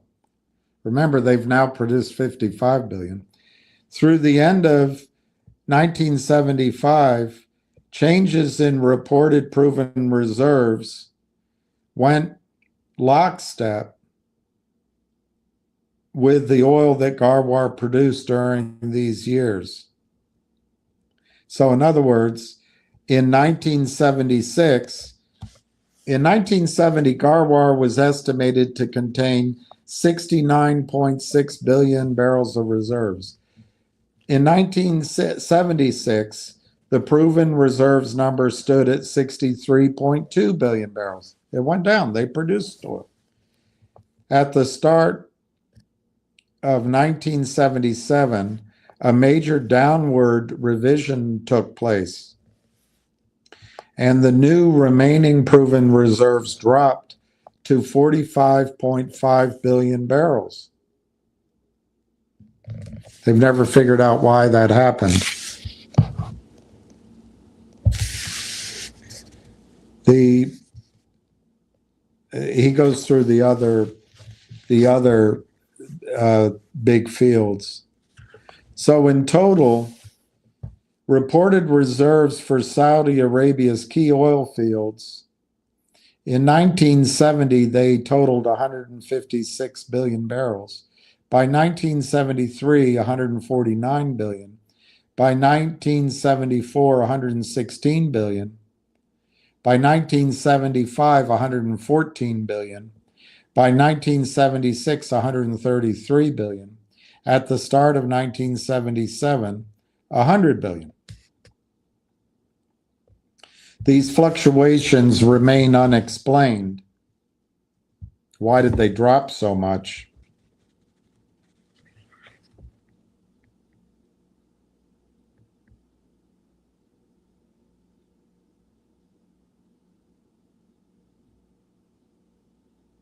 I'm not going to read this whole thing, but basically, they changed the ultimate recovery numbers based on their production techniques.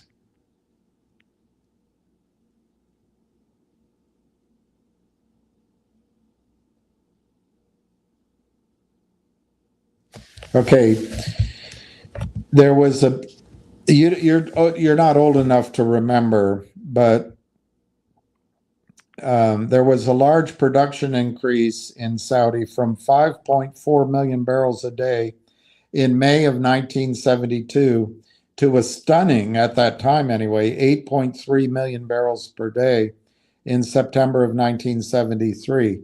This primarily came from the Berry field and Garwar. Berry's output jumped from 300,000 barrels a day to 600,000 barrels a day.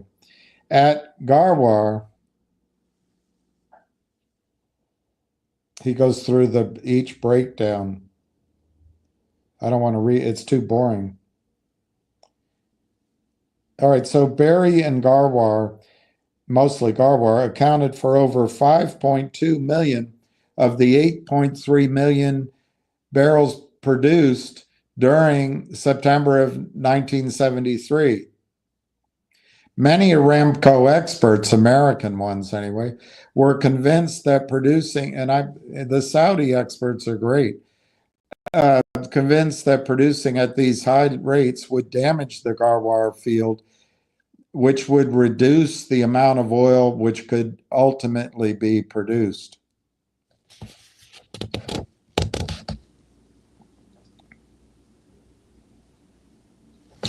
In 1979, that's 2 years. In 1977, the primary fields were reported to have 100 billion barrels of oil.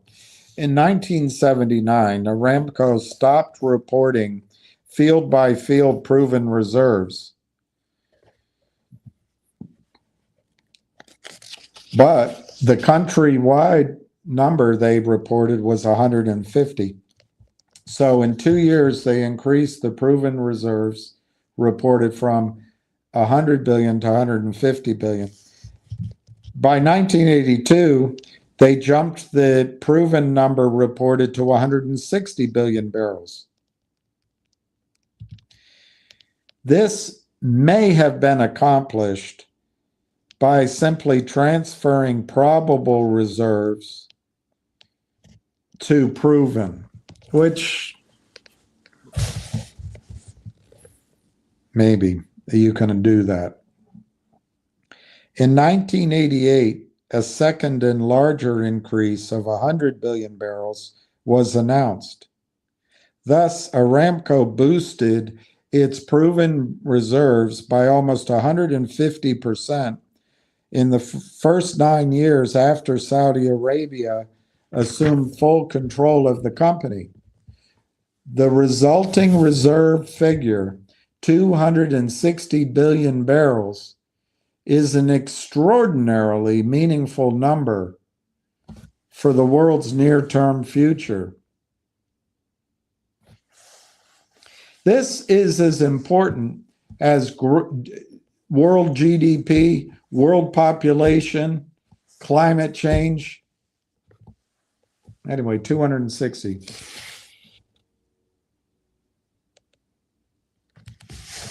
All right, there's more mystery, but I'm gonna skip that.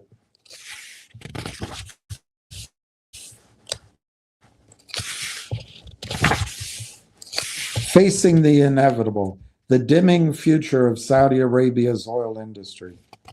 Well, 20 years later, it still seems to be okay. But what I'm suggesting is 20 years later, this warning is going to come true.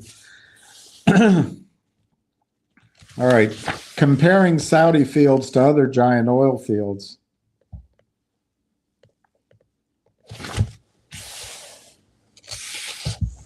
The fates of giant oil fields outside of Saudi Arabia. China's Daking, found in 1961. Russia's Samotor, found in 1963. Alaska's Prudhoe Bay in 1967, and the Canatrell in Mexico.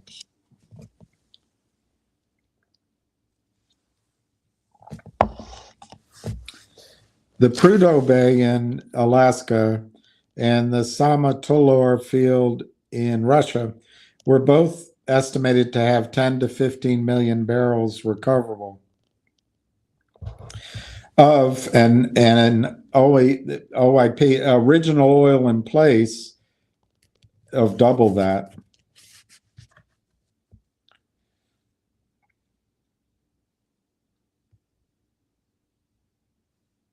So the Prudhoe Bay started out at 1.5 to 1.8 million barrels a day, and it stayed steady at 1.5 million, 1979 through 1989. From 1989, Prudhoe Bay peaked, and it declined steadily, and they did all the tricks.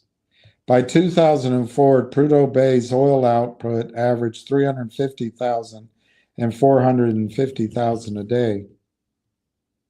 By the end of 2004, it's 300,000 barrels a day. My understanding is they're having a hard time keeping the pipeline warm enough to flow this oil. So before production, Prudhoe Bay was estimated to yield 10 billion barrels of oil. Now, ultimate recovery is estimated that it will reach 13 billion. Russia's field, similar. Zhendong, similar. I'm not going to go through these right now. Oil discoveries in the North Sea and onward. I'll do it another time. UK, oil in Iran, oil in Oman. Soviet oil crisis. Reading between the lines.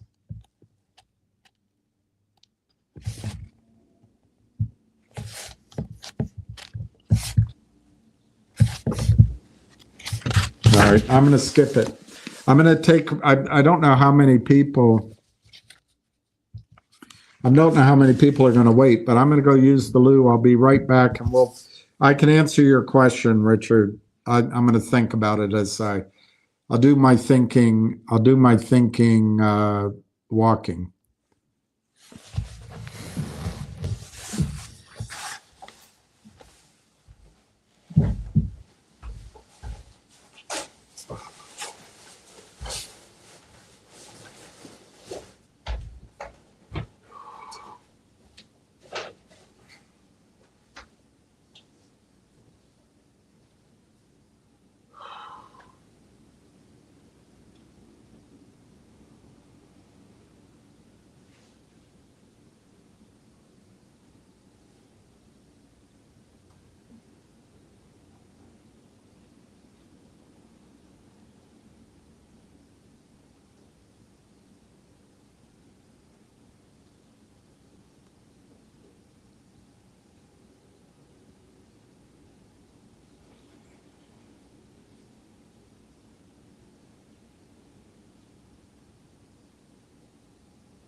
Man, I bit my lip, I guess. You button your lip. All right. I didn't know that John said that GTII shares to Saudi Arabia. That's been Ham's strategy for a long time. Saudi Arabia or Dubai, UAE. If you short stocks in the Middle East, I wouldn't want to do it in Saudi Arabia. If you're found out, I don't know if they'll stop at your left hand. So I think it would have a dramatic effect on the situation. However, these shares that get sold are fake. They come out of Germany. They come out of Canada. They come out of Panama. I don't know. I'd have to maybe have a conversation with Ham or somebody just to think out the mechanics of it.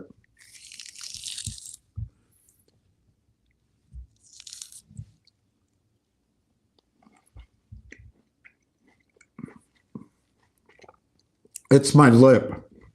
It's my lip. I'm sorry, but I wanted to go further.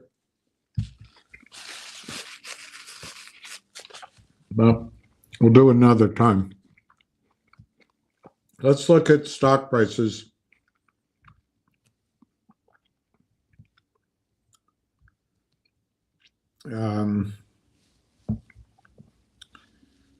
All right, the Dow's up a little bit. I guess everything's up a little bit.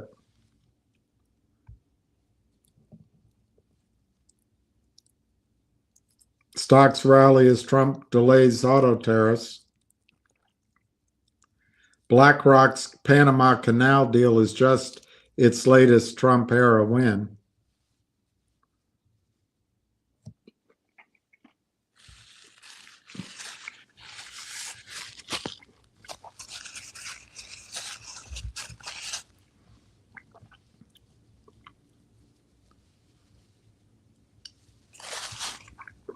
Okay, let me get the stocks. Alibaba is up.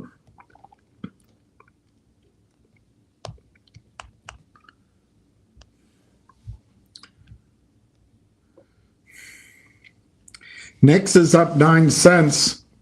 Let's see the volume. 1 million shares. Last time NIXX really ran to $12, it was in the pre-market, and then it opened, I think, at 8. So maybe, just maybe, this is a sign something could happen tomorrow morning. I have no knowledge. I'm just guessing.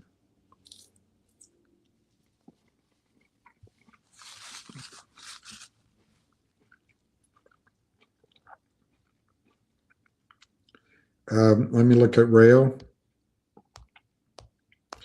Rail doesn't seem to trade in the pre-market. All right, it's 26.50. I guess my big long disquisition didn't help.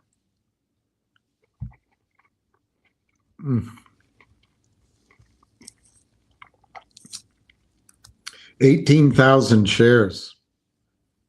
To me, that is a sign that's a positive sign, but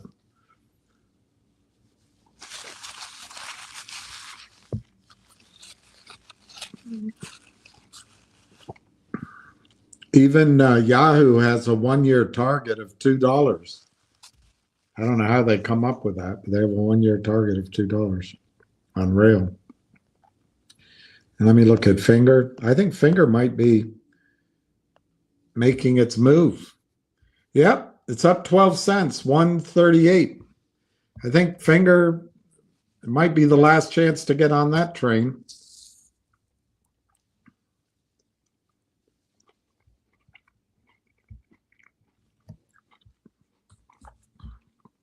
Looks like I should have bought calls. All right, so no questions.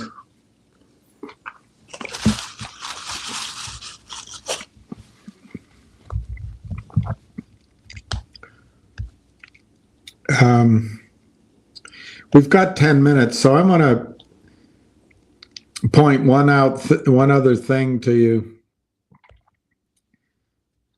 Bond volatility is happening. I'm not going to talk about that today, but just be aware it's happening.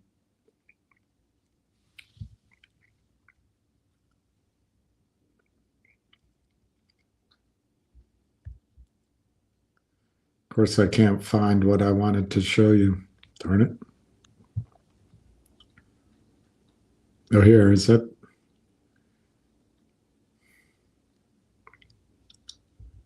I'll just start again.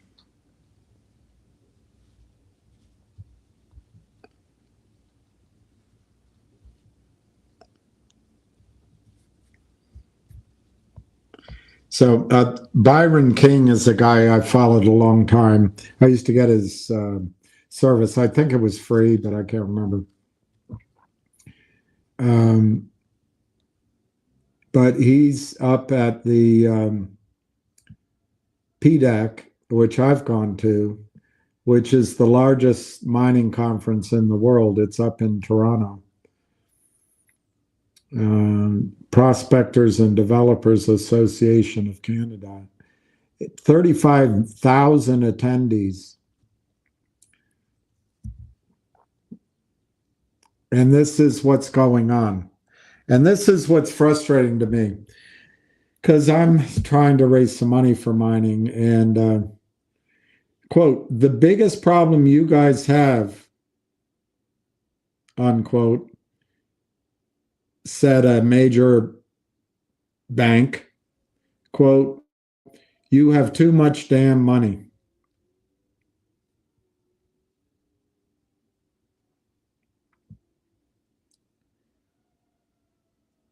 Gold is $2,900, copper $4.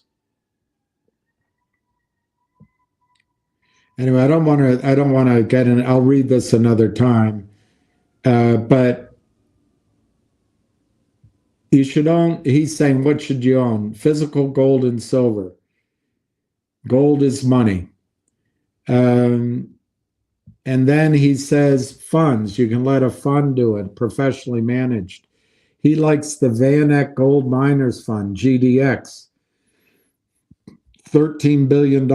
And then he likes the junior version, GDXJ. I just caution to you that there's not much difference between those two right now. And I also caution to you, they used all the gimmicks that the criminals use. I think they're great investments as long as the market stays solid and there's not an issue with counterfeiting of shares or of stock. But I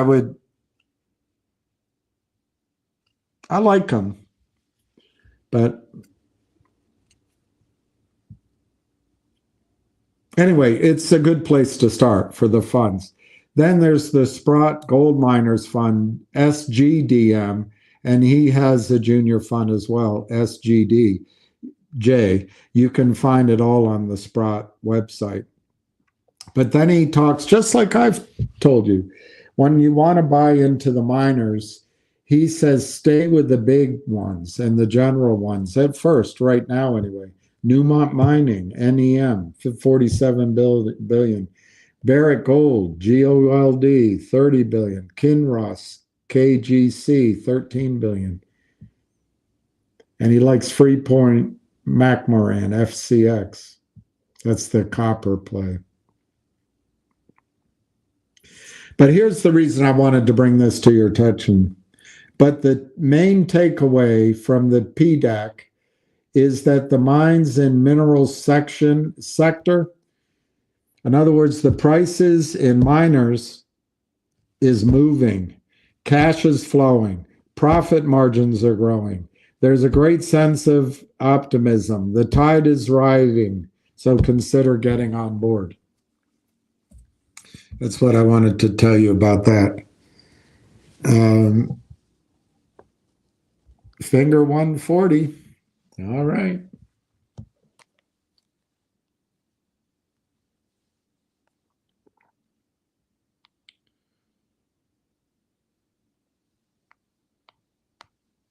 Yeah. I show 139, but it's probably delayed.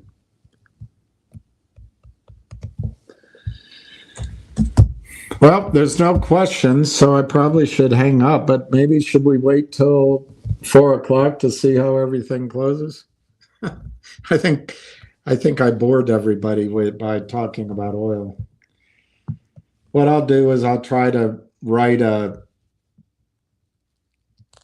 piece so that it doesn't take so long, so it's shorter. I'll try to do a report rather than reading directly from the book.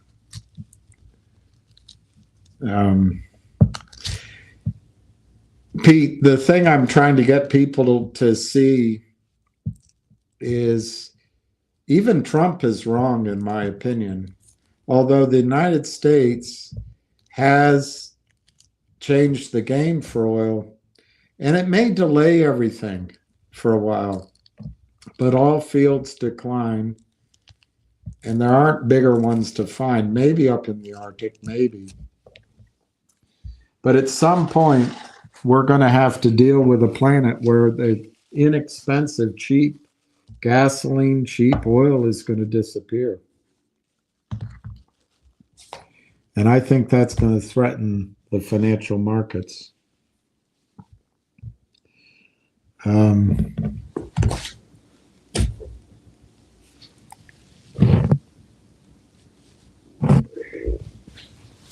What the fuck just happened to G-Bucks? Thank you for your thoughtful question. Let me find out. Oh my gosh, it's down 19 cents. Oh my God. Oh. Guys, remember, jerks like this, they come on with a symbol. They have a short, cool nickname. They're trying to get you scared. Why? JD here? I just probably made him $10. But he's shorted the stock. and he's being paid to help move it to another, whether it's another broker dealer or not, or another prime broker, move it to another LLC. He's just trying to keep it down. He wants you to sell G-Bucks. And the problem is it going to work? I don't know. I can't predict that. They can get it down. But I'm going to suggest to you, in the case of G-Bucks, this is a sign of weakness. This is a sign that he's in trouble.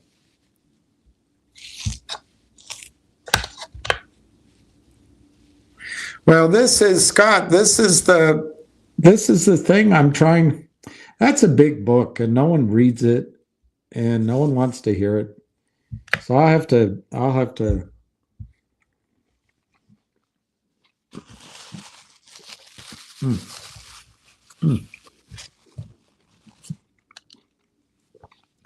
Can oranges go bad? That tastes awful. I'll try a little bit more.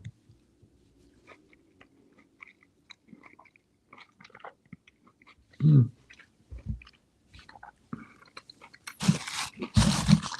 don't know.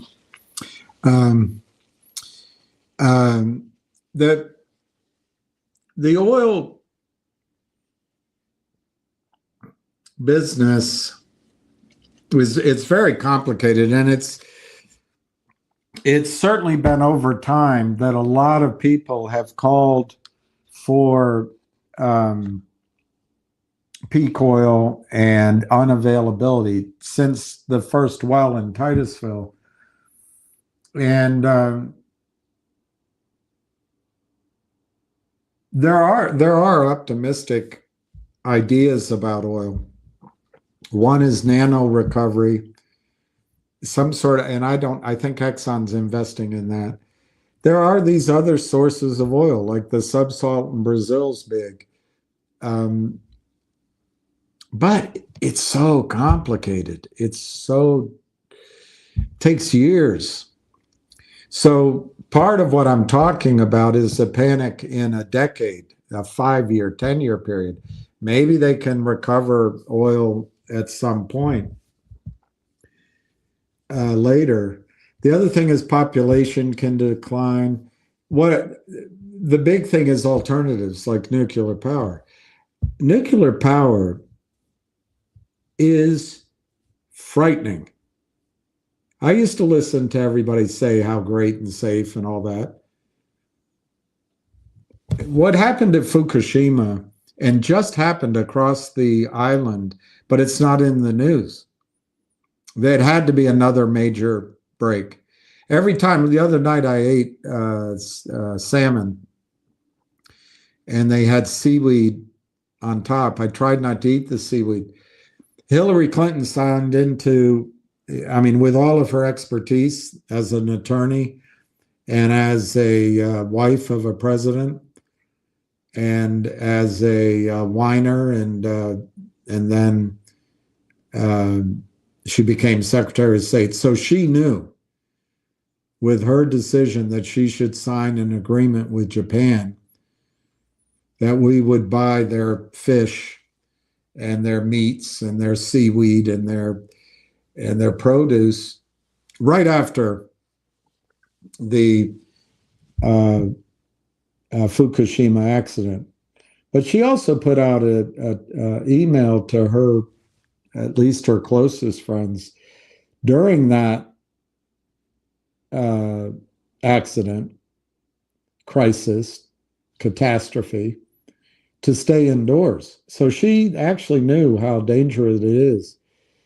Shortly thereafter, the food industry, and I think the nuclear power industry, removed the requirement for testing, and then they removed the requirement to say where food came from. And I stopped eating sushi pretty much, and I now have high cholesterol because I don't eat as much fish as I used to. But the fish in the Pacific should be avoided at all costs, particularly in the North Pacific, but probably all of the Pacific fish. We all eat it. My doctor said eat more salmon, but you can't eat the salmon out of Alaska, in my opinion. But everybody does. Everyone thinks I'm crazy. But anyway, what can replace oil? I don't think there is anything. Natural gas can do it. There's a lot of natural gas on the planet. There's a lot of methane, but there's no method of recovery. And it's frightening too. The methane that is frozen along the continental shelves and the continents of the world is just an enormous resource. Whoever figures out how to tap that is going to be wealthier than Bill Gates or Elon Musk. But that resource may just bubble into the atmosphere once, if the seas warm up. The other place there's a lot of methane is in Siberia. I'm sure it's in Canada and Alaska too, but it's in Siberia, and it bubbles up all the time from the warming, and nobody knows how to capture it. What would you do? Put a big tent over it? I don't know. No one knows how to capture it. There really is no alternative to oil. And the world, I got to start studying the numbers again, but it used to be the world produced, it was in the 90s, but just to keep a round number, 100 million barrels of oil, and it consumed 100 million barrels of oil. It was usually under 100. And then the world wants to grow. Our population is growing, but China wants to drive like we do. India wants to drive like we do. Saudi Arabia wants to drive like we do, and Canada, Africa, Southeast Asia. Where's the oil going to come from? Because when you have a world's production of 100 million barrels a day, ceteris paribus, the next year it's going to be 95 million barrels a day. And the following year it'll be 91 million barrels a day. And the following year it'll be 87 million barrels a day. Because there's decline curves. Other than the secondary recovery method projects. But anyway, it's going to be very hard for global oil production to grow much higher than 100 million barrels a day. And with the demand for higher growth, higher living standards, reality is going to bump up against supply. And it's my contention that we've got something like $300 trillion in global government debt, 300 trillion, but we've got quadrillions of derivatives, and then we've got, I don't know what it's called, shadow debt. But just sticking with the 300 trillion, interest rates are low, confidence in payback is oddly high because of the concept of GDP, that the Fed can make the markets grow. This woman, I always forget her name, that has the modern monetary theory. You just print more. Well, it's all good as long as there's oil there to do it with. And I think that's going to be the big shock.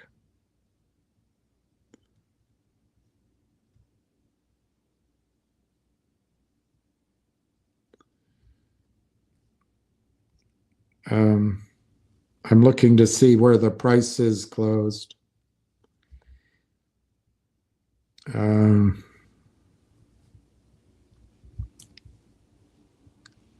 Finger closed at, I don't know. It's delayed 15 minutes. Looks like 137.5. That's pretty good. I think that's pretty good. NIXX near the close, 189. Up 5%. Volume, don't know.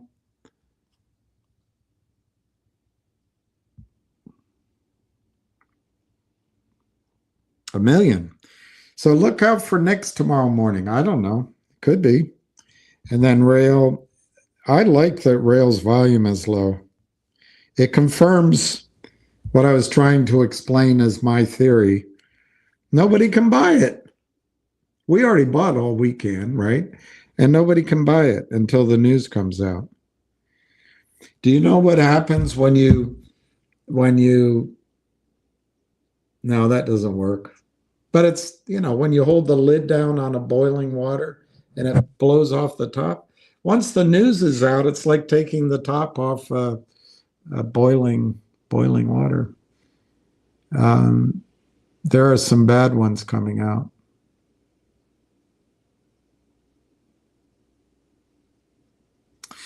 Well, I try to do the East Coast. It's scary, Giuseppe, when you start thinking about it.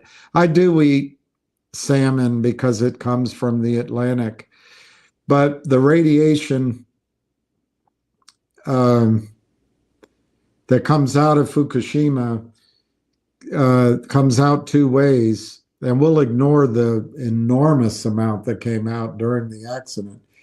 But Fukushima produces something in the neighborhood of 300 to 400 tons of radioactive water that they tell us about every day. And it's just allowed to go into the Pacific Ocean. And as Dr. Helen Caldicott says, the solution for pollution is not dilution in the case of radioactive isotopes, radioactive material, because it doesn't dilute. It gets into the food chain. So the smaller fish eat and nibble, and then the bigger fish and the bigger fish and the bigger fish and the bigger fish. So tuna fish, the big tuna, and the salmon and the etc. out of the Pacific, it's just frightening. And she will not eat it. She said she would eat the fish down by her native Australia, but I don't know if she does now. And she did say that her children were in Boston, and if there were 3 meltdowns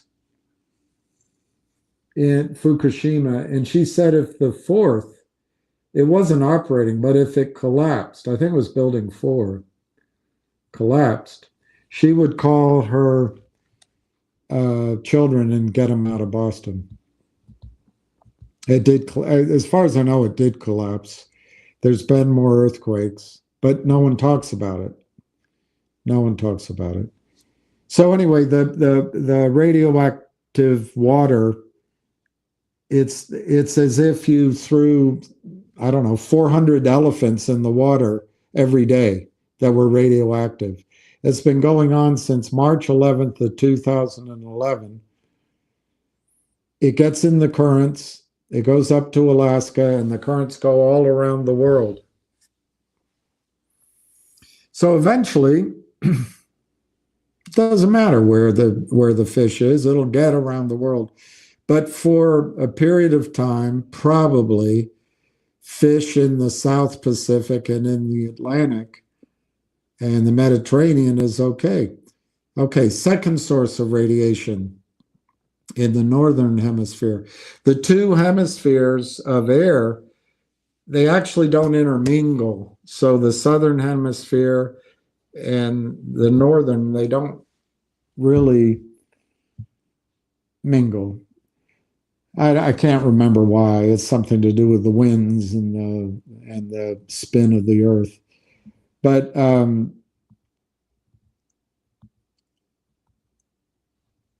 Japan, TEPCO, pours the coriums. At Chernobyl, the meltdown was 1/3 of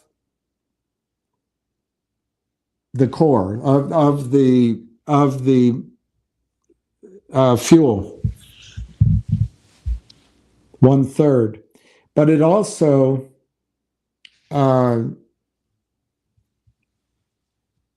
there was no water around. There's no water flowing, and they encased it. They still don't know what's happening with that elephant foot and what's it doing underneath, but they've trapped it all in. But that 1/3, that size of that fuel in that reactor is 1/3 the size of each of Fukushima's reactors. So Fukushima had 3 complete meltdowns, and it looks like the 4th was in trouble too.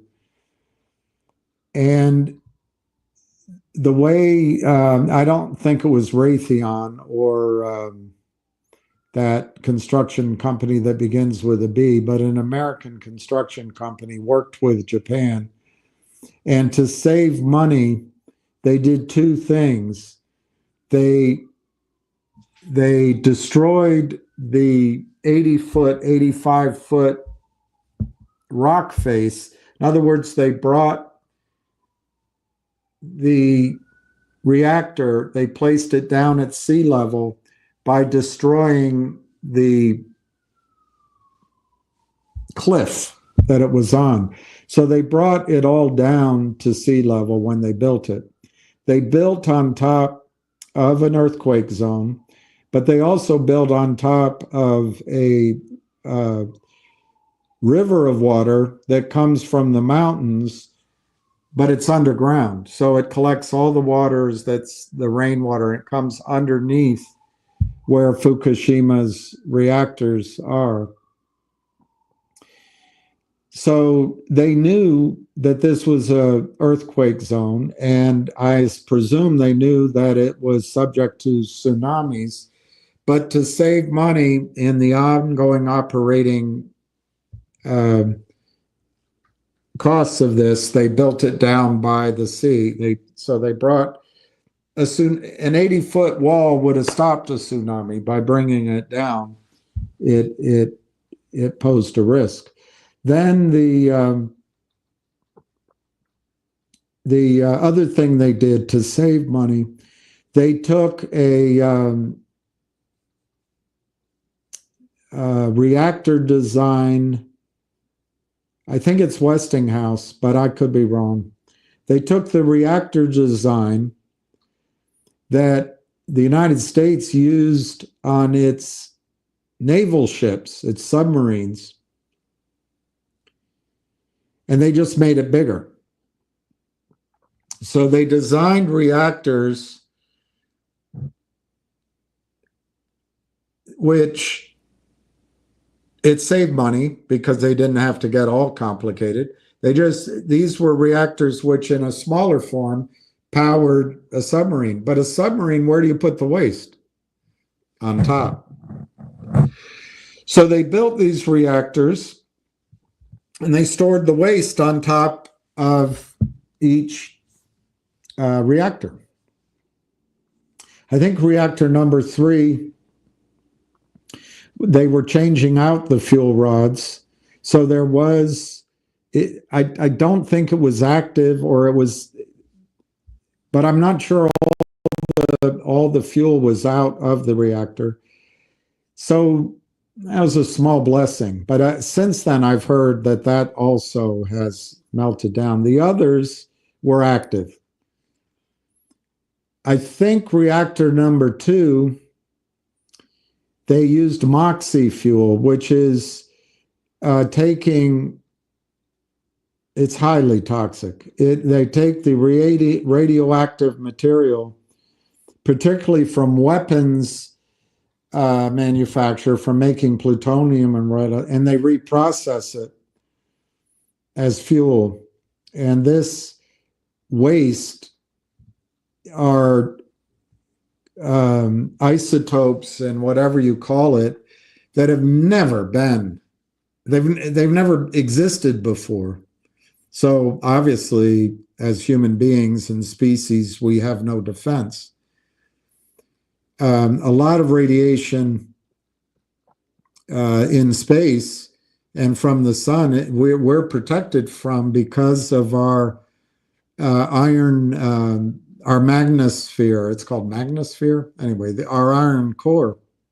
But this we just put under. So we've had eons of development without having to deal with this radioactive material. And in a short period of time, we just made it and created it. So what did TEPCO do? The other thing they did to save money is they did not build backup systems. So there were battery, well, I don't know if it's batteries, but there were engines and hookups, I guess, on the ground floor. But when the earthquake happened and the tsunami came in, it knocked it all out. It's on the ground floor. Stupid. And then you hear stories of engineers going to their cars and getting batteries. But because there was no power, the cooling stopped and these cores blew up. You can see it in the pictures. Obama came on TV and said, you had nothing to worry about. It's not going to reach America. And your only duty was to stay informed. Well, since then, there was a site called Energy News, ENE, I think it was, Energy News something. It's been taken down. You're not allowed, they aggregated news. It's gone now. And in Japan, you can get thrown in jail for taking pictures or posting. And nobody in the news talks about Fukushima anymore. So they don't talk about convertible toxic notes either. So these explosions occurred and it blew the lid off of the reactors, but it blew the waste. The nuclear waste was stored on top of these reactors.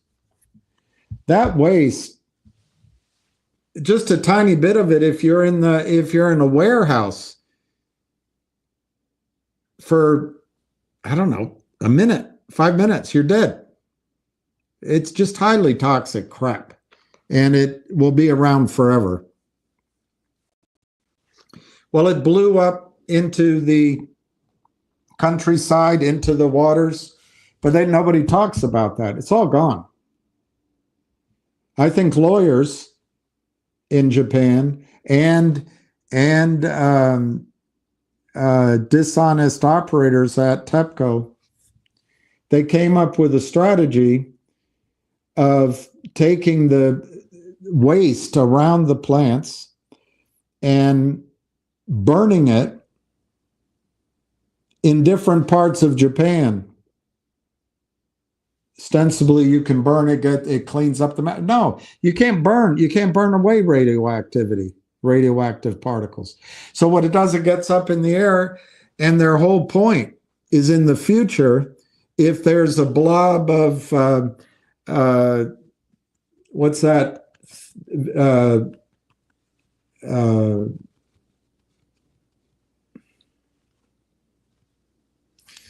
There's a, God, I don't have the words. There's a thing in your neck that can, anyway, I can't remember. A friend of mine had to have it removed for radiation. But anyway, I don't know. There's a breakout of liver cancer.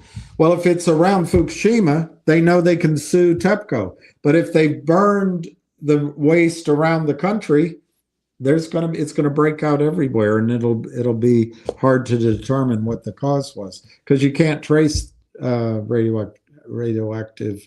You can't trace the cancers. I guess there could be a little bit. So that's one thing they did. The other thing they did, they went out and scooped all of the topsoil up in these huge bags, and they store those bags, black plastic, and they started farming again. So they sell food to us because of Hillary Clinton, and then the other industries, they don't require any testing. They sell fish, they sell the rice, and they sell all that sake to us. It's not even tested. I guess they're mad at us for bombing them, or mad at us for selling them nuclear reactors.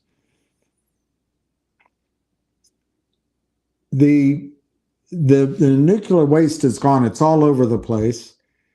I think there was a PhD guy, big tall guy named, can't remember his name, but he's British. He went into Tokyo and he tested Tokyo. Radiation got into Tokyo, and school kids are playing there, but they don't talk about it.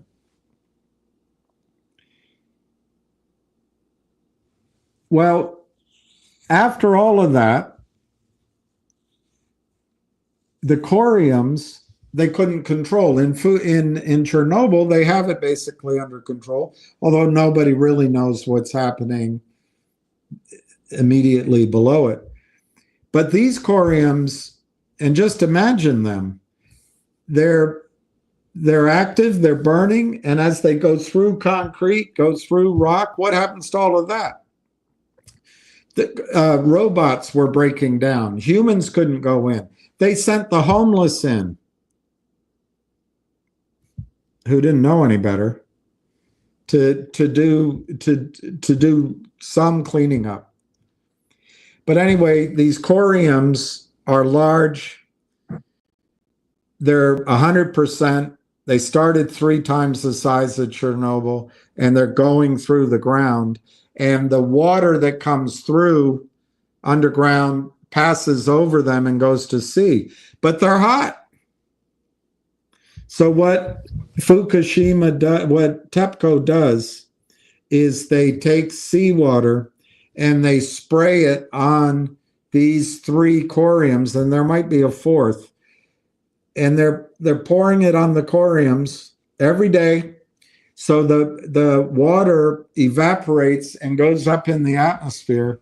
It goes in what's called the troposphere, for example.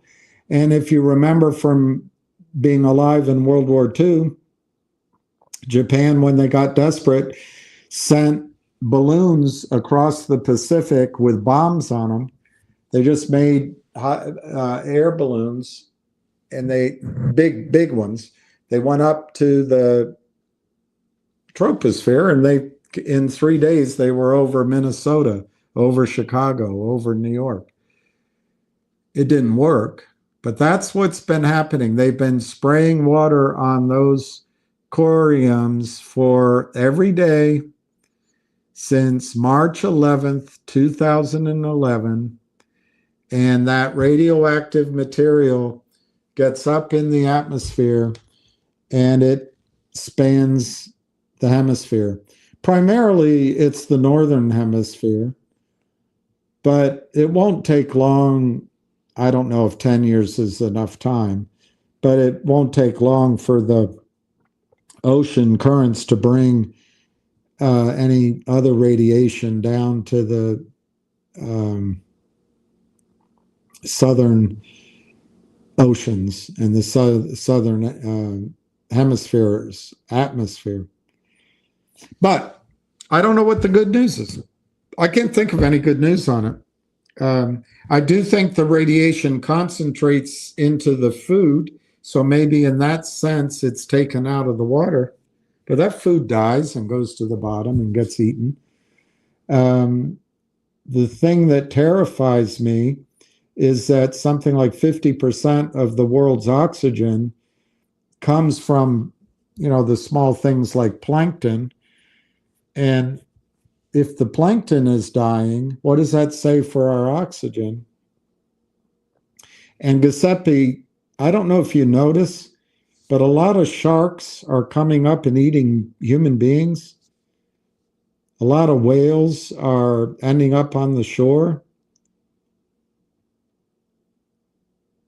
Is it possible there's no food out there?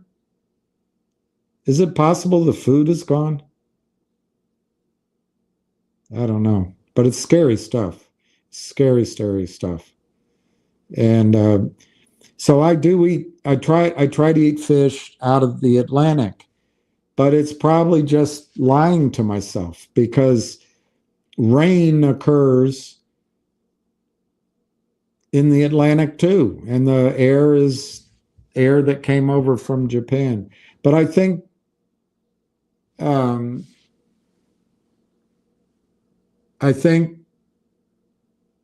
the West Coast of the United States is probably the most toxic place. I don't think people should be surfing. Those people that can't live there, I don't think they should. I don't know. Anyway, it's depressing. I don't want to talk about it anymore. That's a good idea. Eat small fish. Mackerel, sardines, anchovies. So it's not a bad advice. I also, one of my ideas is, and there's a gentleman that I want to talk to about it, but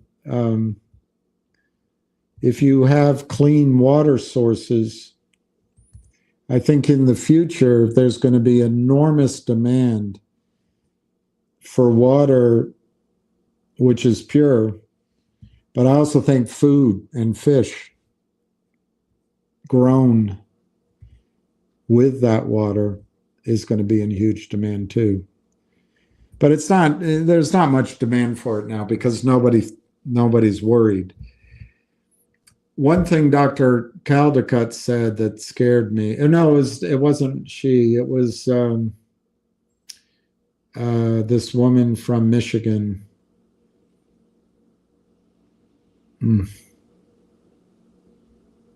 I can hear her voice. But the radiation changes DNA. And it doesn't take very long, a couple of generations. And she would show pictures of dandelions and things. I don't know. Anyway, I don't want to talk about it anymore. I'm all depressed.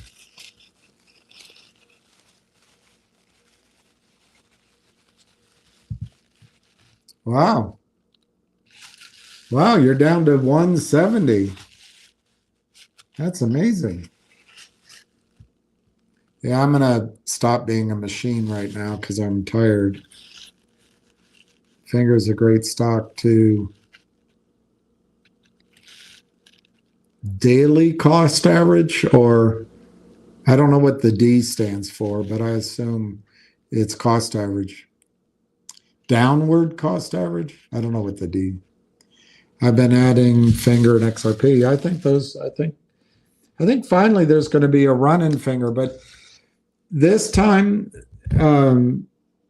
maybe, I can't give advice, but this time when Finger runs and everybody is saying, oh my God, it's going to 2,000, maybe, just maybe, this time, maybe the last time, maybe the last time, I don't know. Oh.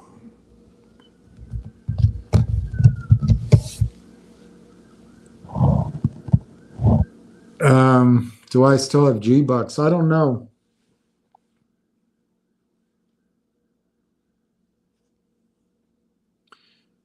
I sold G-Bucks to buy NIXX, but I don't know if I sold all of it. I don't have very much. You're talking 100 shares. I don't know why it matters. And I have, a few hundred shares of NIXX. They're both the same story. I think they're interchangeable. I hate the position I'm in. I would like to own Finger. I'd like to own some ZJYL and GDC, maybe not a lot. I'd like to own G-Bucks, NIXX, and RLAIF. But I don't have enough money to be in everything. So I don't know why it matters what I own. I have told you, and I'll do it right now. My call is, I think the single most urgent, let's leave silver. Well, no, I'll say it. I think the single most urgent thing to buy right now is silver. Whether you buy it in physical form or you buy PSLV or some other way, I don't think silver stays under $40 much longer. I hope I'm wrong. I hope it pulls back. I hope it's there for 6 months. But I think once silver moves, much like anything that moves, people will buy as it goes up. And the easy money will be owning it from here. The most confidence building position to build is from here in silver. But anyway, I don't expect a lot of you, as many have, and I'm happy for that, but I don't expect a lot of you to do it. Out of the stocks that we follow, I mean, I would love to own some Northwest Bio. I'd love to own some Tilo. I'd love to own some, a bit of all these things. To me, new money, let's just pretend it's new money. First thing to buy is RLAIF, Railtown, 30 cents, buy Railtown. We know from the news that it's possible that in the fourth week, which I think is either this week or next, there could be a follow-up. It says right in it. They have to come out with the definitive LOI, which is still not totally definitive, I suppose.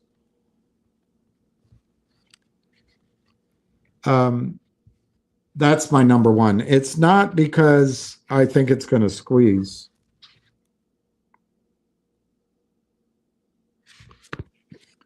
It's not because I think RLAIF is going to squeeze. Could a little bit, but that's not why. I think there's going to be a revaluation in RLAIF from, I don't know, 30 cents to, I'll pick $1.20. It's going to be revalued, and it'll happen overnight. From that point, and I just made that number up, but it's based on the warrant or some financing things. So that point will become where the discussion is made. Well, what do you think the stock's going to be? $3, $5? What do you think it is in the long run? Do you think it's going to be taken over? Is it going to go to 20? Could it be a $50 stock? All of that discussion, which will be fascinating and interesting, I think will happen from $1 or $2. So I think the most urgent thing to buy is Railtown, because that could happen in a week or two. I also think Railtown has the benefit of being a value creation, a revaluation story based on the bloody story. It's not based on a squeeze here, a computer turned on here, what the CEO says and does, what the receiver gets 20% of the company for filing 3 reports, but everybody got upset with Michelangelo because his proposal was he was going to keep shares even if the deal didn't work. Well, wait a minute.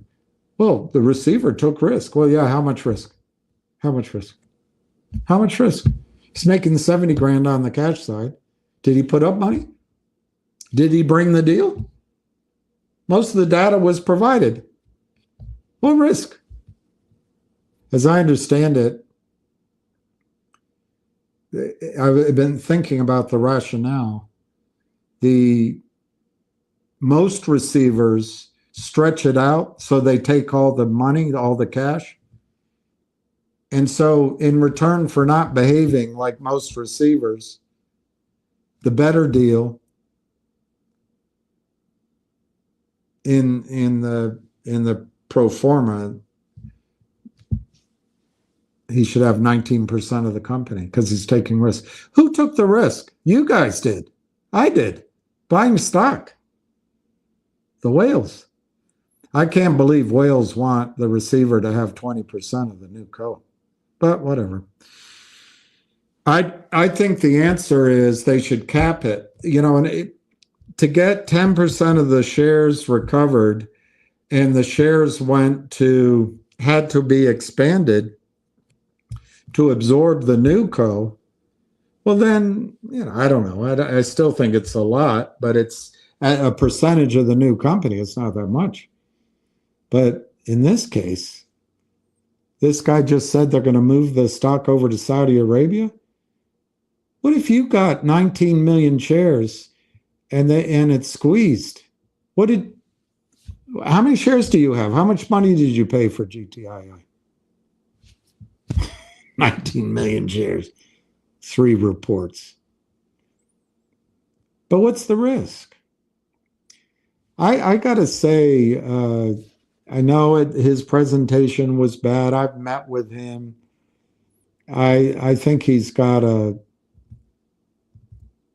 team that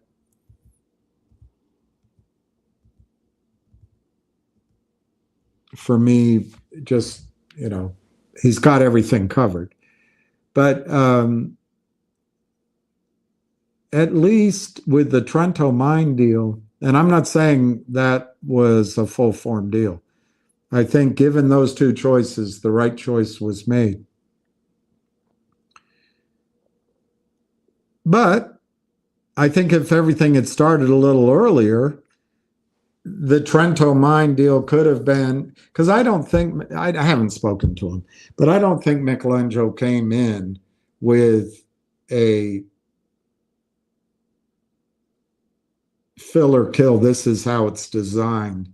It was a starting place for negotiation and work together. But the biggest thing I heard back from all of you, not each of you, but many of you, he's going to keep shares. He's going to keep shares. He's keeping, to my memory, they were going to keep 20,000 shares, 20 million shares. I could be wrong. Maybe it was 30 million. Maybe it was 10 million. I don't remember. But they were going to keep tens of millions of shares or millions of shares anyway, even if the deal didn't work. That's not fair. That's not right. I don't know. On Wall Street, you get paid those kind of payouts for bringing a deal, for putting a deal together, for raising money. You don't get it for filing. Anyway, I don't want to get caught up in it. It surprises me that it doesn't offend anybody out there. And so therefore, I must be overreacting. And yesterday, that discussion, I tried to keep it from confrontational because I didn't ever try to take it that way. But it stuck in my head and I woke up thinking about it.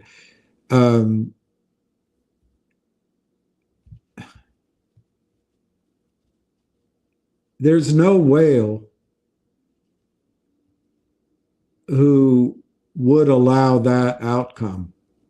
So I think it's a fast one in a way. Maybe not intentional, by the way, maybe not intentional. Because if you take that much and you expand the number of shares just to make it up, the shares get expanded to 1 billion to buy out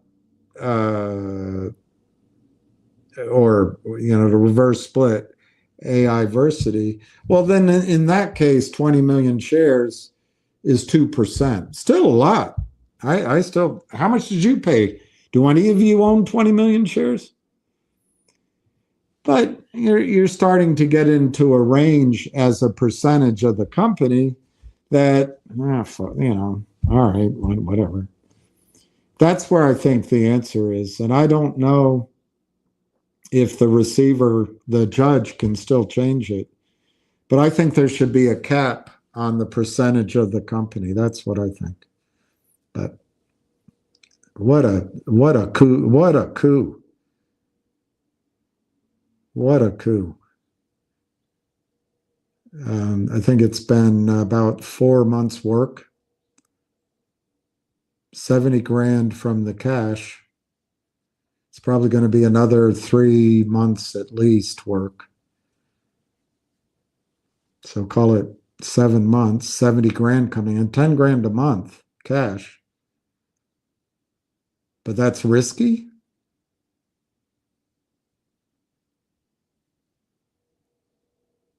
And if the company has 100 million shares, and which is us, and then 19 million go on top of that, so to the receiver, that's 119. It's not 20%. I don't know what that is.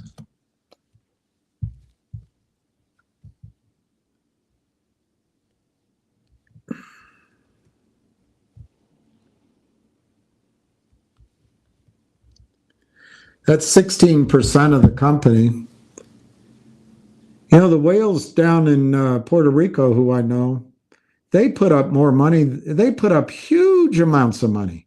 They don't have that much of the company.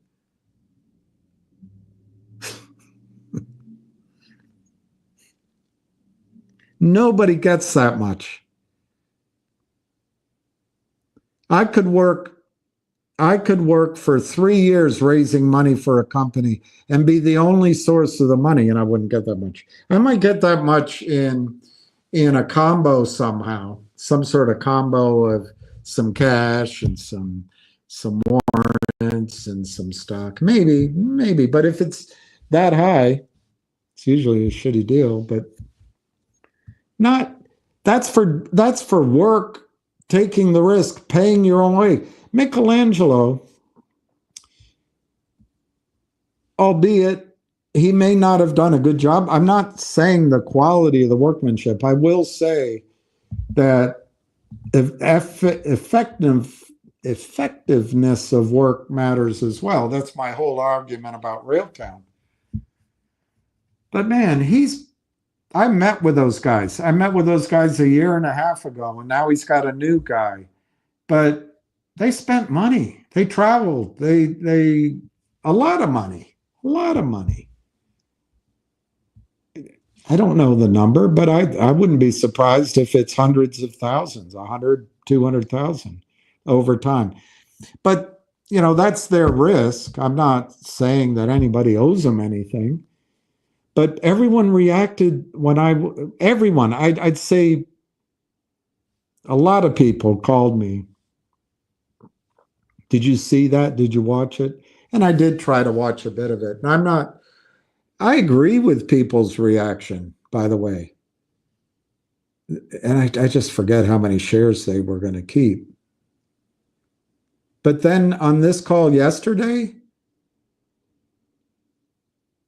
I was sold the argument, which I didn't agree to, but I just tried to calm down. The argument that he's taking risk. What risk? What risk? The whales are paying for everything. He's not putting up his own money. The lawyer out of Arizona did the research. The guys inside of the company knew the information. What risk? I knew a lot of that information, I'd say third hand, before the receivership, so it was known. What risk? Who brought the deal to the company? I don't know. I didn't.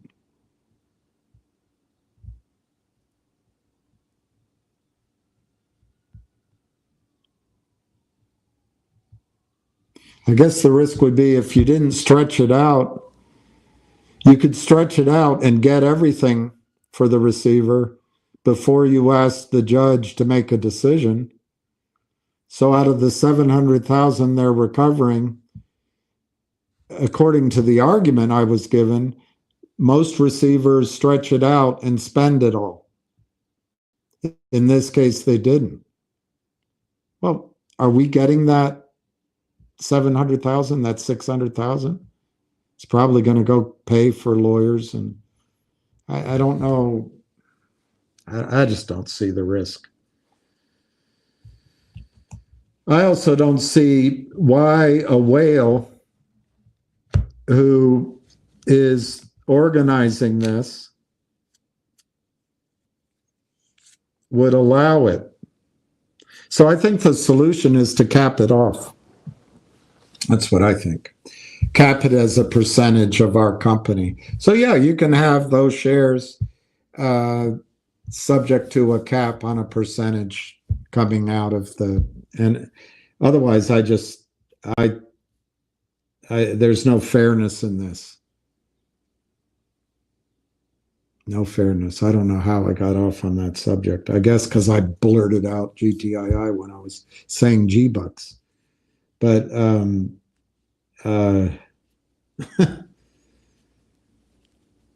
it's okay with everybody, though. You know, it's okay with everybody. I don't think it would, if the whales looked at it, I don't think it'd be fine with them. But anyway, let me get off of that. It's already a done deal, so it's not even worth talking about. That's one of the best deals ever made in the history, if it works. If they do move shares to the Middle East, they do cause a squeeze. That's one of the most astonishing reversals in fortune for basically what is I think, a misrepresentation of risk.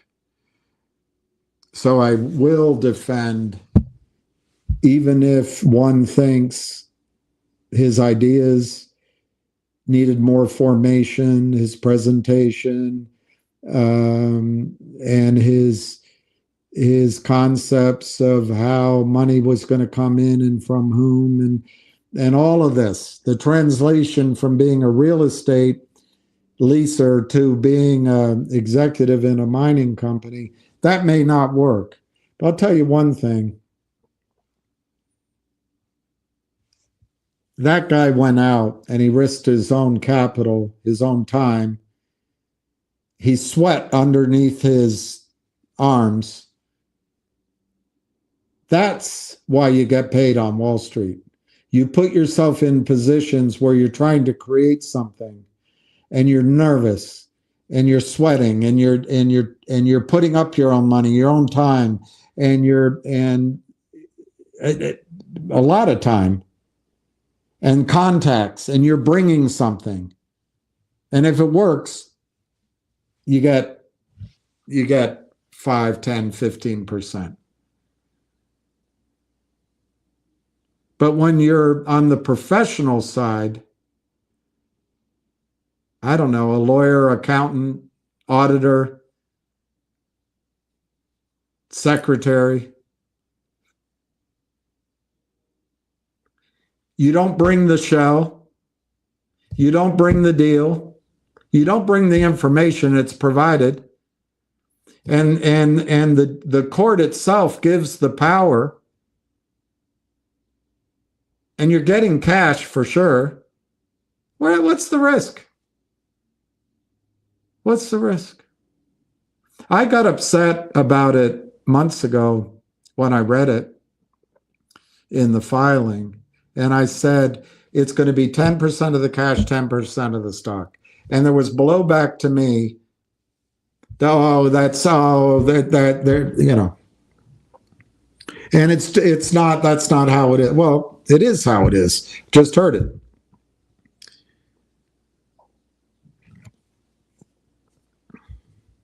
$10 cash is more money than most people make. That's a nice deal. I think as one CEO said to me, the level of greed here is beyond the pale. And when I was talking to him, I was trying to get my payout up from, well, we were a group. My share was 2%. But I had worked 5 years on it. And I was trying to get the payout, I can't remember now, payout up, I think. Anyway, I was trying to get my part of it up. But he was talking about the whole group, and it turns out he was the one that was, but anyway, I always remembered that term he used, the level of greed. It doesn't bother you guys. But the idea, well, it's either this or it'd be zero, we'd have nothing. That position could have been filled by somebody being paid 20 grand. It's a false alternative, but here's where we are. So if I were involved as a whale, I think I'd cap it, and I'd say, you know what?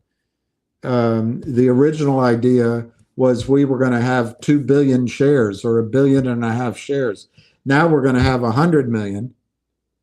So we got to cap this, because there's no way in hell that the whales intended to give up 17% or whatever the arithmetic works out to, 16, 17, 18% of the company for clerical work. They're paying for it, and the other attorneys are doing it, and they're providing the information. I don't know, guys. Anyway, I'm going to stop talking about that.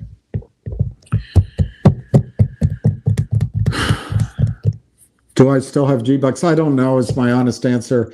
As I'm thinking about it, I may have put it all into NIXX. I put at least half of it into NIXX. But in any event, what I worry is by being in them that I'm missing out on that chance to buy Railtown. But I would, Benjamin, if I were given money right now, I'd buy Railtown first because of, I don't think you'll be able to buy it down here very much longer. I know I said that before. Secondly, I would probably buy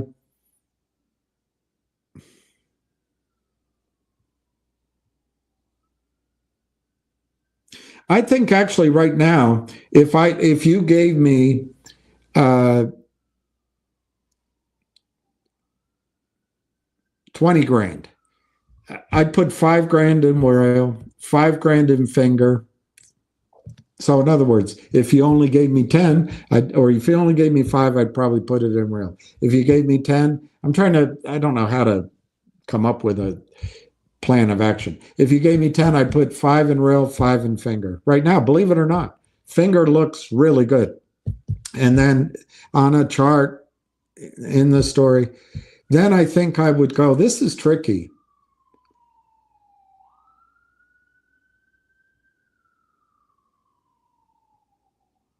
If it's easy, if I had the full 5, the full 20, I'd do 5 in Rail first, 5 in Finger, 5 in NIXX, 5 in G-Bucks.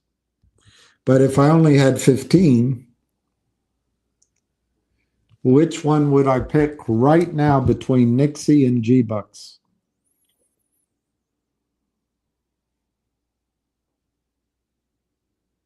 It's close. I think I'd pick NIXX first, not because it's better, but because it looks like they've tried twice with the volume. The stock movement looks good. And there's been news. So what would lean me in the favor of NIXX right now is the urgency. In other words, it could happen tomorrow. It could happen Monday, you know? That's why. It would be that it could happen more quickly. But that doesn't mean that G-Bucks couldn't happen tomorrow either. They're twins. The thing with G-Bucks is it really looks like shorts are trapped. How do you know? You don't know. It does look that way. And it also looks like they don't need to go to the criminals. The tiny risk in there is they did do a convertible note, which they've retired. But I don't think that fixes the problem. Once that note's out there, you know, you can't, you know, once you kill a man, you're a killer. You can't not be a killer. So once you put the note out there, the shorts are shorting. That's a bad, anyway, that's a little bit of the risk in G-Bucks, but G-Bucks has 100 million letter of intent. It too has news coming. So it's a close call. But my sense of not wanting to miss out right now is Railtown first, Finger next. Finger's moving. I think Finger's going to be $2 or $3 soon. And that's, darn it. But I can't own everything. Yeah, and I think I would do NIXX because it has a chance to go first, and then G-Bucks. But G-Bucks might go first. If NIXX and if I still have G-Bucks, either one, if they quote unquote go, I'm not sure I'm going to wait for the moon. In the case of NIXX, if the volume goes to 50 million, 60 million, 70 million, 100 million, and the stock's going up and up, I think I'm just going to get out in that. And let's say it goes to, I don't know, let's dream big. Let's say it goes to 15. The high before was 12. So I'll dream big. It goes 15. And I get out of NIXX. And then the next day it runs to $70. That's not going to bother me, because I think the risk in NIXX is it could be a big dud. NIXX could be the biggest dud you've ever seen. It ran in October, November. They ran 2 weeks ago. I think, just to be clear, I don't think it's going to be a dud. I think it's going to happen, but hey, just look at it. Where's the surprise? So my point on NIXX is when the volume's there and it's up, I'm probably going to get out. And I'm going to guess that if it's really on its way, it'll be a multi-day thing, and it could go to it could go to 100 or 150 in a squeeze. It could be fun, but I think most people involved in it will probably get out if it really runs 20, 30, I don't know, 40. It's up to you. It's up to you. But the risk reward in NIXX is that it just goes up to 2, 2.5, 3, spins around. But it's the right price to take that kind of risk. On the G-Bucks, I think G-Bucks has been destroyed to the downside But I think it's because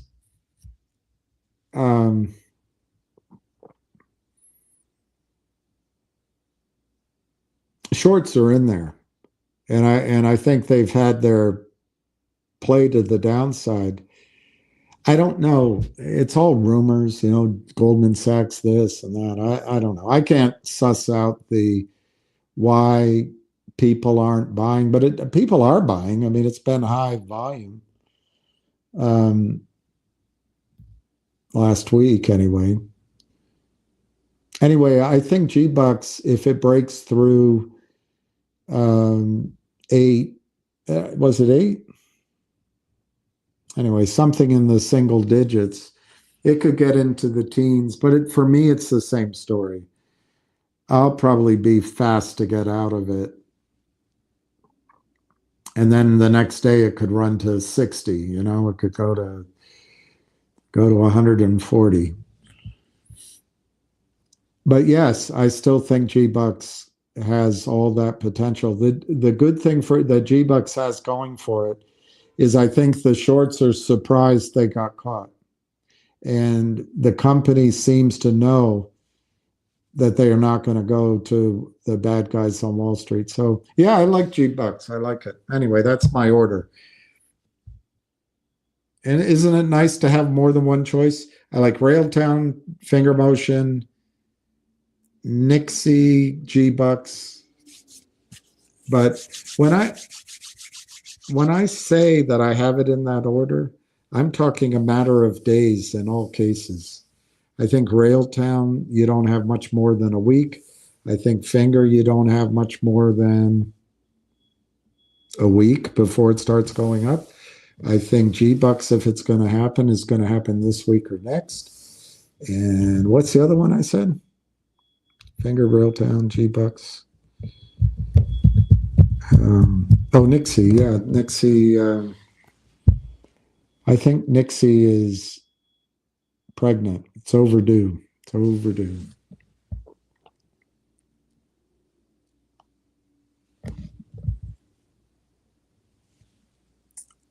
Are you kidding, David? Are you kidding? That's the biggest thing I miss. I used to go, it's gone now, but there was a countertop where I could go get a tuna fish salad sandwich that was the best. I don't do it anymore. I don't eat tuna fish anymore. I don't have tuna fish salad.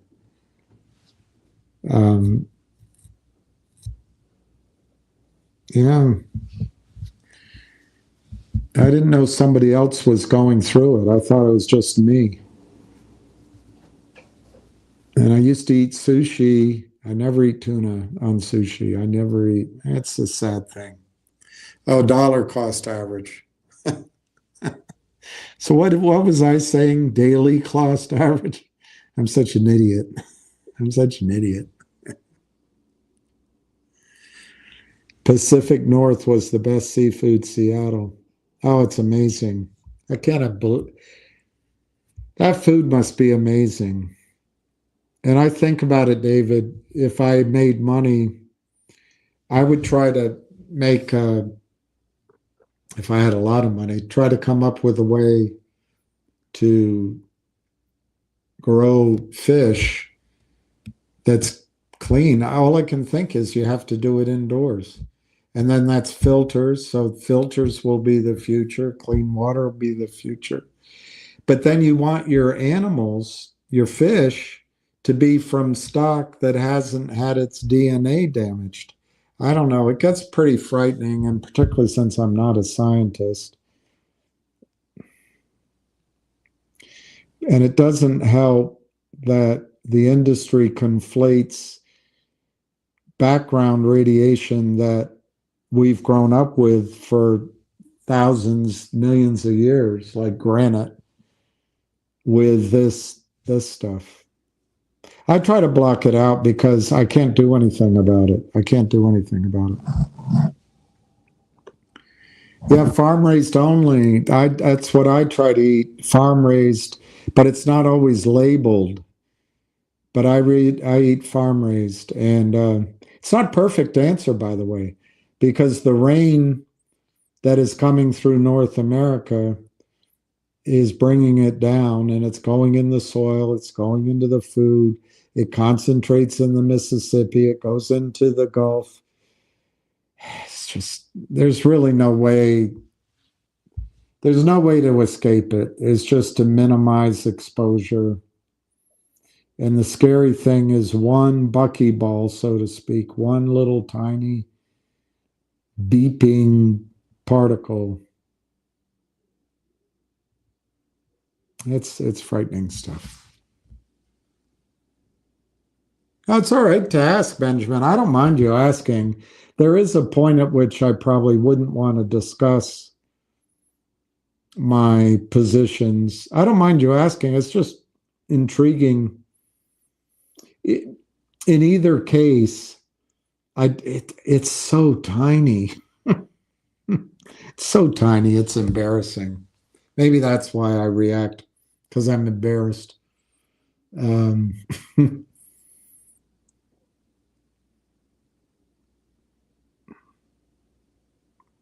Yeah, it's so small, Benjamin. But Benjamin, I will tell you, depending on when they go, for me, the profit, if it happened tomorrow, I think I would buy Finger Motion. But by the time it happens, Finger Motion might already be $3. It's going to be tough. I don't know. It's going to be depend. But what I really want to do is get into Railtown before Railtown is $1. Is Railtown going to be $1? That's my projection. I have no idea.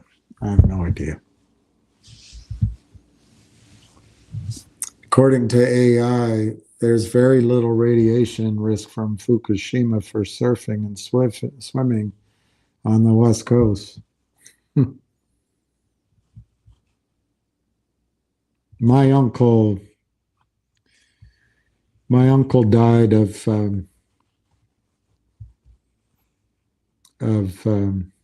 melanoma in his stomach area. It came quickly, but it came around that time. I think it was 2013. And he was my dad's brother, true redhead, Irish skin. So it's possible it was just from the sun. But he was he's a Navy guy, very successful, multimillionaire, that he made on his own. And but he spent a lot of time on the water. And I'm convinced it was because of the radiation. But you're right. I'm sure AI doesn't say that it is. My point isn't to get in a debate middle ground at all. If it doesn't bother you, I don't want it to bother you. But after Barack Obama, the president of the United States, told me in a speech that the United States was safe and no harm would come to any of us.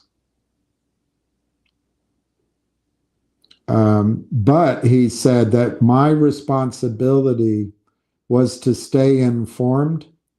He told me that, Barack Obama.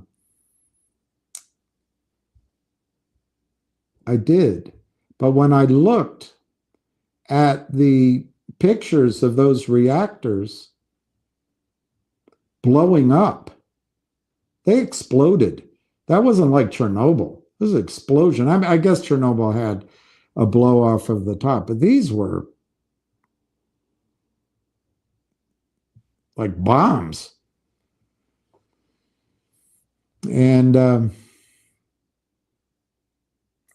then the wind and the currents. I stayed informed, and so I started listening to Fairwinds, a guy named, he has his wife, Granderson, I think. I listened to Kevin Knapp, I think his name is. It's a while ago. I listened to this woman out of Michigan, and then she brought on another woman who had written a book about these kind of things, and she was a doctor of this kind of thing. I used to listen to them. And then I listened to Dr. Helen Caldicott, who Australian, who is the person that she said that she thought Ronald Reagan had dementia back then, but she thought he had a good heart and was a kind man. But she sat with him and talked about nuclear proliferation. So she believes that her conversations with Ronnie helped the arms agreements. Anyway, she knows what she's talking about. I listened to her. And then I listened to this guy out of the UK, a doctor, big, tall guy. Man, I'm sorry, middle ground. I cannot give you, I'll think of them tonight or tomorrow morning. I can't remember all the names as I'm sitting here. And then I tried to follow news stories. Washington Post, New York Times, LA Times. I even tried to read Japanese newspapers online. And I did follow this news agglomerator called ENE. And that's where I got my information. I read and studied Fukushima for years. I'd say 5 years, 6 years. And there's another guy I listened to. He had a weird named site. He's still out there. Durmford, Dana Durmford. Anyway, putting it all together, what I noticed is the news disappeared. There is no coverage. No one cares. How can that be? I think it's, the banks own the media and the banks own the nuclear power industry. It's all about money. But middle ground, I stopped following it because it just became too much. And I told a dear friend of mine, please don't go to Tokyo. But she went with her mother and ate the fish. I'm like, God, don't. Because once it's in you, you can't get it out. My Chinese client took me as a celebration with a bunch of her friends to a Chinese restaurant, and they served sushi.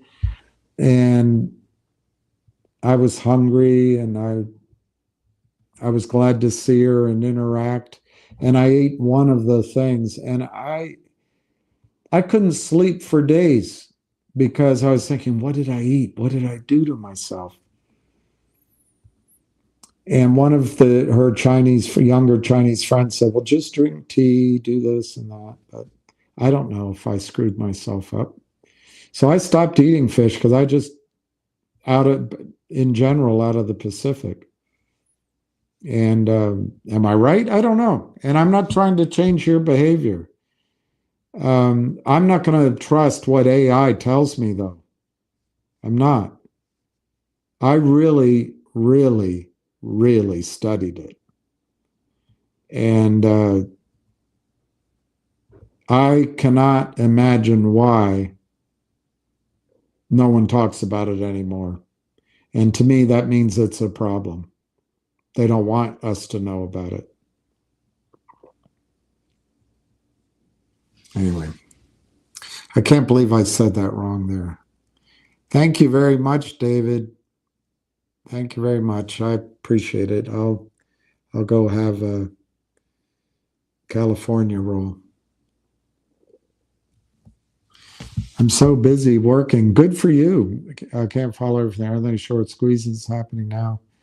And do you think any will be happening in the future? I think G-Bucks might be in the middle of a squeeze, even though it's down. I'm not ready to say that that's not going to go up. But I feel pretty foolish now because I bought my shares at $8. I don't, but again, it's so tiny. So the point is, you can experience it and pay attention to it. I think the G-Bucks can squeeze, but it's not. It ran up and it's down, and so it's in that stage of doubt. I don't think G-Bucks is over, but because it's at 4, I would say it's at least 50-50 risk. It's probably more like 30 to the good guys, 70 risk to the bad guys. I mean, in other words, 30% positive risk versus 70 risk. I don't know, something like that. But I don't think G-Bucks is over. I think Railtown could have a squeeze because I think there's been some shorting, but it's not the story. It's not the story. So I don't know how much it could go up. And I'm not.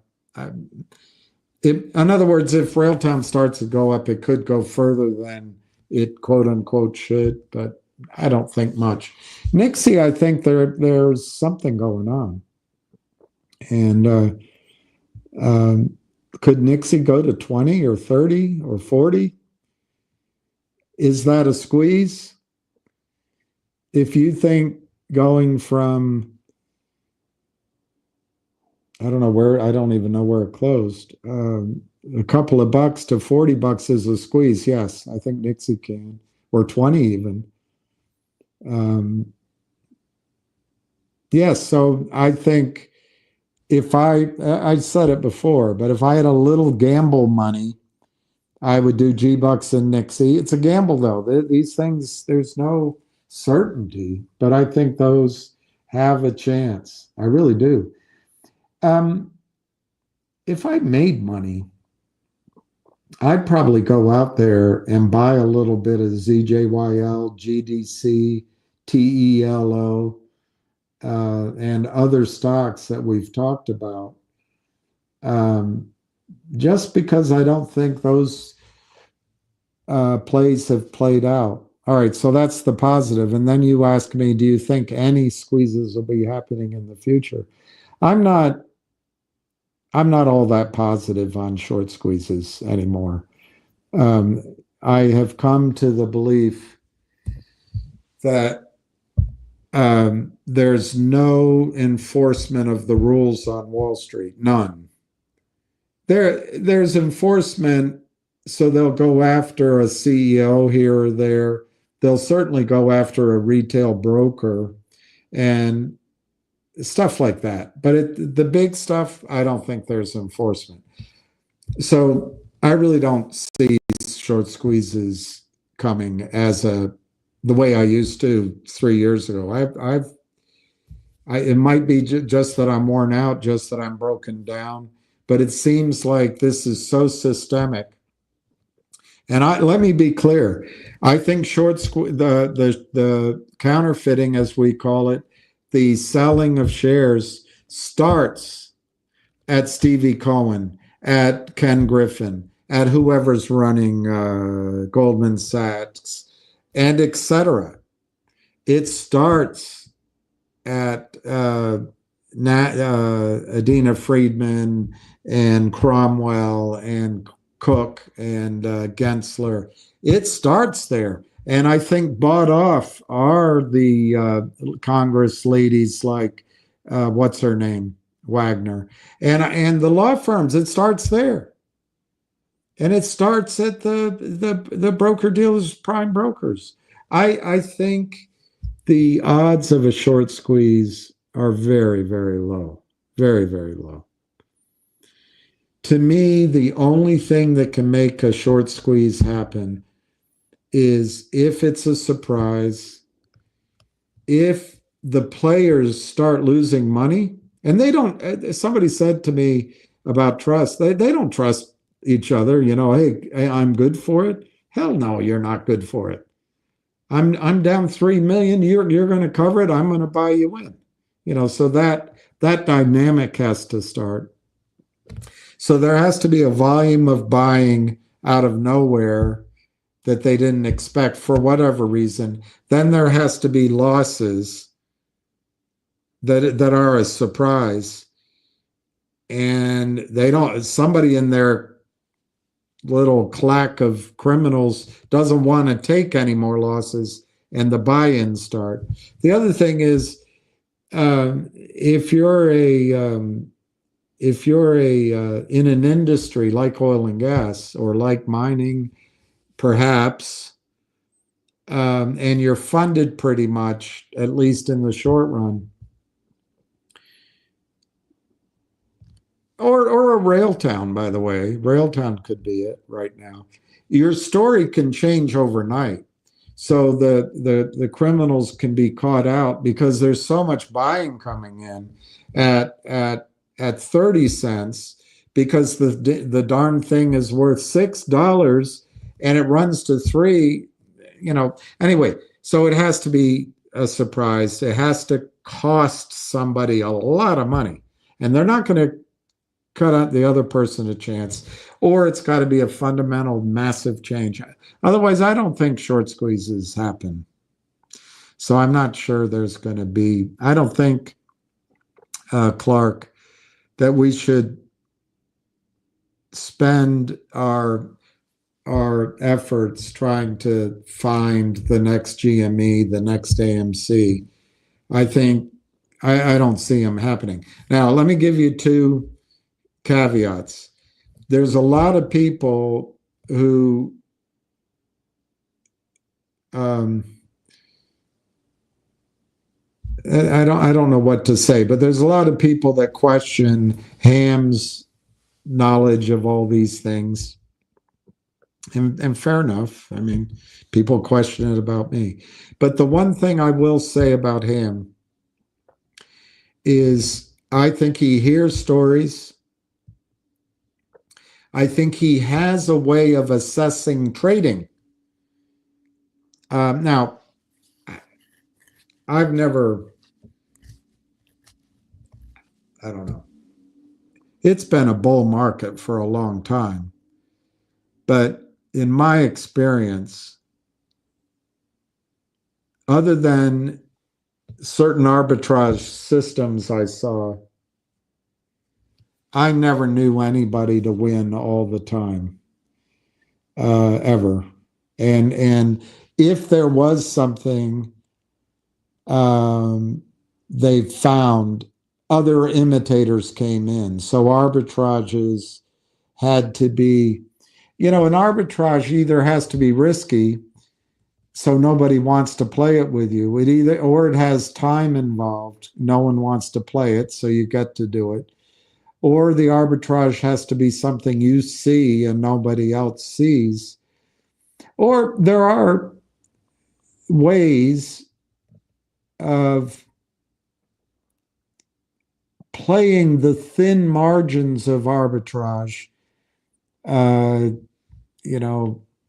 mean, talk about the gold situation just now. The COMEX, they raised the price. They didn't want to short any more gold. So there was an arbitrage there. But they close up. In the time of computers and a lot of people in the financial business, these things close up.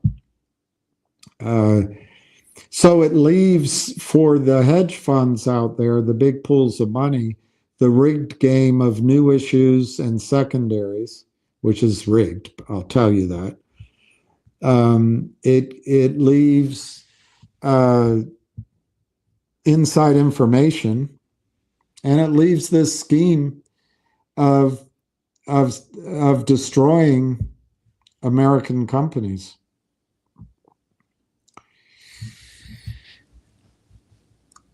I just don't see a short squeeze when every law firm is involved, every market maker, every regulator, every these scumbags like Alpine, every so-called investment bank, they're all involved. Benchmark refers them, they're all involved. And the problem is, even the honest people, they have a job, they have a wife, they have kids, they need the commission. They don't want to be out on the street. So there's a lot of, if the attorneys give a cover your ass opinion letter, there's a lot of looking the other way. And the attorneys are paid really well.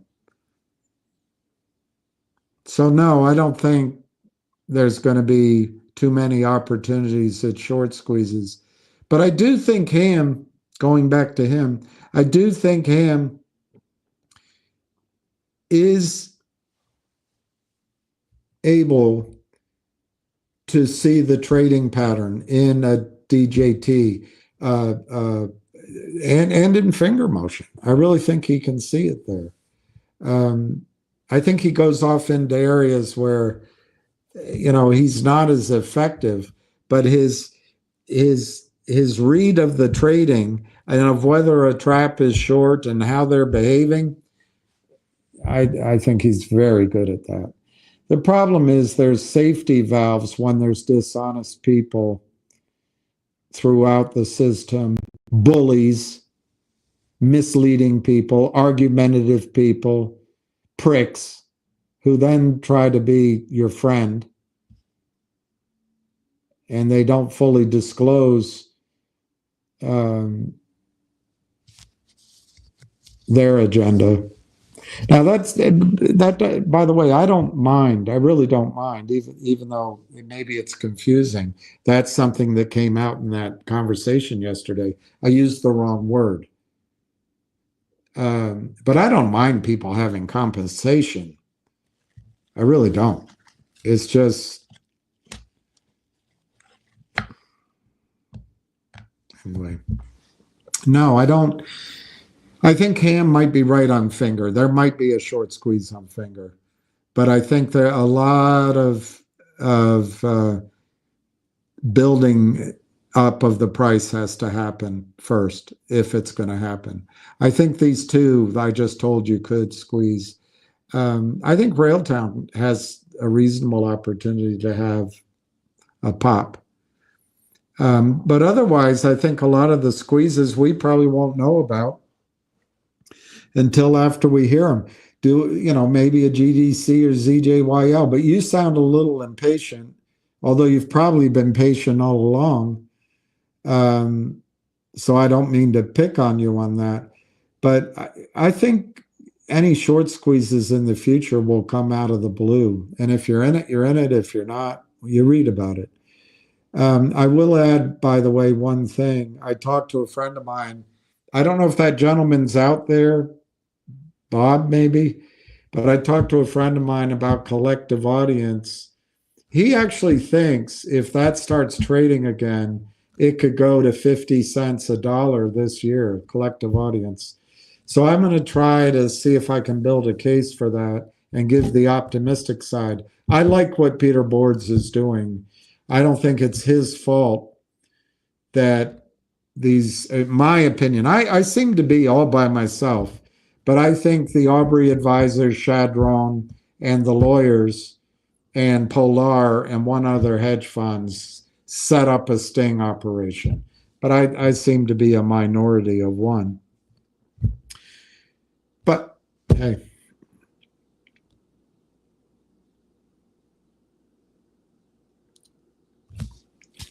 I don't have a dog to disappoint anymore, so I guess I just disappoint myself. But that's some CAUD might be a stock, whether you call that a squeeze or not. But that might be a stock, if my friend's right, that gives you 10x or something. Just something to think about. And I think the guy's name was Bob. The other thing is, I did on Logic, I am going to get an update well, I've asked for it. I am going to get an update. And I was told that the company out of Israel, this Meta, whatever it is, it's legit. The connection that I'm seeing may be wrong, but I'll wait till I get the update. And I'm optimistic. Logic, I'll wait and see. There's a lot in it, apparently. But I'm optimistic. Logic could give you, if it's true, it's a big if, but logic might be able to give a 10x, a 15x. Is that a squeeze? I don't know. I do think, Clark, there's going to be opportunities to trade, and maybe we just have to start looking for 5x, which is huge, and move on to the next one, you know.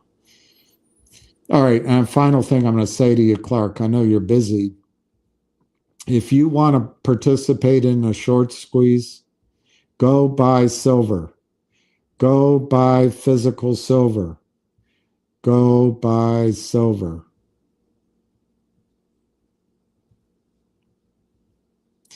I'm going to try to answer a question I forgot to answer. If you're looking for junk silver, right now it seems to be available. It's called constitutional silver. It's just pre-Kennedy coins.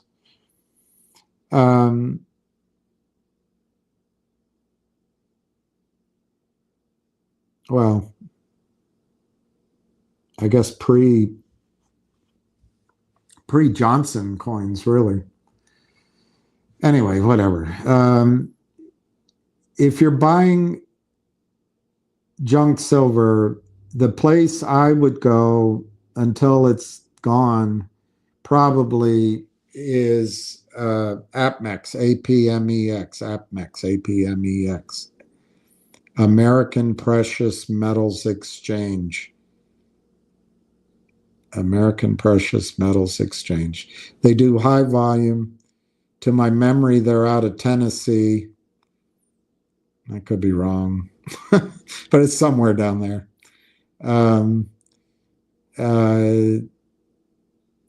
They have a long track record, and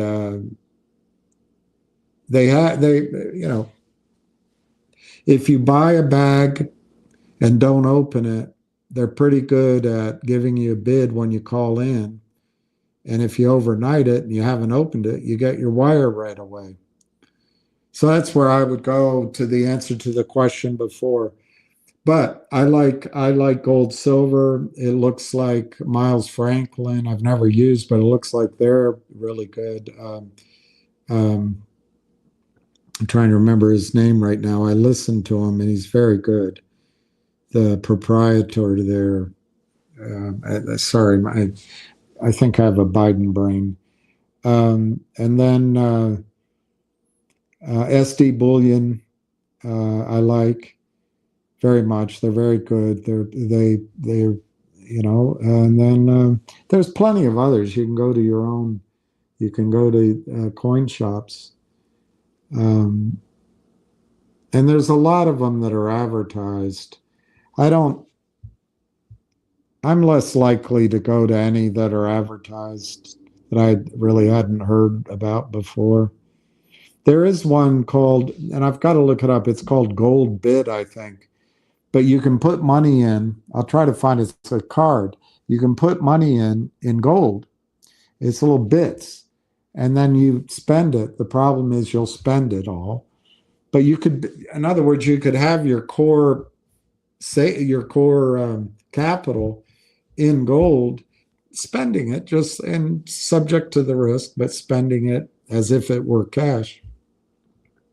But if one day they announce, whoever they are, just announce that gold has been repriced to 10,000 or some number, well, you benefit from that. So I'll try to get that one up there too.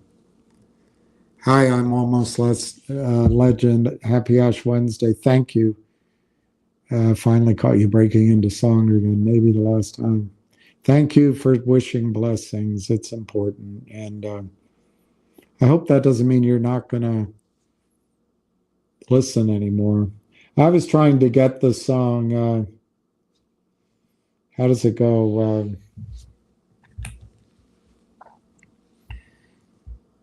It's a Gillian Welsh song, so it's not a, it's not a voice I can imitate.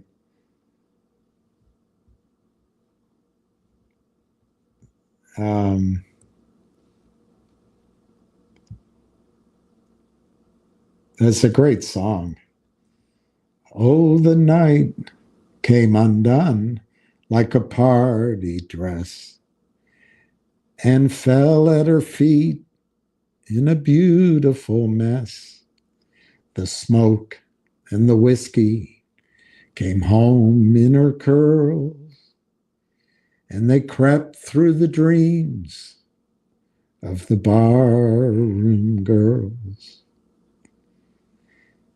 Well, she tosses and turns because the sun is unkind. I can't get that. Her voice is unique. And the heat of the day is coming in through the blinds. But save all the blue skies for the rest of the world, because the neon will shine for the barroom girls.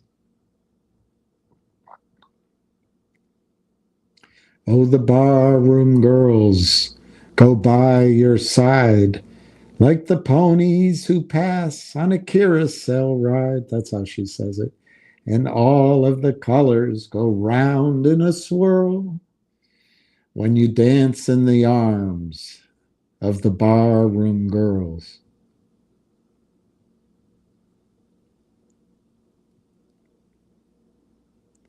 Now she rolls to her feet when she can't sleep. I can't get this song. Can't sleep no more. And looks at her clothes lying out on the floor. Last night's spangles and yesterday's pearls are the bright morning stars of the barroom girls. Last night's spangles and yesterday's pearls are the bright morning stars of the barroom girls.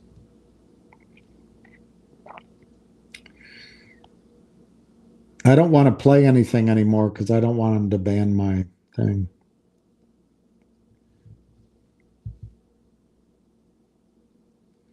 Oh, the night came undone like a party dress. God gave us everything we need. Hopefully we don't F it up too bad and create scarcity. I don't know. There's a climate change book, and I want to say it was written by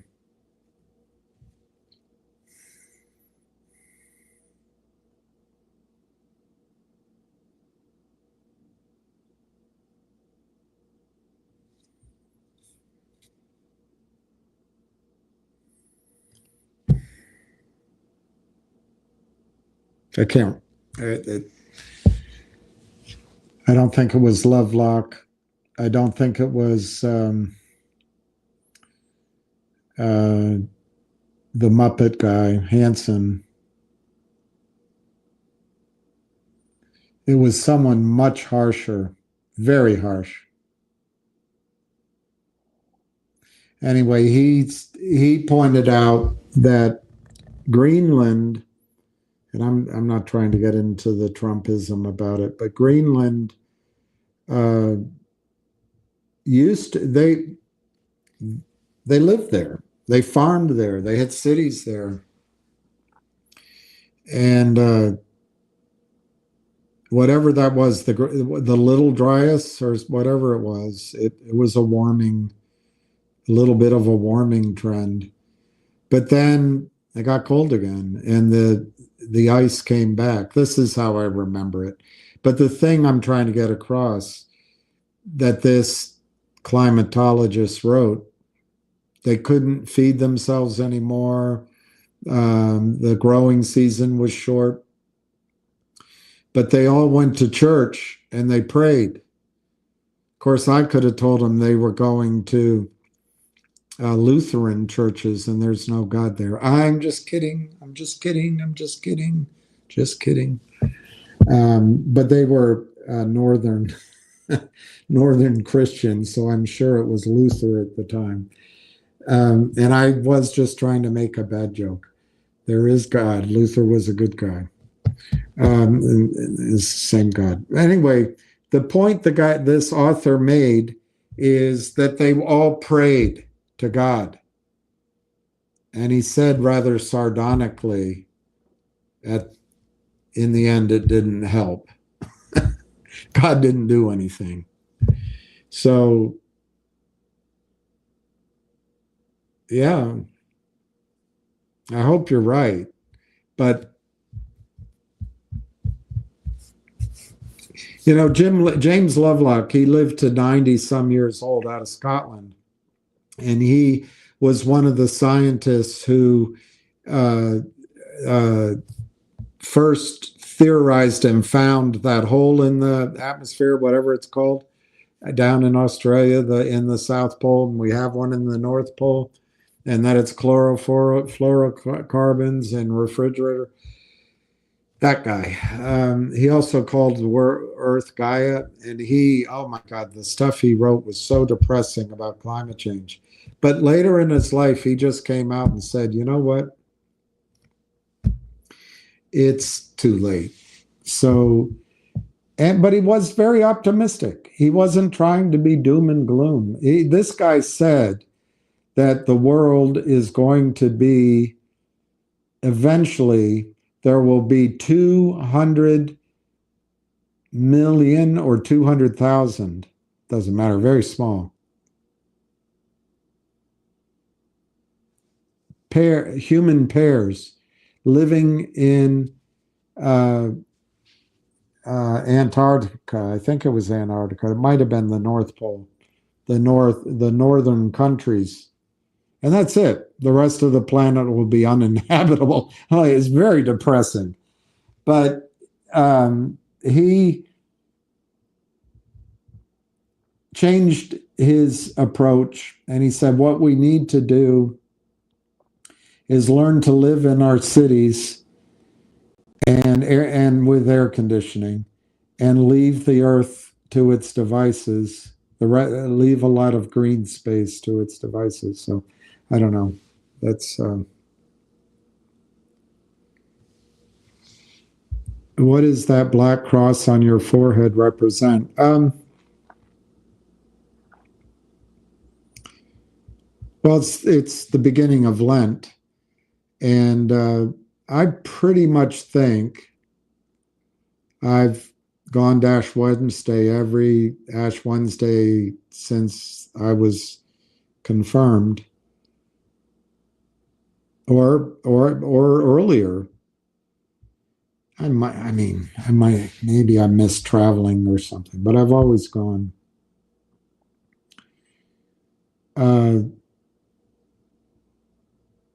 It is a confusing thing because the readings tell you not to be ostentatious about your praying and your faith. And on the other hand, they put this thing on your forehead that everybody goes, what the heck? So you say, oh, I'm really good because I went and did this. Or you can take it the way I think it's meant. There might be a little bit of trying to remind others, but I actually think what it forces all day is guys like you, and I don't mind it, other people ask. So I have to answer. I have to think about it. And I read the paper this morning. Oh no. About a man who blew his brain out in a crash. How many holes does it take to fill the Albert Hall? I love to turn you on. A congressman who went to Trump's speech died today. He was 70 years old. I know that sounds old to you, but it doesn't sound all that old to me. So that's what this is. That's what this is. This is to let you know you don't know when the Grim Reaper is coming, and that all this that goes on is temporary. And I don't know if that's what he says as he puts it on, but it's what he says when he's talking to us. From ashes you came, to dust. Anyway, I don't remember the exact expression, but we came from dust and we're going to head to dust. Although there's a lot of skeletons out there, so I guess it takes a long time to turn into dust. But anyway, I'm being a jerk. It's I don't want to be sacrilegious at all, but it's meant purely as that. It's meant to cause introspection about how, we're not here forever, and we're going to die. And I guess you can, in the Catholic Church, it can make they want you to think about salvation. But I guess you don't have to do that either. We all die. So anyway, that's what it is. It's Ash Wednesday. I have 590 invested, 2,100 shares. So let me just figure that out.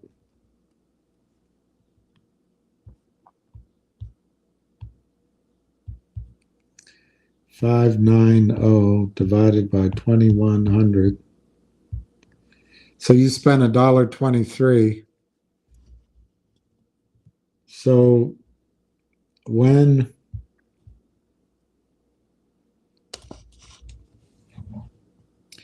the largest single shareholder, if it all works out to the pro forma, when the largest single shareholder, conceivably very recent shareholder, is worth $24 million, you'll get your money back.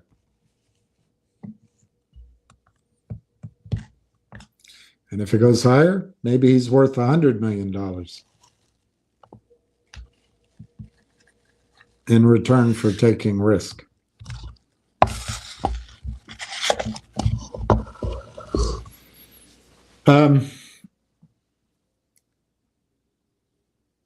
Number one, Clark, you don't have 590 invested in GTII.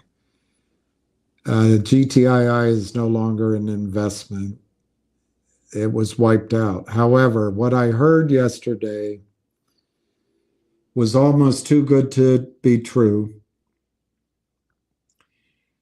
The guy coming in plays golf. No, that's not what that's true, but that wasn't the too good to be true.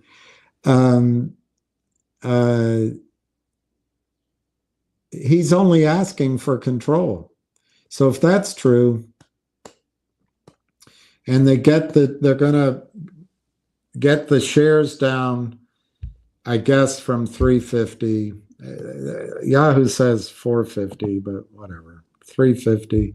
They might get the shares down to 100 million, but then we have to give the receiver 20 million, basically. So we'll be at 120 million.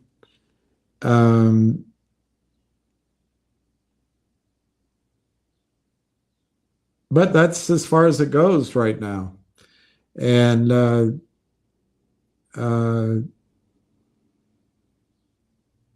there'll be, I don't know, I suppose there'll be 200 million shares in the Treasury that they can use to raise money.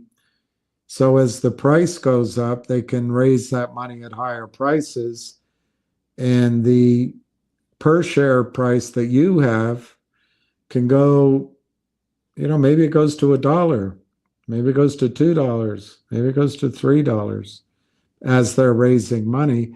And the advantage is, as they're raising money, that buttresses the price, and maybe there's a squeeze. And so the single largest shareholder will be in this example, will be the receiver until some of the capital's raised, and then that might change out. I don't have the shareholder list, but there's apparently 15,000 of them. You're not a big shareholder. I'm not either. But I would imagine there are some shareholders in the stock, other than insiders, who may have paid a lot of money for millions of shares. And anyway, I guess they'll be happy. When do I think it'll happen on GTII? I just listened to Richard's pretty decent summary of it. I mean, it was a good summary. I don't know, I wrote it down, but you can listen to Not Legal Advice. It sounds like the receivership was approved, or whatever, the plan. See, I don't have the words, and if I use the inexact words, lawyers get mad, because words are their precision. They're also not, I'm not talking about Richard, but words are their escape valve as well from responsibility. I'm not talking about Richard. So it's all this precise what the meaning of is. But anyway, the judge said, okay, I guess Friday, but there's still more for the judge to approve. But there was a risk GTII was going to be zero, as I was concerned all along, and part of my frustration. But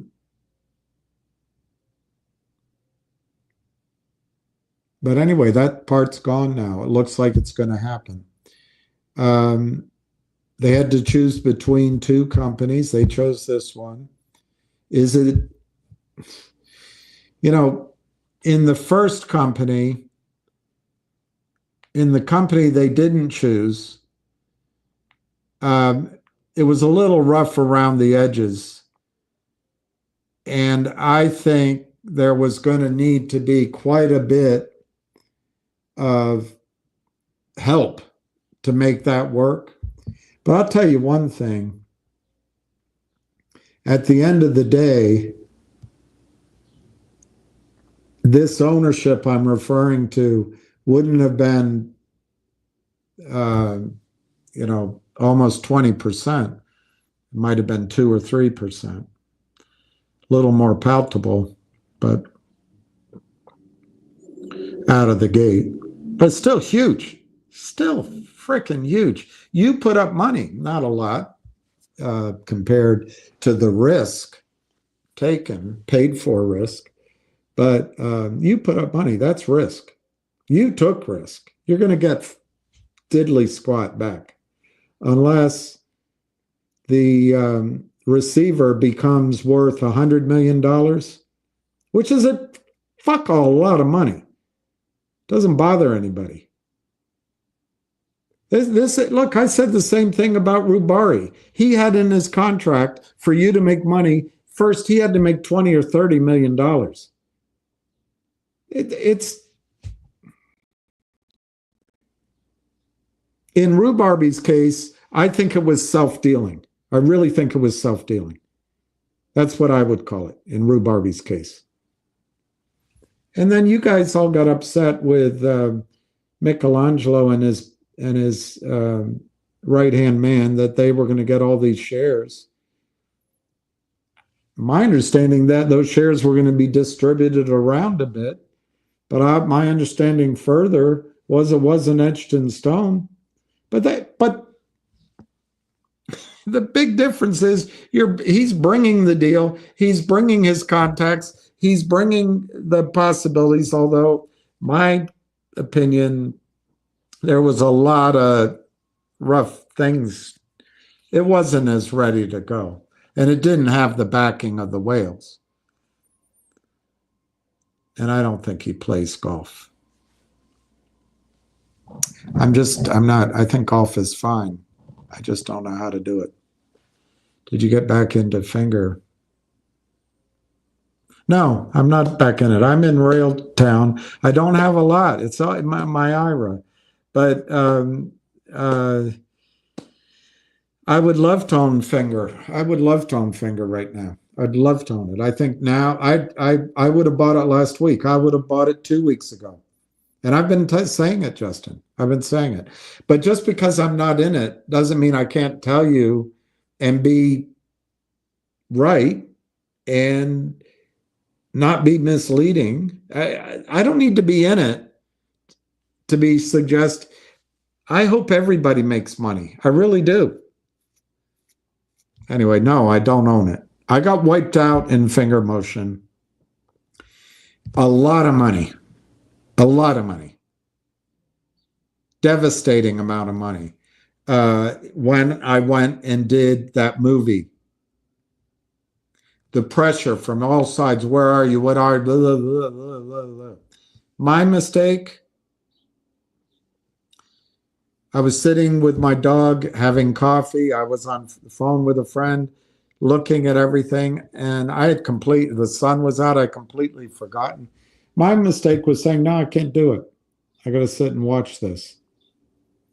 Because I would have acted. I don't have a problem taking the pain of selling at a loss or getting out or breaking even, or I don't have it. It hurts, but I act. But I was at that. It'll only take half an hour. Hell, it took hours. And then everybody's, I bought them lunch. So anyway, I got wiped out of finger, and it didn't stop on that Friday. My firm exercised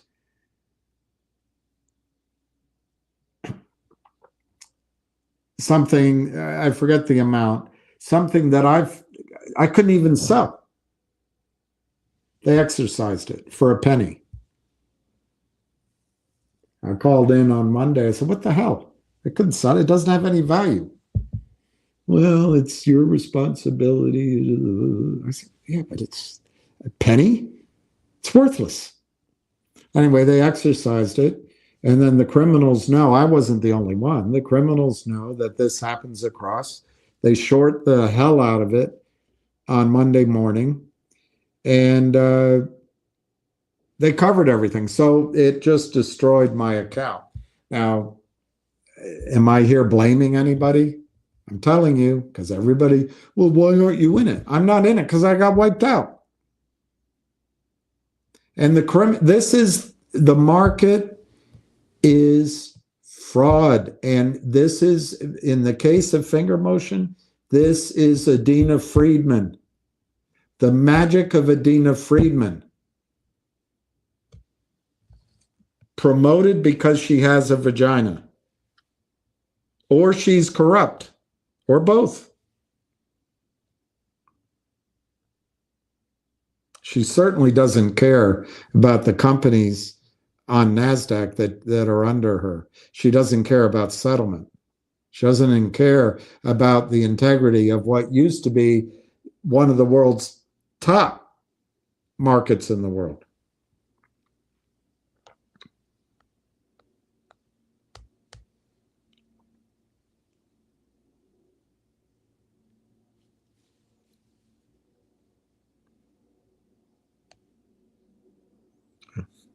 Now NASDAQ's going with AI. Great. Oh, great. Great, great, great.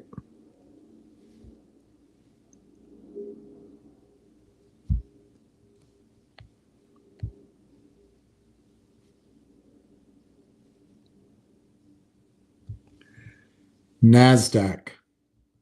NASDAQ executives are at the forefront of our corporate strategy, championing technology and market innovation to transform global markets and economies.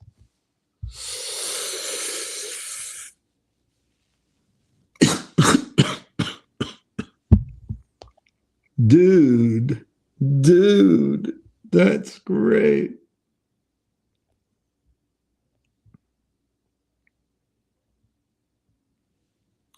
Amazing. Adina Freeman, almost attractive.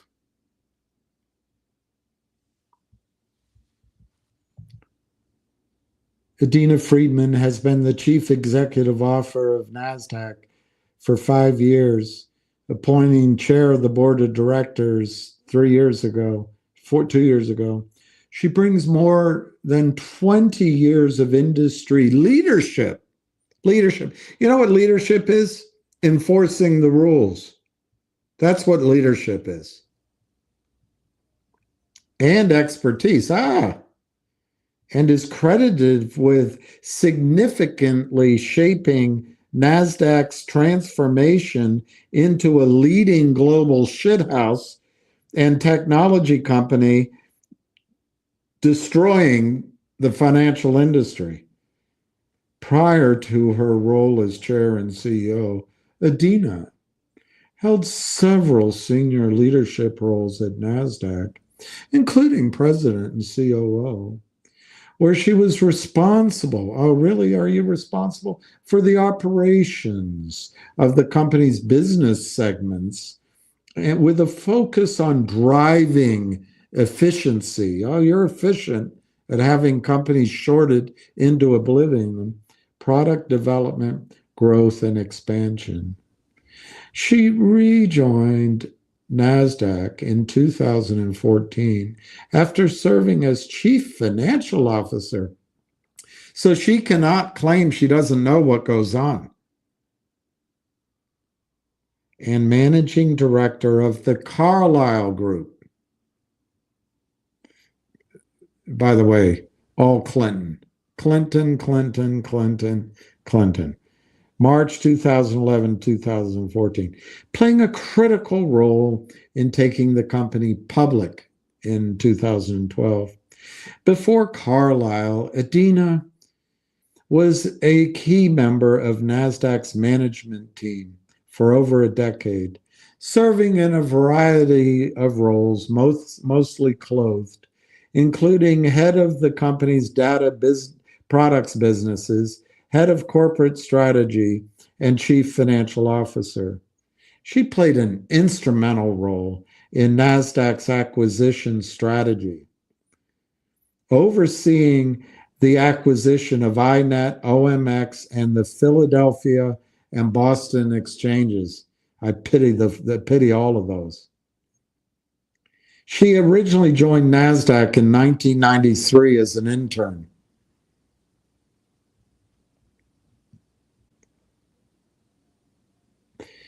Since 2018, Adina has served as a Class B director for the Federal Reserve Bank of New York.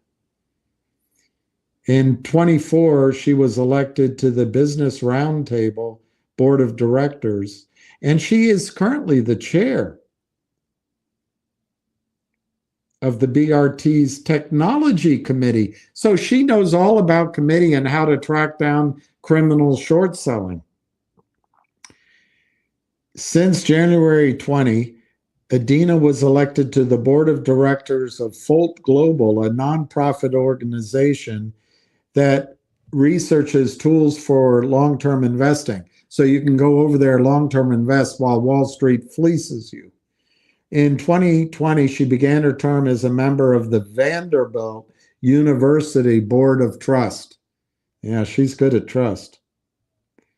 She earned a Bachelor of Art degree in political science from Williams College in Massachusetts and a Master's of How We Screw You Business Administration from Vanderbilt University's Owen Graduate School of Management. That's Adina.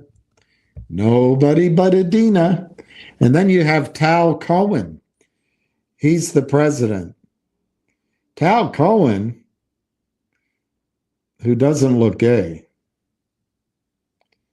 Tal Cohen is president of NASDAQ, leading NASDAQ market services and financial technology divisions.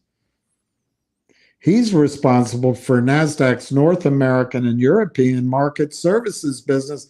So he doesn't care that criminals short stock from Europe on the NASDAQ and don't track the trades because, hey, he's president.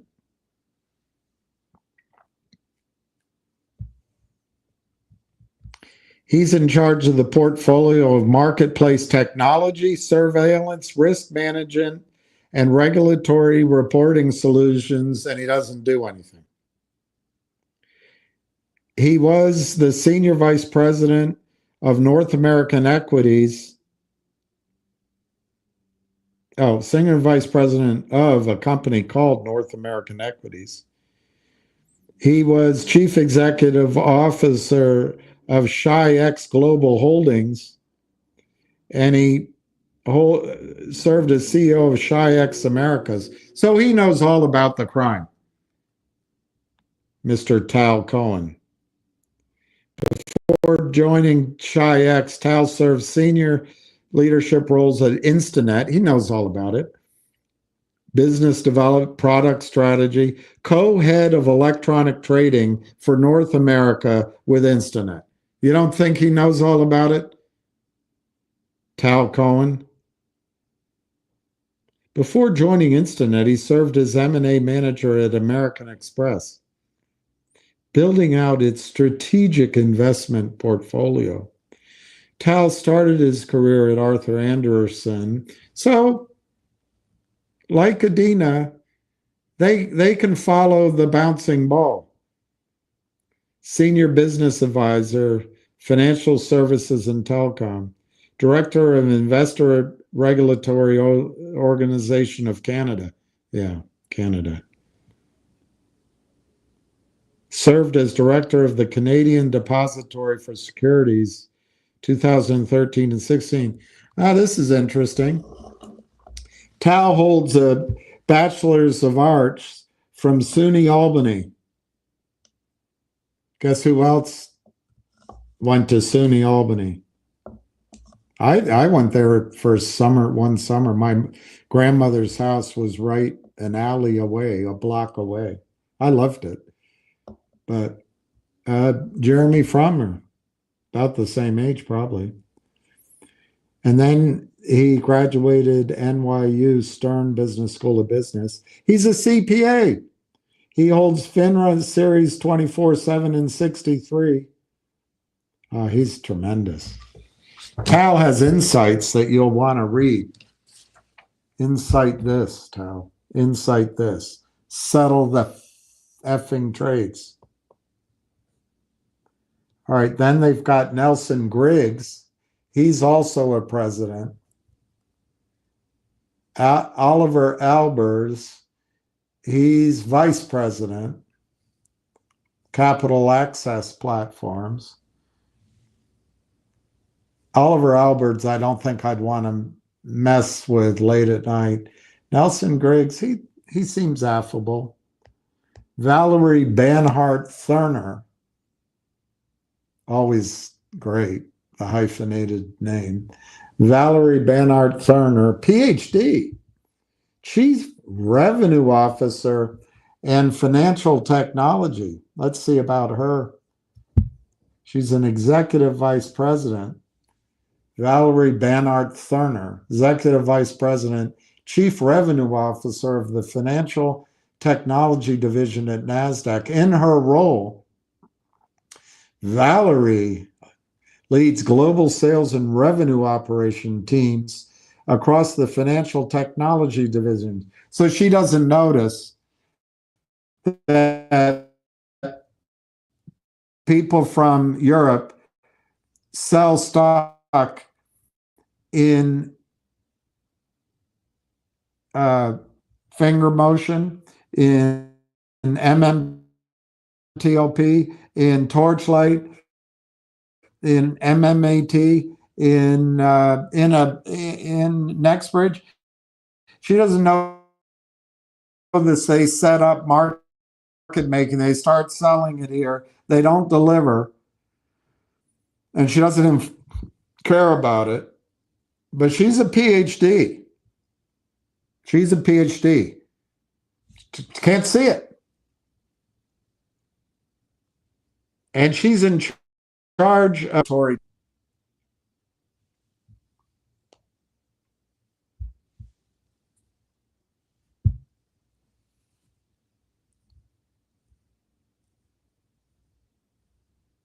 She's a salesperson anyway. She's an expert in the fintech and regtech space with a deep understanding of how to screw the companies in NASDAQ, with a deep understanding of the underlying trading, risk, and compliance technologies, market structure, and business models. She holds a bachelor's degree, which she doesn't use, in mechanical engineering, a master's degree, which she doesn't use in business engineering and industrial management, and a PhD in strategic management, which she also doesn't use, from the Swiss Federal Institute of Technology. She's authored several articles on finance, risk, and technology, and she couldn't give two shits about the companies that get screwed by shorts breaking the rules on NASDAQ. She's lectured at Cambridge University and the University of Santa Barbara, and she's been voted as one of the 100 most influential women in finance by the Financial News, and recently won the European Women in Finance Award for excellence in regtech. Can you gag me with a spoon? She does have blue eyes, so I guess she's got that going for her. And then we go down to Stephanie Champion, Executive Vice President of NASDAQ. She's got blue eyes. Stephanie Champion is Executive Vice President of NASDAQ Verafin, which provides industry-leading solutions for anti-financial crime. She previously served as Senior Vice President and Head of Sales for NASDAQ Financial Crime Management Technology businesses, leading global sales strategy and operations of the NASDAQ Verafin organization.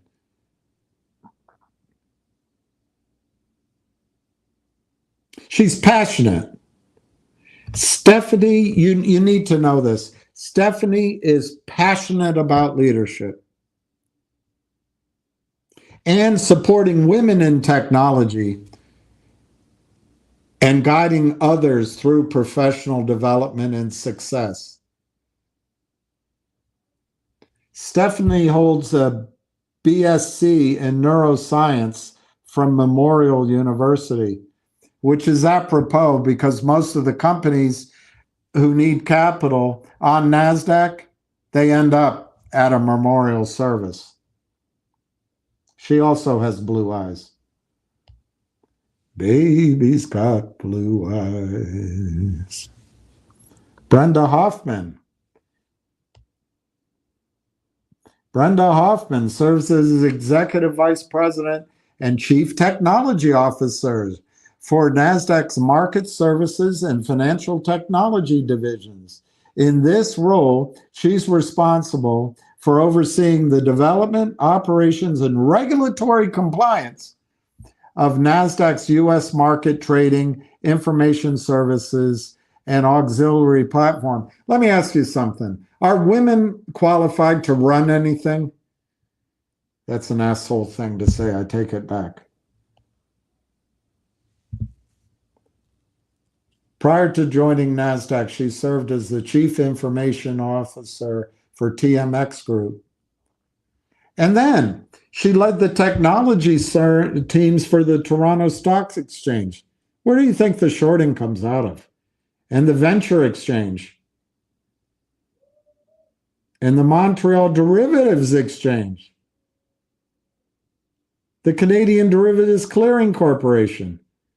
And clearing depositories. She's not here to enforce the rules. She's here to make sure this crime continues.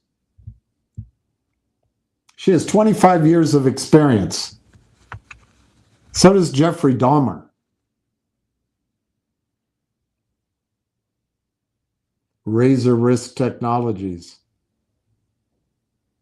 She holds an honors Bachelor of Arts in Economics from the University of Waterloo. This is also apropos. Every company that joins NASDAQ that needs capital meets their own Waterloo. Now we have Laurent Jacquemin, President Chief Client Success Officer. Let's read about Client Success Officer. Laurent Jacquemin, Executive Vice President, Chief Client Success Officer for NASDAQ's Financial Technology Division. In his role, Laurent leads the Global Client Success Program. Can you say that 3 times, please? For NASDAQ's Financial Technology Division, overseeing client support, customer delivery, and client success management functions across all of NASDAQ's capital market and regulatory technology solutions. What the hell are you doing with your life? Laurent brings more than 3 decades of client services leadership experience to fintech and regtech industries to NASDAQ. He joined 2 years ago, so you can hardly blame him, I guess, 2 years ago. Graduated in physics and chemistry. I wonder if he'll notice the pattern. Then you've got Kevin Kennedy, Vice President for American markets, derivatives, and connectivity services. He was the head of U.S. derivatives at NASDAQ, responsible for the full slate of NASDAQ options and futures products. What's he doing? He's on the board of the Options Clearing Corporation. And he was on the Philadelphia Stock Exchange. He began a career as an independent market maker. He doesn't know what's going on. He served as president of his own trading firm and vice president in the Goldman Sachs Equities Division, where he managed the firm's Philadelphia derivatives operation. You don't think this guy knows what's going on? He graduated LaSalle University. Kevin Kennedy.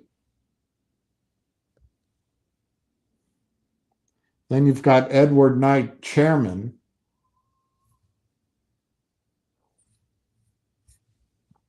I'm not going to read him. Lou Mandano, chairman. Not going to read.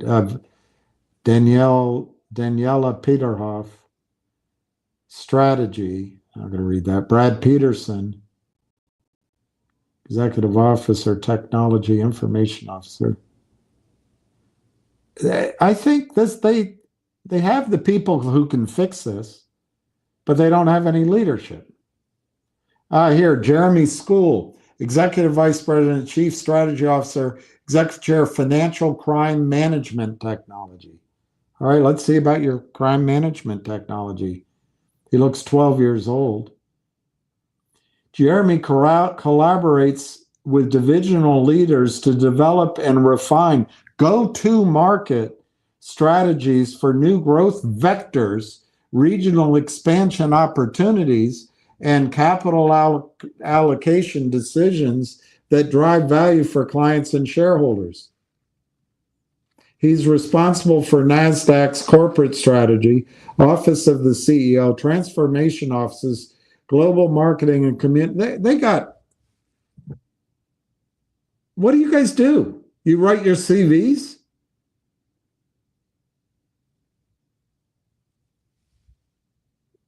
Blow up your CVs? What does anyone actually do? $8 billion brand valuation. 25 years, spans senior communications in DC and New York.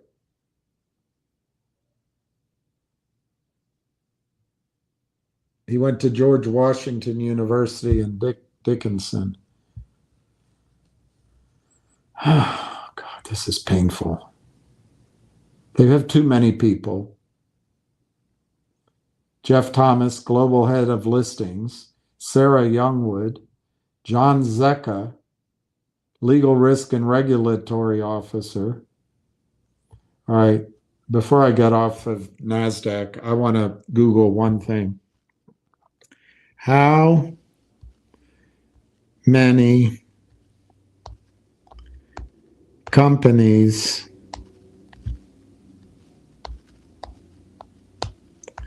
does NASDAQ accept for listing each year?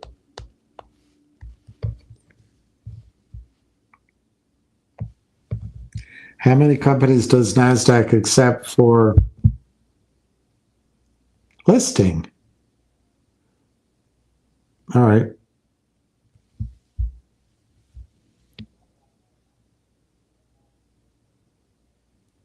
It didn't ask, it answered NASDAQ non-compliant companies. What percentage of publicly traded stocks are delisted every year?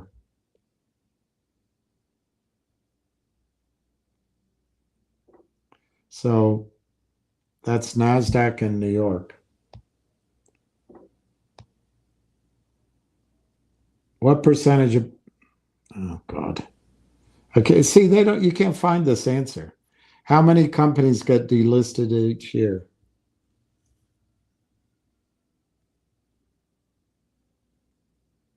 That's the Indian stock market.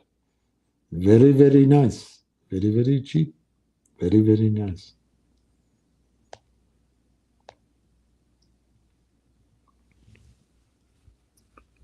Well, I have to do that research another time. But the current NASDAQ non-compliant companies, 1, 2, 3, 4, 5, 6, 7, 8, 9, 10, 11, 12, 13, 14, 15, 16, 17, 18. There, I don't have to count them. They have 484. Can you see it on the bottom? 484 non-compliant companies on NASDAQ right now.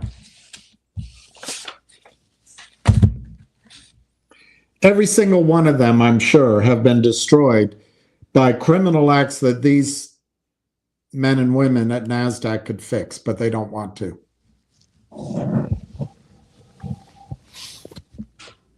Ham says the float in G-Bucks is low, but my broker says it's 87 million. Well, all right. By the way, your broker doesn't know what she's talking about, he's talking about. But I also think it's a miscommunication. If you go to OTC markets,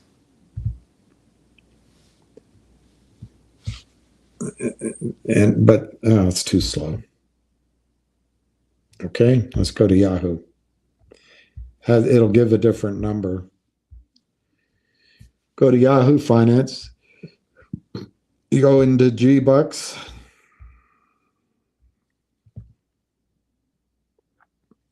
You go to G-Bucks. Takes a long time. Takes a long time. Takes a long, lonely, lonely, lonely time. Been so long since I rock and roll.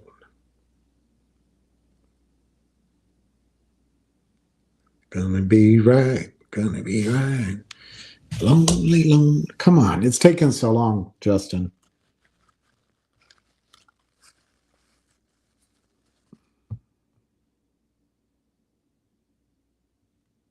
And it didn't work.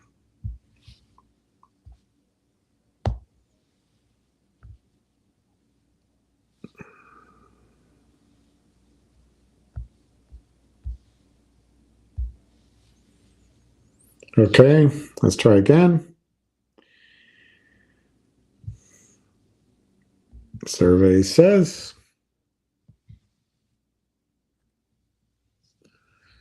Justin, it's taking forever. All right, here we go.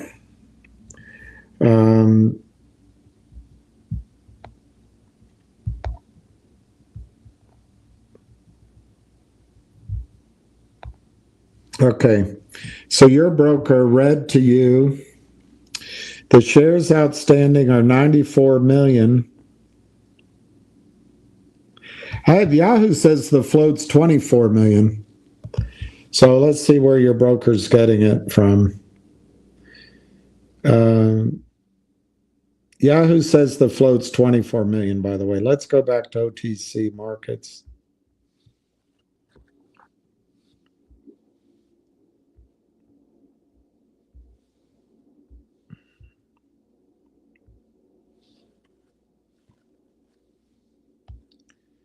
Okay. That's where he's getting it. What does he say, 87? I don't know where he's getting that. Your broker's wrong. Okay, you go to, I'll show it to you. Over-the-counter markets for G-Bucks. So let me show you so you see it. G-Bucks. G-Bucks.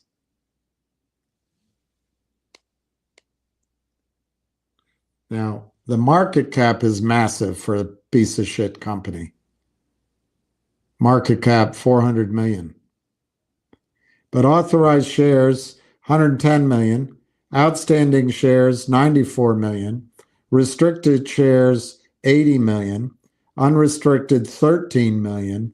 Held at DTC, 6 million, I think it says. Float, 13 million. So, Justin, I think you should listen to your broker. He seems to know what he's talking about.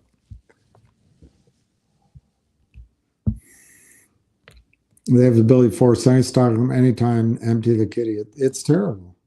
Shorts probably like to average up with the new accounts and when they try to catch the top. No kidding. That's one thing. When I hear CEOs come in front of you, like Ralph the Bachelorette or whatever, that guy with 3 names for genius, and they all are here for your money. And make no mistake, that's what Forster's here for too. But I think he has good motives. I have never met him.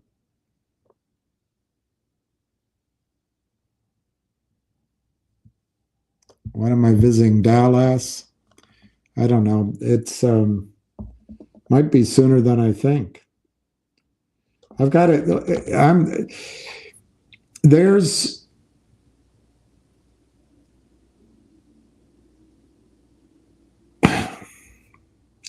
last year everyone was in NVIDIA. This year, very soon, everybody's going to be in gold, like GOLD. I mean, like Barrick Gold, and everyone's going to be in oil and gas, and it's going to be too late. All I can do is just, this looks like a good stock. I want to get going, but the end every day. I love Hotel Zaza. That's where I stay. I love it. The only problem is I don't drink anymore. It's got a great bar. I don't even smoke cigars.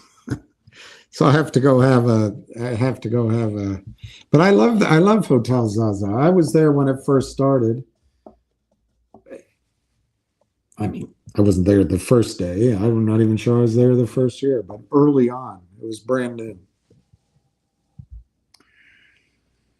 Finger is unique because the shorts are trapped. I think that's true.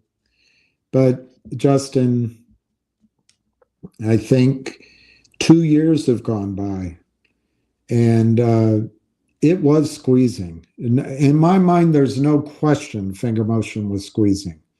And in came the three guys and got everyone to COSM. And I think money was made. You're so negative. They were taking risk. They deserve, oh God. Ugh. You know what? I was thinking about it last night when I couldn't sleep. Why do I point it out? For some reason, I'm trying to make sure the deal's good for you. But no one cares. So why should I care? Everyone's getting ripped off. Why the hell should I care?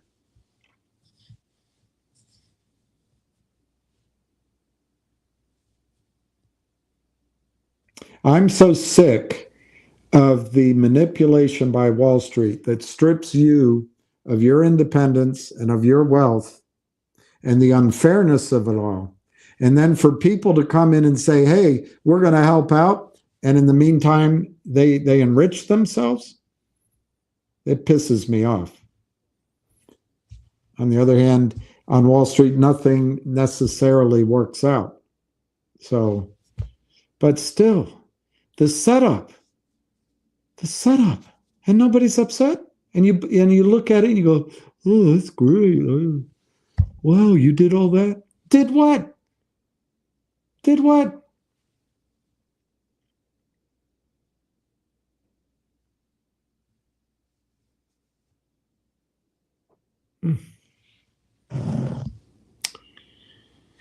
Anyway, I think Finger, enough time has gone by that it's possible anyway, Justin. I don't know what goes on.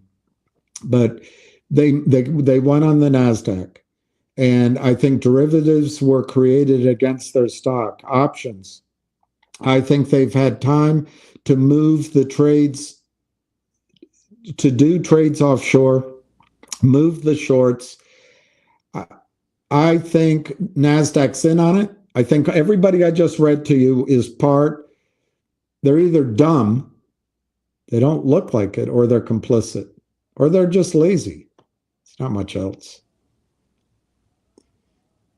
So they paid it in cash, but there's still massive shorts out there. I'm 100% behind it. I just think my views have evolved, and I can't go back to what I used to think. I used to think compliance officers would buy in.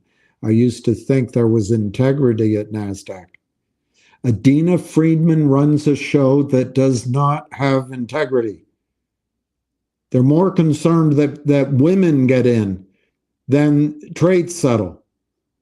I'm all fine with women getting in. There's a hell of a lot of smart women and hardworking women out there. I just want it to be effective.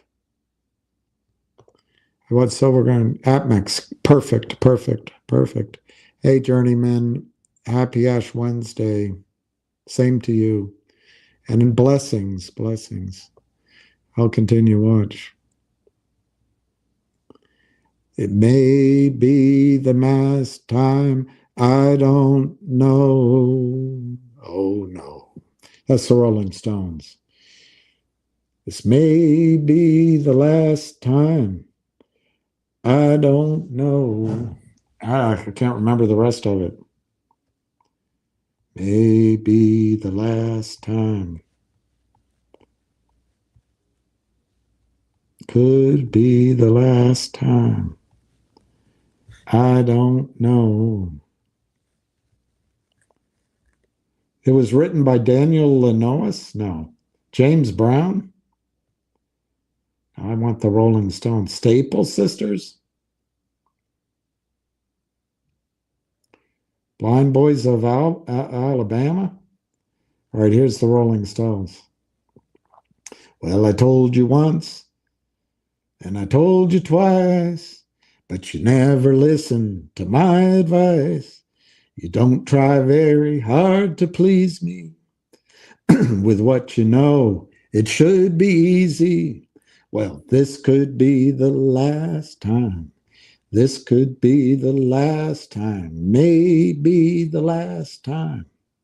I don't know. Oh, no. Well, I'm sorry, girl, but I can't stay feeling like I do today.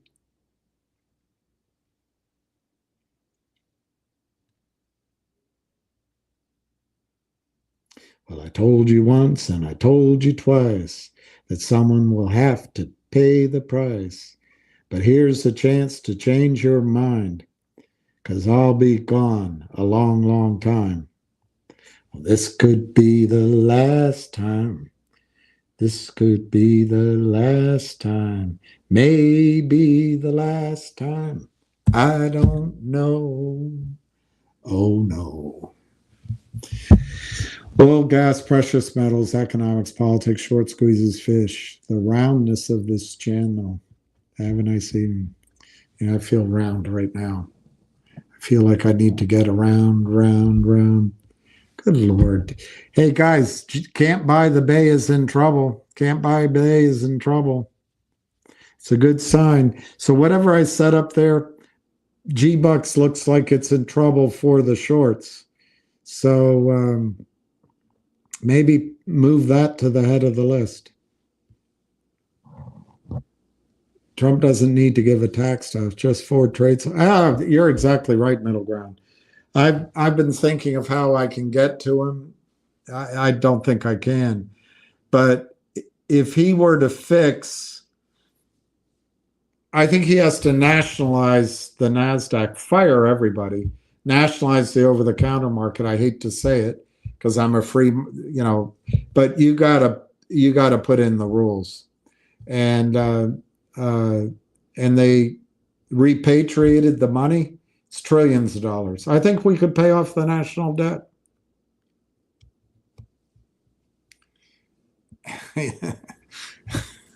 I'm sure I did the song justice. Maybe the last time. I don't know. Oh, no.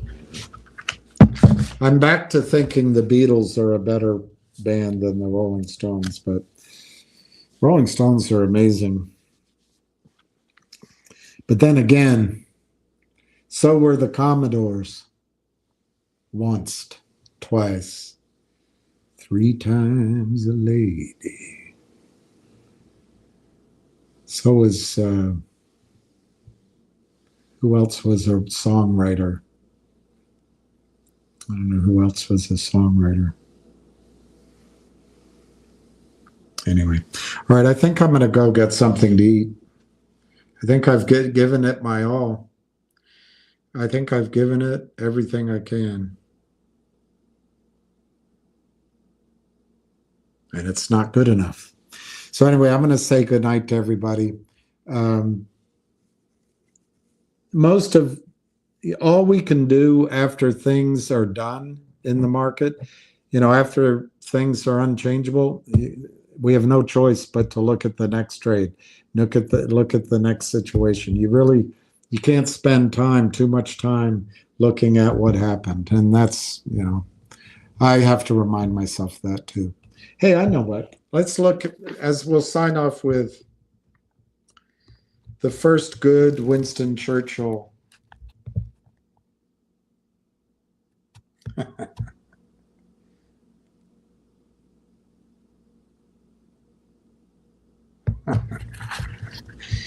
right. I'm not going to give that one.